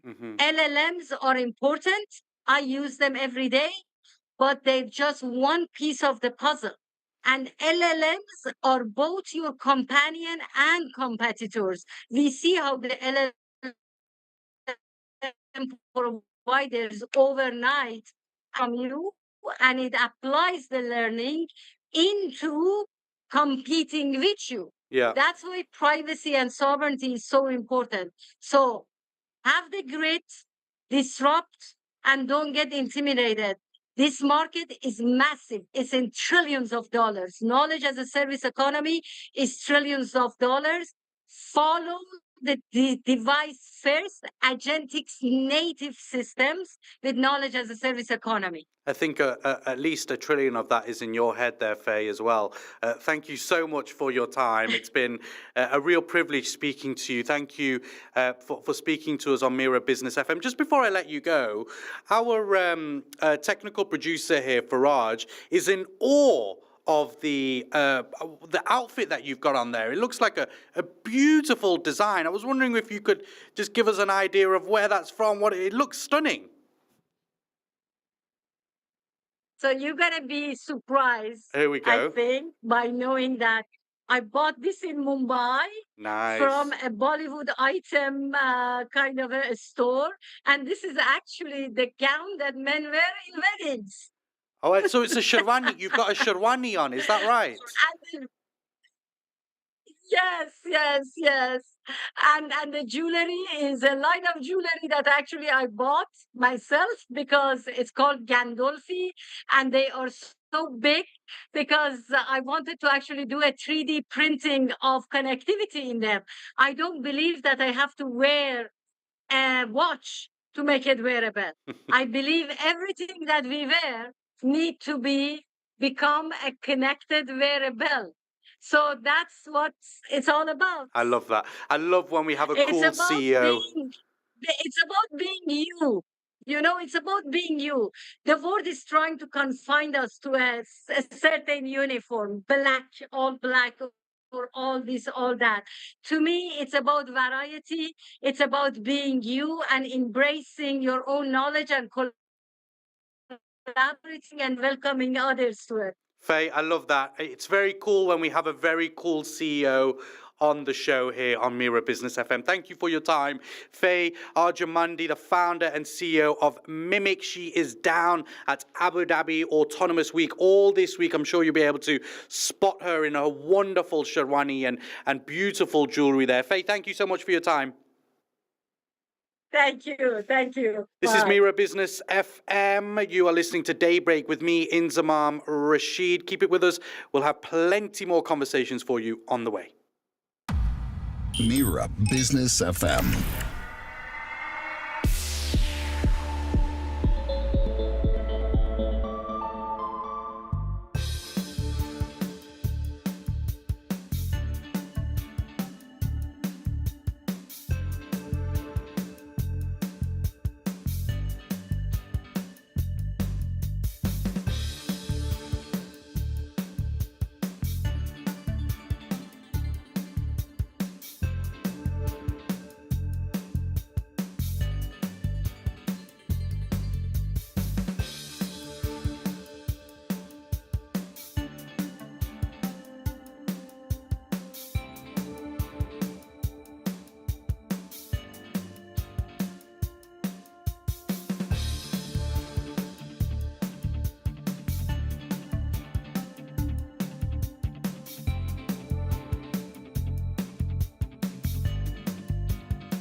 Your latest headlines here on Mira Business FM. The Roads and Transport Authority says the new Dubai Metro line has reached an important milestone of 10% construction completion as work moves ahead on schedule. The 30-kilometre line, featuring 14 stations, is due to launch in 2029 and aims to ease congestion and link key residential and commercial hubs. Next, Dubai's economy grew 4.4% in the first half of 2025, driven by double-digit gains in tourism, real estate and finance sectors. In the second quarter alone, the economy surged around 4.7%, with health and social work up 20% and construction expanding 8.5%. Dubai-listed Amlak Finance, PGSC, has signed an agreement with a UAE-regulated entity to partially sell financing contracts worth around 93 million dirhams. The move is expected to result in a negative impact of roughly 20 million dirhams on their books, pending regulator approval. In hospitality and tourism, Wynn Resorts Limited in Marjan Holding have partnered to develop the resort destination at Al Marjan Island. The integrated resort is scheduled to open in early 2027 and is seen as a significant boost to Ras Al Khaima's tourism and investment appeal. Clean energy leader Mazda and Austrian firm OMV have signed a binding agreement to launch a joint venture for a 140 megawatt green hydrogen electrolyzer plant in Bruck and Leitha, Austria. Construction began in September and the plant is expected to be operational by 2027. Mazda will hold 49% of the venture, OMV 51%. Looking at the markets for you today, and gold is trading at around $4,074 per ounce. Brent crude oil is approximately at $64.36 per barrel. WTI crude stands at $60.30 per barrel, and the US dollar index sits at 99.84. Finally, for you, the Emirates Tourism Council has announced a suite of new tourism initiatives slated for 2026, including a national tourism data platform and a new World's Coolest Winter campaign, after visitor hotel revenues reached $517 million in the latest campaign. That's your latest headlines here on Mira Business FM.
12. Welcome back to Mira Business FM. This is Daybreak with me, Inzamam Rashid, taking you through till 2 o'clock this afternoon on a Friday. What a great feeling that really is. Look, on the Daybreak, we spoke quite a bit and quite extensively a few weeks ago about women in the workplace and the opportunities and the challenges and the need for greater support systems as women progress through different stages of their careers and their lives. And it's something that we touched upon with financial journalist from Citywire, Paramita Day, which was a really fascinating conversation. You can catch that on the Mira Business FM podcast. But today we're going to dive into a community that I think it's fair to say is probably going beyond the workplace, a bit of a global movement designed specifically for women over the age of 35 who are navigating those important and I've got to be very careful with my words, I think, midlife transitions, perhaps. It's called Sisterhood Collective, and it's what started as an idea in Australia, which has now grown to more than 30,000 members across multiple countries. And this month, I think I'm right in saying, it officially launches in Abu Dhabi. I'm just looking at the owner, who's nodding her head, and I'll introduce you to her next. At its heart, Sisterhood Collective is about connection, it's about clarity, and it's about confidence. Those 3 C's, helping women reset, reflect, and build momentum towards the lives they truly want without pressure or judgment. Behind it is a woman with a fascinating story herself, from serving in the Australian Army to building businesses in wellness, fitness, and media. And she's now on, probably fair to say, a bit of a mission to change the conversation around midlife. I'm delighted to say that we're joined by the founder of Sisterhood, Laurie Drummond. Laurie, welcome to Mira Business FM. Thank you so much for having me. I think straight away you say I'm at that midlife age already. I'm like, oh my goodness, am I that old already? Sorry, I don't mean to. But then I think about it as well, and I'm getting there as well, because I turned 30 this year. You're a baby. No, because of you. I mean, when you talk about you're working with them over the age of 35, and I'm like, well, that's only 5 years away. And so your midlife kind of does start there. You know what? It's just such an important age. I feel like it's one of those transitional ages, right? Not only does your body change, right, but for women as well, we get to a point where we suddenly wake up and we go, is this it? You know, and that's when maybe you have these big relationship changes, or you think, I'm bored in my job. I want more. I want something different. And not to mention hormones, but let's not go there. Well, look, this is going to be a fascinating conversation, because I think, for a man, I really want to be able to take this conversation over the next hour wearing women's shoes, which obviously sounds odd, but is the way that I think this conversation should be had, and trying to get an insight of what life is like for a woman in her 30s and beyond. When we, I kind of squirmed at the word midlife when I read it out, but it's got such a stigma attached to it. But you're doing a lot to try and tackle that. Do you know what? I think it's an age where women start to feel empowered. It's when you start to have that moment of, I don't care what other people think. I'm happy with me right now, and I want whatever I want. So they go out and chase it. And I think you just have that extra bit of confidence, whereas when you're younger, you can be a little bit more fearful, particularly today where there is so much media around you. Like, everything is visible, and so are you. And so people can see everything, and I think that's what we're scared of, is opinions. We'll come on to exactly what Sisterhood Collective does, but I want to talk a bit about you and your varied career that you've had. You're wearing army green today. Let's talk about from military to entrepreneurship. How has your life kind of gone from that working for the Australian Army to where you are today? Do you know what? I'm glad I've got my own business, because if I had to put a CV together, it would be all over the shop, wouldn't it? It's really quite interesting. For me, I loved the Army. The reason I joined the Army was because my dad was in the Army. He was Special Forces. And of course, all little girls idolise their fathers. And I wanted to be just like him. So that's what I went off and did. And yes, I went into that military intelligence space, and I've had quite a few deployments overseas. But it was really fundamental in how it has shaped me today, because as you can imagine, you're told what to do. in everything, right? So that's even sometimes how you think. And, you know, going into the army straight from school, I just did what I was told and I tried to do it as best as I could. The problem was, way back then, was that you really were pitted against other female. There was this massive competition against women that to be seen or to be heard or to be promoted, not only did you work harder, but you were competing against all the men who seemed to, I guess there's more of them as well, but they were seen and they looked after each other, but the women got left behind. And we didn't really band together. And that's what I wanted to change. And so for me, I left the army and I went over to Iraq and lived there for a few years. And one of the jobs I did was, I was a threat advisor to the Australian ambassador. And the incumbent was Lyndall Sachs, female. And that was the moment for me where I realised she would call me and get my advice and go, what do you think? And she treated me like a human and she really valued my opinion and based, you know, her next missions off what I said. And I thought, I felt really valued. And that was the pivotal moment for me where I realised women can, you know, lean on each other and look after each other and you can rise together. Talk us through your time in the army. Give us some examples where you found that. And obviously, at the time, there were probably a lot less women serving at the time. And so that kind of competition and that rivalry is probably a lot more than, say, you know, if there were kind of equal number of men with women. But kind of give us some examples of what it was like serving in the army with other women who were just so fiercely competitive, I guess, and unsupportive. It was hard. It was like school sometimes, where a couple would get together and kind of bully the other one or shun them down, or they'd turn to the men and then you'd get the men. You know, it's like schoolyard stuff, which isn't fun, I don't think. We went through that for quite a few years. And so all you could do was be good at whatever, whatever the task was. And when you got to this turning point of working in Iraq and working with the ambassador there, you know, you've got a woman in the role there in a country like Iraq, and you don't need to go into the details of it, but, you know, a country where potentially it's difficult for a woman to be an ambassador, particularly at that time that you were working there. And then you, a woman yourself, advising her. That's two very strong, powerful women in a role like that. How was that a turning point for you at that time? I think it was the fact that her coming there and me seeing someone in such a high leadership position made me realise that you can actually create the path that you want. You can do anything. And that's what she showed me. Yeah, of course it's challenging because when you are talking to other key leaders, and that's what a lot of this was about, was talking to key leaders, or for me, trying to gain information by going into small villages and talking to the sheikhs. And they're sitting there thinking, there's a little blonde chick randomly amongst all these army people or security forces. They just wanted to talk though. For me, I'm gaining information that I can use later. But for them, they just wanted a conversation and they wanted to engage. And really it was about showcasing their authority, their status. And I guess by reading people, if you make them feel a certain way, they'll like you and they'll keep the conversation going and you'll get what you want.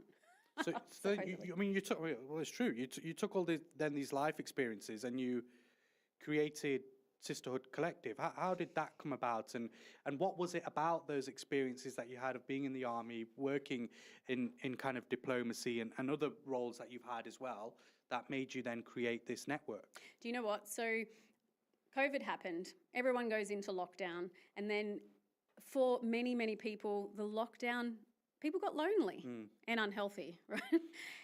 And so at the end of it, I was craving people. And if you know anything about me, it's that my people matter. I love surrounding myself with, amazing humans. It's what fills my cup, right?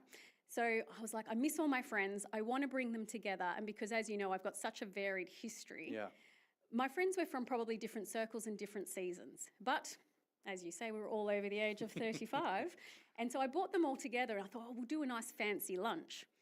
And in that moment, I kind of just took a step back and looked at everybody, and everyone was engaging and they were having fun. And what I noticed was we all are going through different pain points or issues and, in different seasons of our life. And I watched them feel safe amongst each other and start to share stories of, that may be of pain points. And then they would lean on each other and say, you know what, I've been there. Let me hook you up with this person or something. And they started to share. And that moment, so I ran a couple more of those, and it was that moment where I just stopped and looked and thought, oh, these girls don't know each other, but they feel safe right now. I've created a safe space, and now they're sharing personal details, which is helping them advance in life. It's helping them, do, something they've been thinking about, but not necessarily taking action on, which is what I'm a big believer of, is taking action. Why do you think it's, and again, please tell me from a kind of a woman's perspective, why is it taken for a space like that for women to be able to discuss those kind of issues, which clearly are quite common across, that kind of group of women? Why is it taken for you to put together like a dinner party or lunch or whatever it may be, and then create this space in order for women to have those conversations? I don't know, maybe it's fear. Society puts these, specific ways of life, or puts you in a vortex and says you're a matrix and this is how you should live life, and this is how society sees it as a good life.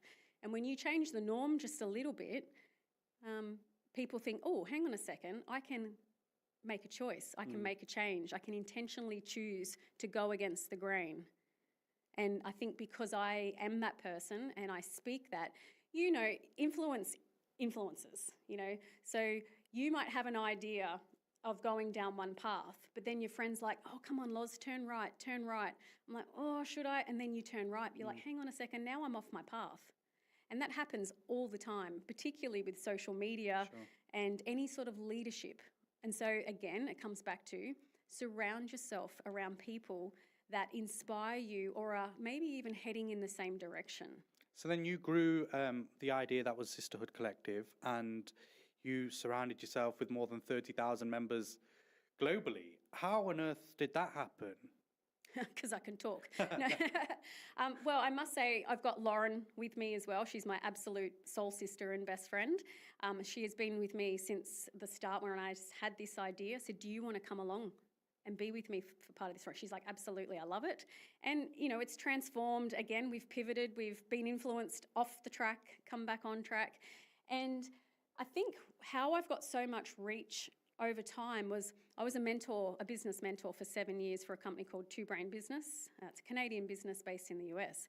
And I had a lot of mentees all over the world. They were gym owners, but I literally had mentees in China, to Ireland, to Jordan, all over Australia and the US. And I think, you've suddenly got that network. You're starting to build a network, and people are, when you give good advice to people, they start to share that, and then your messages start to get out there. And I think that's how we started.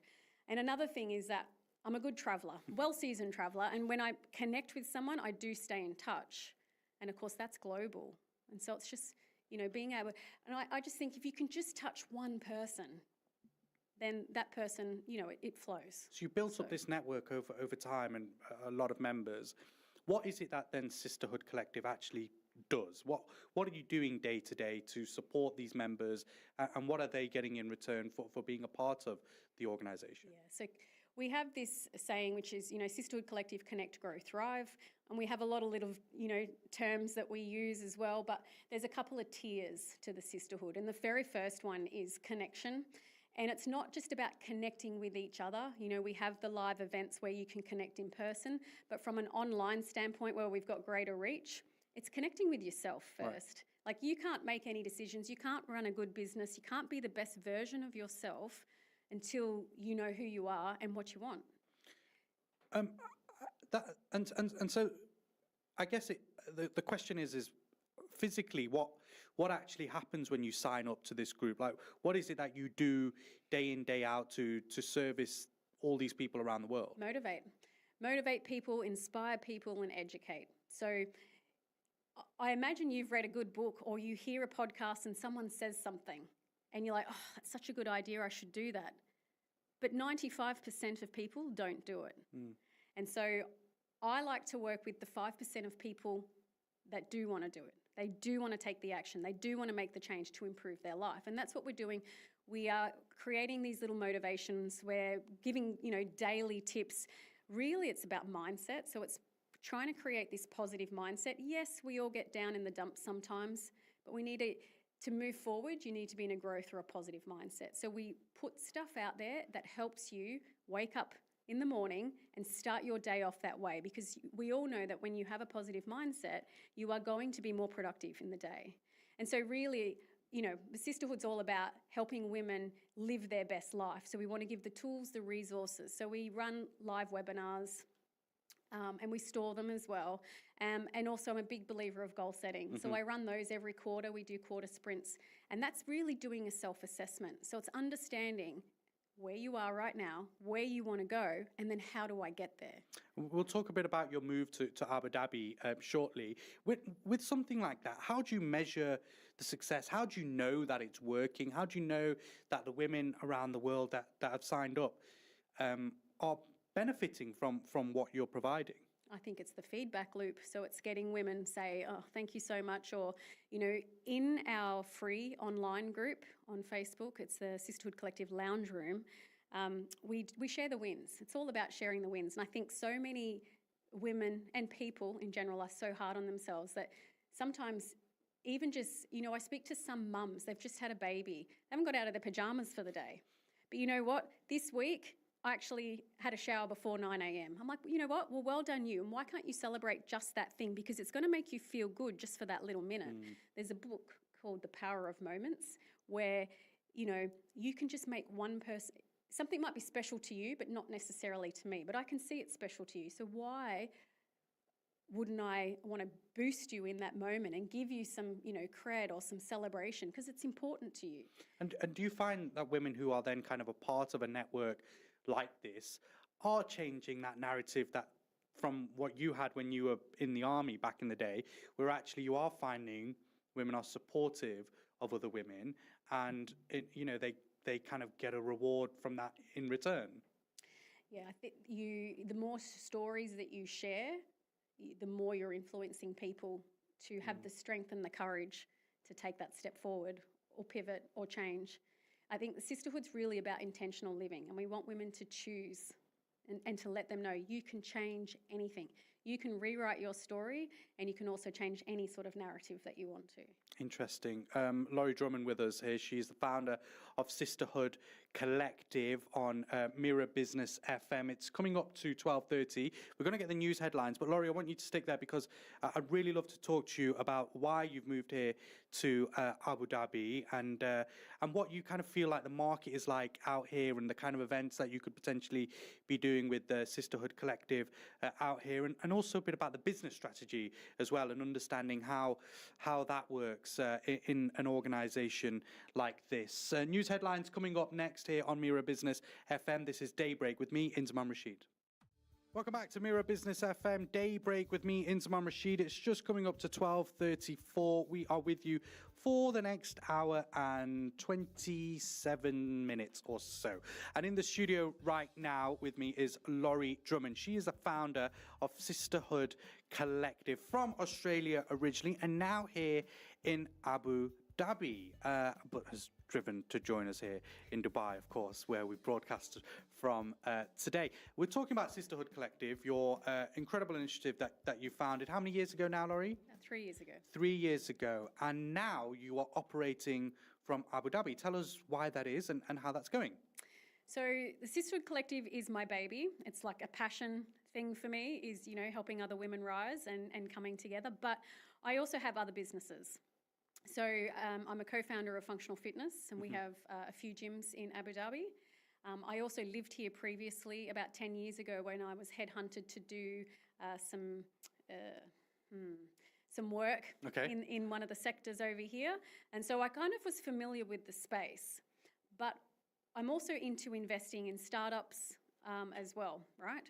And someone once said to me, if you want to be a lion, you need to play with the lions. And the UAE is just that. This is it's a country that has opportunity everywhere. There's amazing people from everywhere. Everyone's ambitious. And there's just so much going on and it's exciting. So that's why we kind of came here as our next step. We wanted to, I feel like there's so many people we can connect with and help. And also for me personally, we're expanding our business quite fast and rapidly. So Obviously, wherever you go, you carry your baby with you, Yeah. and so what makes Abu Dhabi the right fit for Sisterhood Collective at this stage? yeah, do you know why? Because as you get older, I can't remember how this goes, but when you're younger, it's quite easy to make friends, right? You're at school, you're seeing people every day, or you're at university and you're seeing people every day. But then when you get mid-30s, you'll get there soon, love. Soon. But when you get there, you're not doing as much and you're not seeing as many people. Yeah. So there's a lot of women and men that come here and it's lonely, you know, and so that's what, well, part of what Sisterhood Collective is about is connecting and bringing people together because it is lonely. Or sometimes you're rapidly advancing in your life and you're leaving behind your friendship groups. It's just a season, it's time to change. And so because this is such a fast-paced environment here, I feel like we can connect women that are feeling lonely and it happens a lot faster. Yeah, I was going to ask about that. What is it about the UAE where have you kind of found a gap in the market where you often find maybe some women, particularly kind of 35 plus, who, because of the way the environment works here, and also it is a heavily male-dominated environment as well, maybe just feel a bit disillusioned, maybe feel a bit left out.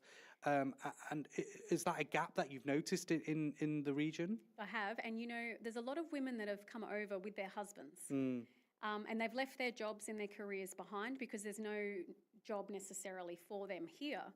And they have this idea to start a business. And that's the other element of what we do. And also what I do as a mentor is help women start their own business. And there is a huge gap here for it because these women are ambitious. They've got time and they've got drive. And so I think there's a lot more people here. And here's, I think also with AI at the moment, you know, there's a lot of automations going on. People aren't, they say people are losing their jobs, but also people are fearful of the future and, you know, what their career is going to look like. So they want to start their own business. How important is it for you as a businesswoman yourself to help other women, particularly those who kind of move over here and have the ambitions to set up their business, for you to mentor them as you do and to support other women? At the end of the day, that's the kind of the crux of what Sisterhood Collective is. But for you as an individual, how important is that to do that? Yeah, it's my everything, and it's why I have Project 5. The thing is, I can't do it for you.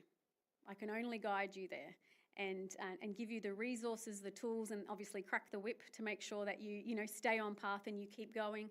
Because running a business isn't easy. Setting up a business is even harder, you know, and even finding the clientele or the market for that, you know, space. It takes time and consistency. And, you know, a lot of people drop off at the moment it gets hard, or maybe I mentored one gentleman who was setting up his own business, and he said, he put a package together, you know, his service that he was going to offer, and he reached out to 3 people or companies, and he said, no one's biting. I said, you've put 3 posts out, you've done 3 marketing posts, and you've reached out to 3 people. I'm like, we've been in business for 2 years. Like, you have to, you know, go out 1,000 times to find that one little cherry. And once you get that cherry, you get momentum. And when you get momentum, you know, success starts to occur, opportunities. And I think it snowballs, it does snowball. And the other thing is, if you're too fearful, you're not going to see opportunity. It's literally going to be staring at you in the face and you're looking past it. Yeah. So again, that's where it comes back to the sisterhood and our first layer, which is getting you into that positive mindset, because when you have that, you will see everything around you. On the Sisterhood Collective, how do you kind of plan to adapt the community to, I guess, the cultural and the professional landscape of the UAE? Are you kind of having to change what you have to offer to kind of meet demands here? I think the only new thing we've done is add the in-person events, because I believe that connection and almost physical connection without touching each other is super important now, because everything is online and everything's automated and we're losing that human side. So that's the part we've adapted, because I think that's the most important thing right now. But we need to stay authentic, and the sisterhood really, it's about raising other women. I think where we're going in the future, the point of it is to be a platform where we promote other women. I don't want to just be the face of it. Yeah. Neither does Lauren. We want all the other women to shine. And how do you do that? So I think, well, we've got something launching soon. I can't tell you just yet, so you'll have to get me back if you want to discuss not a tease that. like that. That's no. Do you like that one? Yes. When we launched that, and part of it, there's a couple of parts to it, but one part which I will tell you about is the online component, and it will be a directory as well. So it's a directory not only of locations, so what cities globally where people are, but also how they can enter the conversation. So maybe you're a PR guru, a sales and marketing person, you're a doctor, and you're maybe looking for a doctor as a speaker or something like that. But it's a way of connecting all these women, but allowing them to showcase. On top of that, we have an online portal, which is a learning portal where I want to showcase women, so where they'll put their masterclasses or courses. So, and we'll rotate this around a little bit. But again, these women are getting further exposure. They'll also come onto our podcast and things like that as well. So you spoke earlier a bit about authenticity. How do you kind of balance staying authentic to what Sisterhood Collective is all about, but still growing your membership internationally? Is that a challenge? No, I'll tell you why. Well, maybe, I don't know. I love planning, and my favourite thing is strategy. I love a big whiteboard and a couple of pens, and I'll just sit there for hours, and I map out, firstly, all the streams of business that I have, and then the operations. And I do everything in 90-day sprints. And I think just on the weekend, actually Sunday, I mapped out my next 12 months and what that looks like, and then what Sisterhood looks like, and the growth. And then I'm like, I haven't mapped out my next 12 hours, let alone 12 months. That's yeah, and well, it's not the personal aspect; it's just the business component. Fair enough. Because I have goals and I have dreams, and I also just think that reach for the stars. And if you don't reach it, you've come a lot further than you ever would. So you've got to put the bar high if you want to, go places. You are a businesswoman at the end of the day. I'd love to know how you kind of balance purpose and profitability in an organization like this. How do you kind of monetize a platform which is basically a social network? Yes. I think through sponsorships, memberships, is pretty much it, and then service offerings. And has that been successful for you? We know, and yes. Do you know what I mean? So from a membership perspective, yes, we've got this great reach. I don't think I've done a good job, and the reason is I've pivoted a few times because I've been influenced, and I've taken the business down a track where I thought I had to take it, not necessarily where I wanted to take it and where the need was. And so that's where it comes back to, revisiting everything. And so by moving the business across here to the UAE, it was an opportunity to facelift everything. And so like our websites are, actually going through a facelift right now. Our services are going through a facelift right now. And I guess the path, the roadmap on where we're going has just undergone a facelift too. So to get that clarity on where we want to go. And if you keep pivoting, nothing's going to be successful, profitable from a profitable perspective. And the UAE, particularly Abu Dhabi, is kind of seen as a bit of a hub for entrepreneurs. Is that part of the reason of being here as well? Are you hoping that you can really expand Sisterhood Collective by that kind of injection of cash from people who, obviously align with what you guys do, but also see a gap in the market for an organization like this? Yeah, I think so. And I also think there's a gap for men.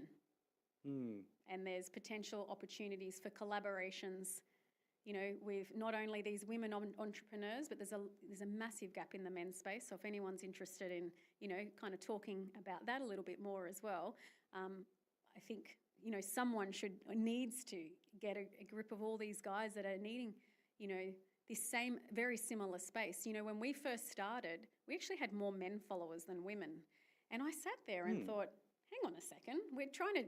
our target audience is women over 35, but we're getting men over 35. And literally they were reaching out as well. Loz, love that podcast. Or, this really resonates with us, when I do a workshop. This really resonates with me. I sat down and did the work and got your workbook and did it all. And so then we actually, back then, but 3 years ago, we structured our target audience around the feedback we were getting from men, but we created a female avatar based on the needs of the man. Isn't that really weird? Yeah. Because it's just a need in general. And And although we talk all about helping women, at the end of the day, we want to reach anybody. Yeah, that's interesting. Do you kind of see yourself as a platform was also helping men kind of understand what a woman 35 plus is kind of going through and trying to, navigate through the life where, a woman has so many different changes at the time? Initially, I wanted to be an all-inclusive platform, but then what I realised is in order to help the women, they need that safe space, and that, unfortunately, that's to be, we need closed doors to feel safe. We spoke about this a bit earlier as well, Laurie, and I asked you a bit how you measure success in Sisterhood Collective. Is it numbers? Is that what you're solely looking at, or revenue even as well, or is it the kind of impact that you have on individual women's lives, I guess? Yeah, it's not about the money. This particular one, as I said, it's my passion project. Of course, it helps get further reach and everything like that. For me, if the sisterhood reaches one person and makes a change, that was always my goal. Now we're on a mission to reach 1 million. Wow. And the impact doesn't have to be big. It could be tiny. It could just make someone stop and think for a second. And if that helps somebody, then I find that to be very successful, and that's always been our goal. What's your plans to get there, and by when do you think you can get there? Oh, I don't know. I haven't mapped out how to get there in 1 million. Hang on, you've mapped your next 12 years, so... I've got some homework to do. How long? Again, I think once you start to get some momentum, and I feel like it's here, I think the UAE is going to give us the momentum to get the further reach, and I have plans to get into other countries and get this, greater reach. I think we'd definitely be there within the next 3 to 5 years. Wow. I certainly hope so. Amazing. And do you kind of hope that you can take this onwards into not just it being a kind of your baby and a personal project, but actually turning this into what eventually could be a viable business model as well? Is that the plan? And how do you navigate that? Yeah, it's something I always think about. So how does this legacy continue whether I'm here or not here? Because I think that's important. And, initially when you start a business, people buy from people. So you need you need a face behind the business. And right now that's kind of me. But as I said earlier, the plan is to help other women rise. So that is what we will do. We'll start to pass the baton on a little bit and make it a face that is all-encompassing the sisterhood. It's all these women that are doing amazing things. And it will be a brand that, hopefully goes around globally and does some, conventions or summits and hosts live events to bring the women together and showcase other women on their journeys that maybe have had really, overcome limiting beliefs or some sort of barrier to get where they are today, that just inspires somebody to go, yes. And how important is it for you as well to kind of inspire the next generation of women as well, those who are soon will be hitting that 35 mark and upwards? Is that a role that the Sisterhood Collective plays as well? Yeah. And, yes, down, but also interestingly older. You think the market's about 35 to 45, and that was kind of where we were aiming. We had a lot of 60-year-old women that are still saying things like, oh, I wish I had have done something like you. I wish I had have started a business. I'm like, but you still can. Yeah. Because in 20 years, what could you do in 20 years? A lot. Right. Have a kid. Learn a language. Yeah. Move countries. Yeah. Start a business or 6.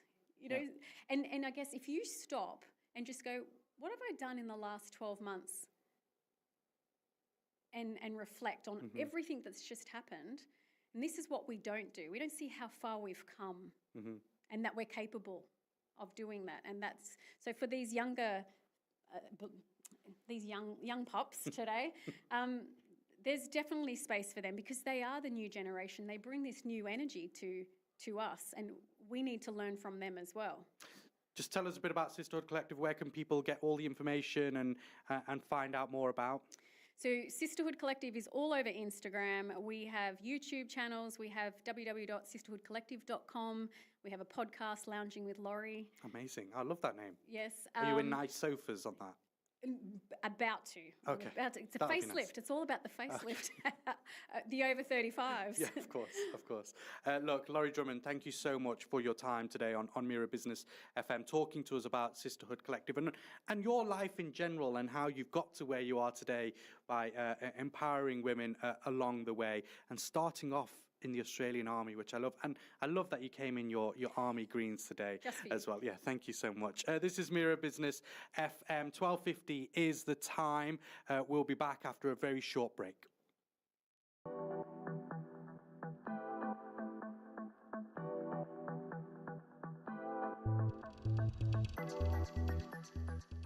Welcome back to Mira Business FM. The time is just coming up to 1:20.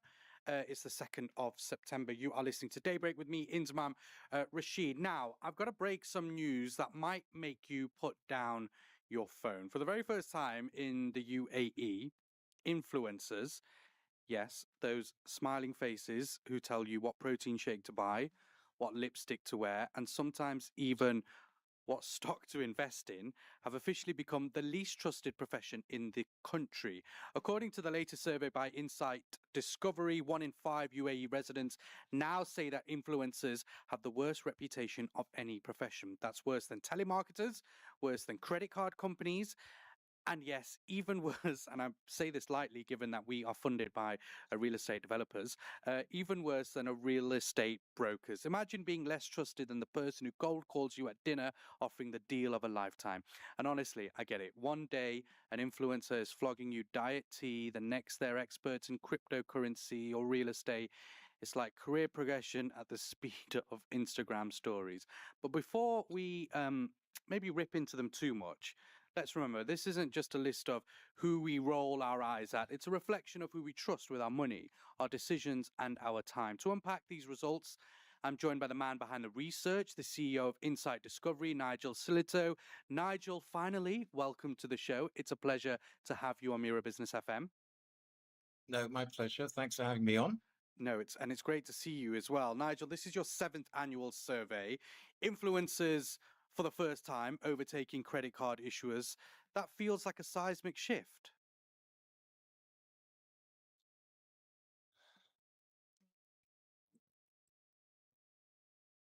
Okay, seem to... Can you hear me? And now we've got you, Nigel. Yeah, I was saying that this is your 7th annual survey and influencers are overtaking credit card issuers. It feels like a bit of a seismic shift.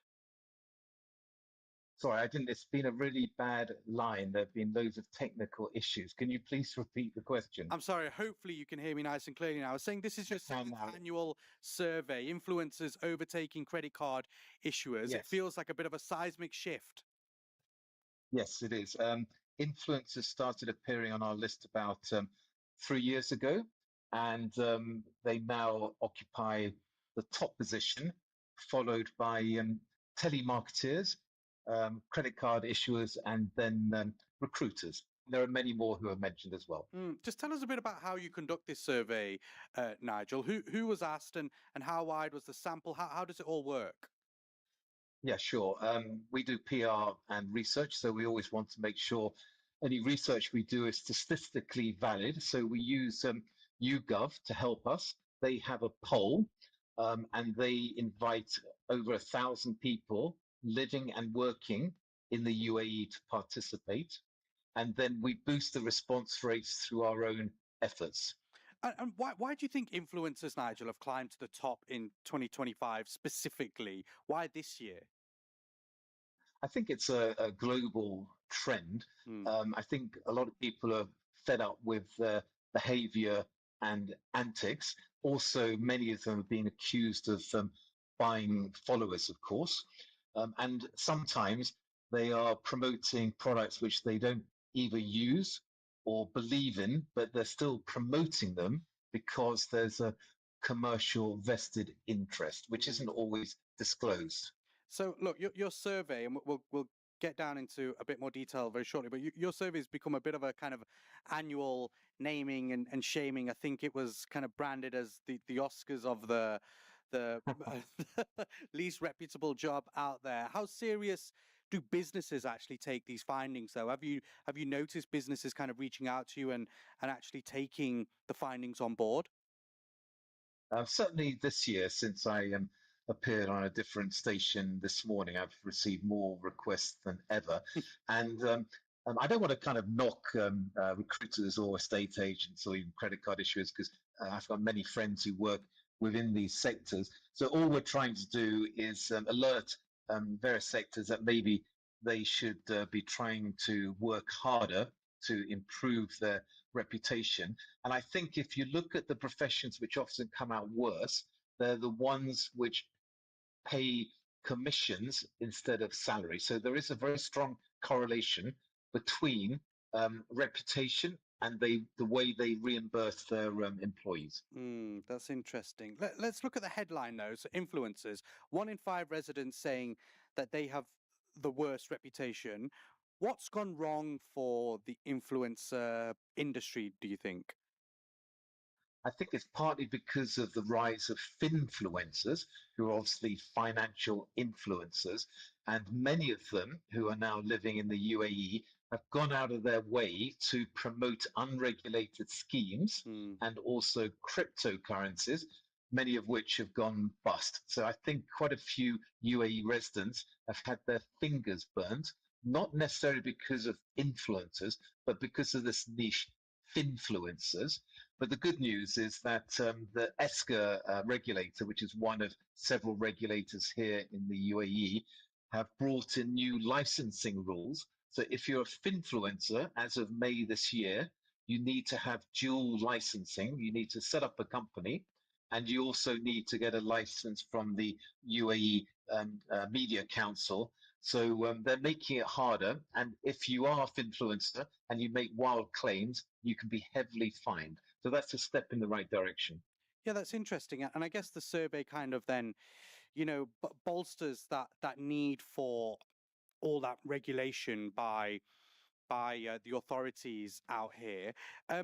When you kind of think of finfluencers, I think I'm saying that right. It's a difficult word. Right. Yeah, you are. Do you think, Nigel, that there is a way that they can rebuild trust, or is it kind of a reputational slide that's irreversible now?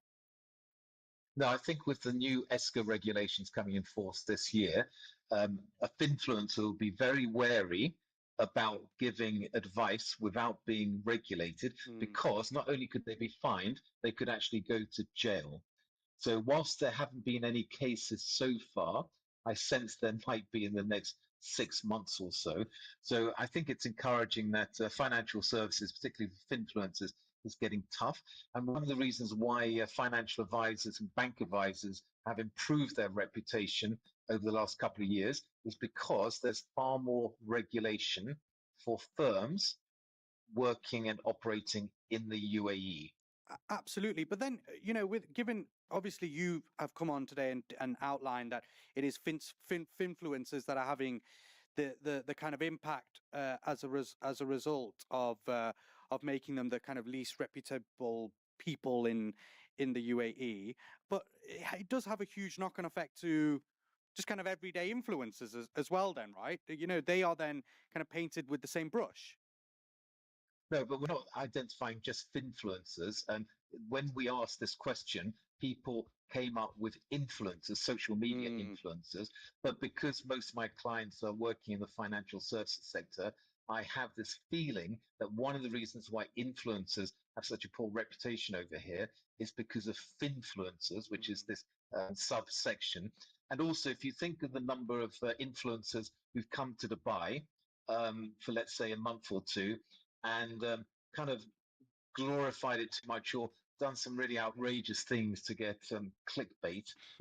I don't think some of these overseas influencers have necessarily helped, but it's worthwhile pointing out that an influencer coming to the UAE for a 1 month or 3 month holiday would also have to have some sort of license now. Yeah, that was just introduced a couple of weeks ago.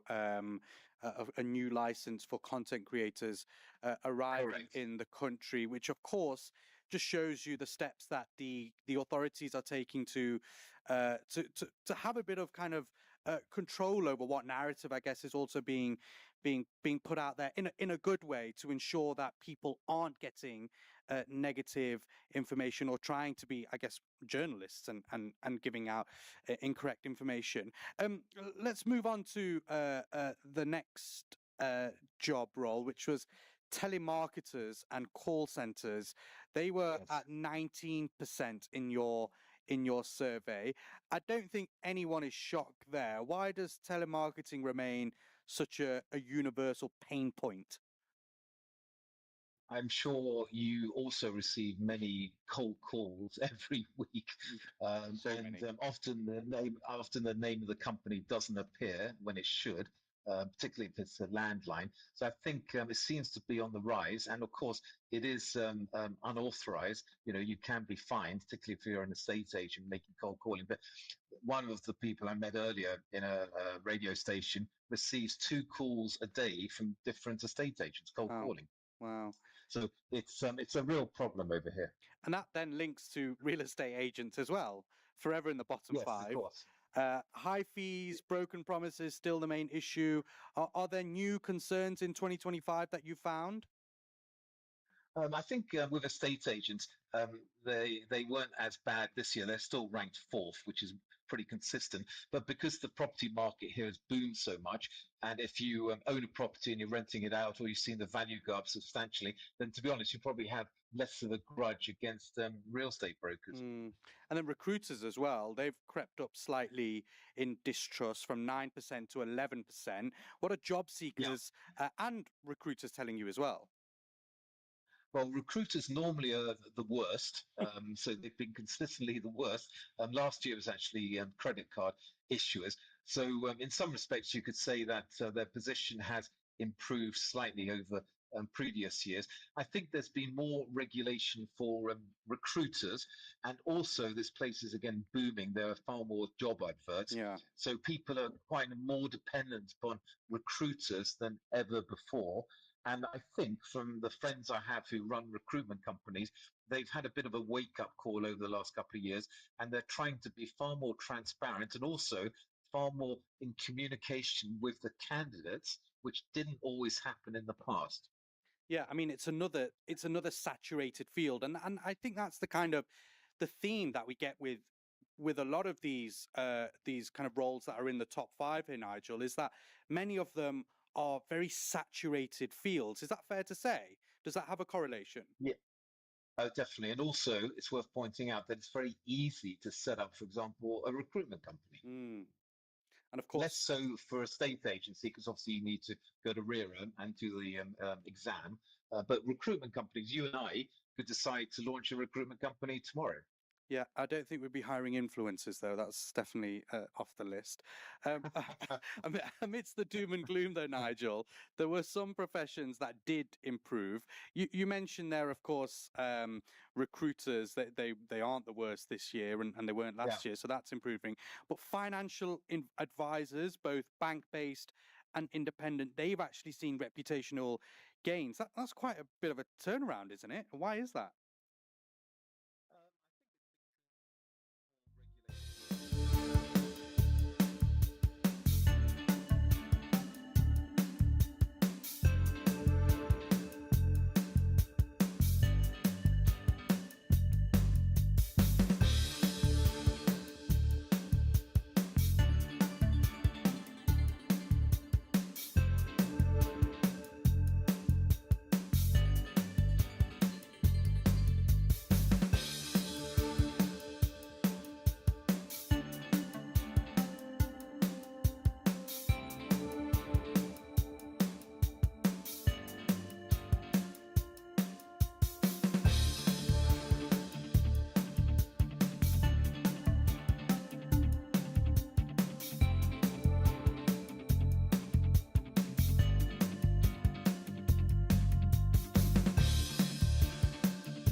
Mira Business FM.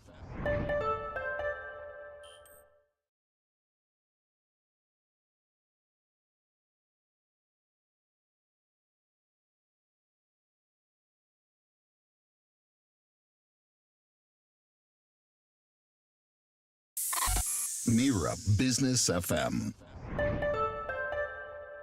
Welcome back to Mira Business FM. This is Daybreak with me, Inzamam Rashid. A very warm afternoon to you. Remember, of course, if you want to get in touch with us this afternoon, then you absolutely can do across all the social media platforms at Mira Business FM, across our YouTube page as well, where we are live streaming to you from the Art of Living Mall here in the heart of Dubai, and of course on WhatsApp as well. If you head to the Mira Business FM website, you will see all the details there of how to get in touch with us this afternoon. Please do keep those messages coming in. Look, I want to continue the conversation around Abu Dhabi Autonomous Week. It's where the world's brightest minds in mobility, AI, and innovation are exploring how autonomy will reshape our cities, our transport networks, and even the way we live. My next guest is Michael Sonderbay, and he's the acting CEO of Steer AI, with over 2 decades in digital strategy, venture building, from his time at BCGX and eBay to now leading Steer AI. Michael's pretty much at the forefront of building intelligent mobility systems that move people and goods smarter, safer, and more sustainably as well. Hugely important. Michael, a pleasure to have you here on Mira Business FM. He's so excited that he can't speak, clearly. Clearly got some technical issues with Michael. We will try and get him back on the line very shortly. Michael Sunderby, he's the CEO of Steer AI, and he's live down at Abu Dhabi Autonomous Week, and we will try and get him on the line very shortly. Why don't you stick with us here on Mira Business FM? We'll go to a quick break, and once we're back, hopefully we'll have Michael to discuss all things Abu Dhabi Autonomous Week and what exactly Steer AI does and why they're down there. Can you hear me? Hello? I can hear, but Put him on. Can you hear me? Yes, hello Michael, we've got you. Hello, how are you? Yeah, good. Yourself? Yes, very, very, very good, thank you. Technical issues, always a problem there, isn't it? And here we are living and breathing the world of tech, yet tech issues still seem to happen. Michael, look, it's a pleasure to have you here on Mira Business FM. Welcome to the show. Tell us a bit about what Abu Dhabi Autonomous Week is looking like. I know it's just kicked off. You've only been there a few hours, but what's it like down there? Look, thank you very much for having me. As all things Abu Dhabi, you walk in and then you just get blown into the future.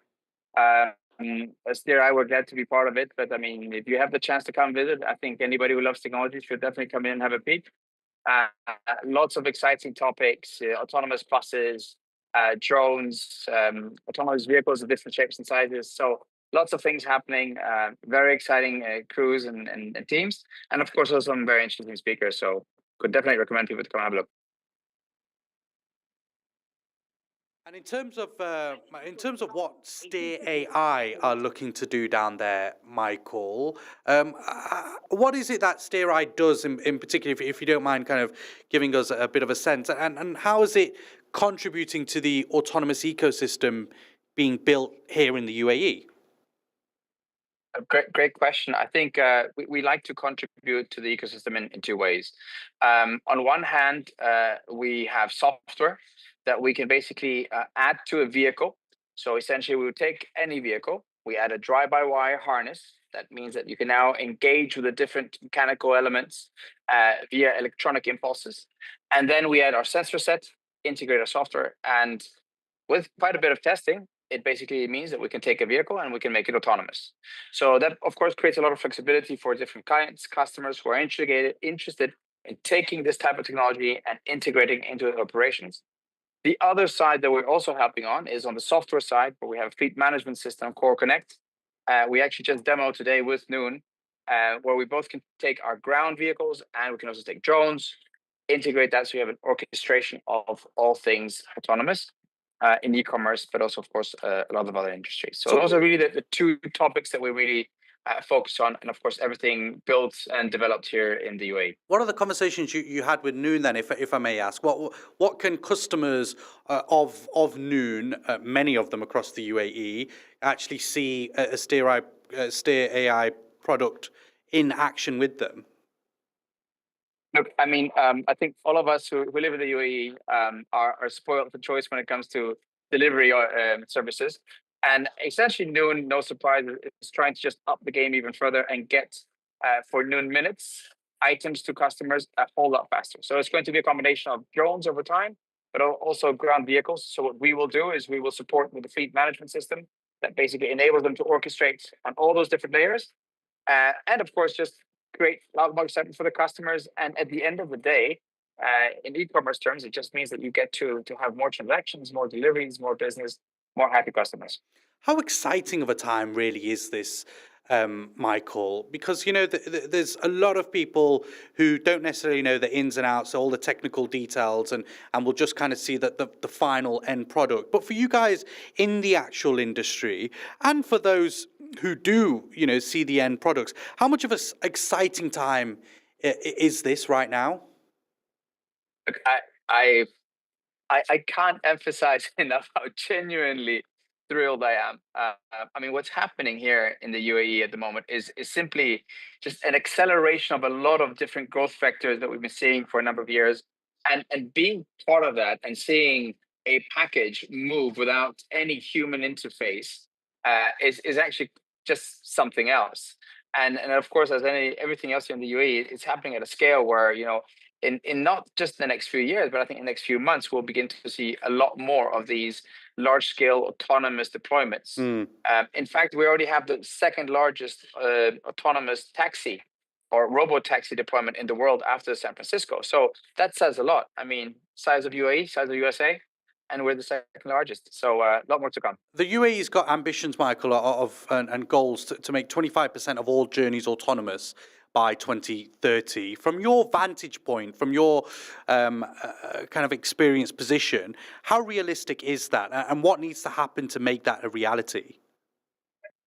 Look, it's definitely ambitious, but if I look at just what we have in terms of partners and companies in the region exhibiting here at DriftX today, it's absolutely realistic. And I wouldn't be surprised if we actually surpass it, because once these technologies start scaling, there's a snowball effect, and it just sort of will grow, and people will sort of enjoy the taxi ride, will enjoy getting their goods, food, whatever else they're having delivered through these different means. So it's going to scale quite tremendously. And I mean, there's just so much in this region that which is speaking to that adoption happening at that speed that I'm quite confident we'll see those targets achieved. And how do you see kind of what you guys do and other companies as well? Where you are right now is a real meeting of minds from across the world. How do you see AI redefining not just mobility, but I guess the entire logistics and transport ecosystem? What's the real kind of knock-on effect that, or I guess advantages that it can have? So AI's advantages comes, I think, in both, let's say, the development side, where over time you'll actually see some of software we're going to be developing will come out of AI as well. That's going to reduce the cost even further. It's going to increase the speed and the quality of what we come up with. So that's a very sort of, let's say, selfish operational perspective where AI will have an impact. And then when we look at how we can then scale that to customers in terms of, AI in our perception technology being better at seeing what's happening around the vehicles, providing the information and the data to the decision-making layer to ensure that we're doing the right things, that it's safe, that it's secure, it's reliable. All of that is going to have a really big impact. And then if you then add a third layer, which is sort of at the AI and analytics level, that all of a sudden we'll be able to gather a lot more information from different spheres. We'll have different companies, I mean, be it OEMs today that have cars driving and collecting data, If we can access that, we'll become better. It could be satellite imaging data as well. So there's a lot of different data that all of a sudden gets bundled into this, and with AI, we can start extracting insights and, of course, improving the services and the product. Absolutely. So a lot to happen. And with your role in particular, you've kind of helped build ventures globally from Germany to China and now here in the UAE. I'd love to get your take on how the innovation landscape in the Middle East compares to the rest of the world. You kind of said that the targets are very ambitious, but is that the right mindset to have for the UAE in particular to achieve such feats? It's funny that you mentioned that exact topic. Is one that we're speaking on the panel a bit later today, but I think what really sets the UAE out is the very integrated approach to how we scale technologies. And if you look at sort of the private-public sector interface and cooperation, it's super important, particularly when it's high capex or high investment levels as you have in autonomous. You take commercial aviation, you take nuclear and renewable energy. That interface, that collaboration was pivotal to basically maturing and then driving adoption of it. I think what we're doing now in the UAE is really an ecosystem of regulatory investment and, of course, also technology players who connected together with other enabling players, like, for example, and telecoms. It's just going to help accelerate this adoption and make that 2030 target you just mentioned really achievable, and maybe something we can surpass. So it's quite unique how integrated it all is. And you're currently sitting as acting CEO of Steer AI. I'd love to get your thoughts on where you see the organisation going over the next 12 to 18 months. Obviously, you're at events like Abu Dhabi Autonomous Week now, where I'm sure you're having a lot of kind of high-level conversations with organisations. As you mentioned, you just got off a meeting with Noon as well. Where do you see the next kind of 12 to 18 months for the organisation that you're heading? So we are lucky that we're coming out of the ATRC, so Advanced Technology Research Council. Technology has been built already with TII over some years, and now we're commercializing. So we're scaling our team very aggressively. A lot of the good work that TII has done, we're now building on top of. So there's POCs that we're continuing to develop. We're working in defense and also in the security sphere. Of course, logistics on the software side when it comes to fleet management. So we're basically building on great work that's been done, and we're now beginning to really accelerate that over the next few years. So we're entering now into the final stages of commercial discussions. We have completed a number of successful tests. So we're proving that we have value. We're proving that it makes sense. It's safe. And of course, that it will scale. So I think it's really at the cusp for things that are really going to start taking off in the next 12 to 18 months. I know we're tight for time with you, Michael. Just last few from me, if I may. There's so many sectors that you can really work on this on. As you mentioned just a few there, kind of defense, just being one of them as well. At the end of the day, is this for, an organization like you and I guess the AI kind of world as a whole, when you look at the way it kind of integrates itself into these different sectors, is it a big money-making scheme as well? From a business perspective, is it money-making for those companies that are bringing AI to the field? And is it also money-saving and kind of, efficiency increasing for companies that are integrating it within their everyday use? Yeah, the short answer is yes, and I'll give you two data points to sort of substantiate that. The first one is, if you look at Waymo in the US, which is owned by Google, a lot of the investor reports are saying that a substantial part, 50 to 80% of the future valuation of Google will actually be driven by Waymo. Waymo recently just had a larger market share of rides in San Francisco vis-a-vis Lyft. So they're beginning to overtake a lot of the analog players. They have actually started in the most difficult space of autonomy, and they're succeeding. Now, you take that learning and that technology, you apply it to, let's say, simpler, more commoditized spaces, geofenced, ports, warehouses, also in the military. All of a sudden, you're starting to see the application of something which really will start to scale. That was one data point. The second data point is just the need of this. I mean, you look at it internationally, we will drive benefits and value here in the region, but you go to Japan, I think it's 40% of the working population that will be decreasing between 2010 and 2050. So I think there's going to be a massive need of freeing up arms and legs to do other more valuable things than driving people and things around. So there's going to be a need for this, and we're very happy to be part of it. And again, as I said, come have a look at DriftX and we'll have a chat. Finally, if we were to have a chat again in a year's time, Michael, at Abu Dhabi Autonomous Week 2027, what do you kind of think will have changed most in the industry? Are you confident that we will be seeing Noon delivering packages via drones to our doorsteps? Obviously, there's talk of kind of air taxi starting at the beginning of next year over in Abu Dhabi. Where do you kind of see the world going to? Are we going to be looking up and it's going to be a different skyline soon? Look, first of all, I do hope that we get to chat again in a year's time. And I think in that year, we'll have seen larger scale deployments. I mean, not just in the hundreds, maybe even the thousands of vehicles on the ground.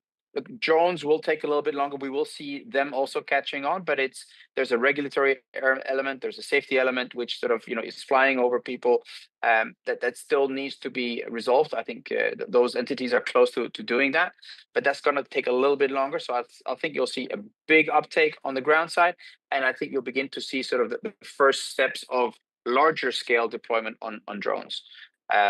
So yeah, I think it's going to be an exciting next 12 months to follow this topic in this industry. Michael, it's a real pleasure to have you with us here on Mira Business FM. I know you're hugely busy over there at Abu Dhabi Autonomous Week. Plenty going on. Thank you so much for your time. Hugely appreciated. Thank you for having me, and I'm going to pass on some feedback on the Wi-Fi having to improve for next year as well. So yeah, maybe some AI-integrated Wi-Fi would do the job. I don't know. Look, Michael Sunderby, the acting CEO of Steer AI, with us here on Mira Business FM. Really fascinating conversations coming out of Abu Dhabi Autonomous Week. We'll have more for you across the week here on Mira Business FM. This is Daybreak with me, Inzamam Rashid. Stick around. We've got plenty more on the way. Business FM.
okay, I'm in this for years, I've done this, I'm going to leave it, I don't really want to get too involved, or you're really active and you want to stay on top of it and you have this thirst for knowledge.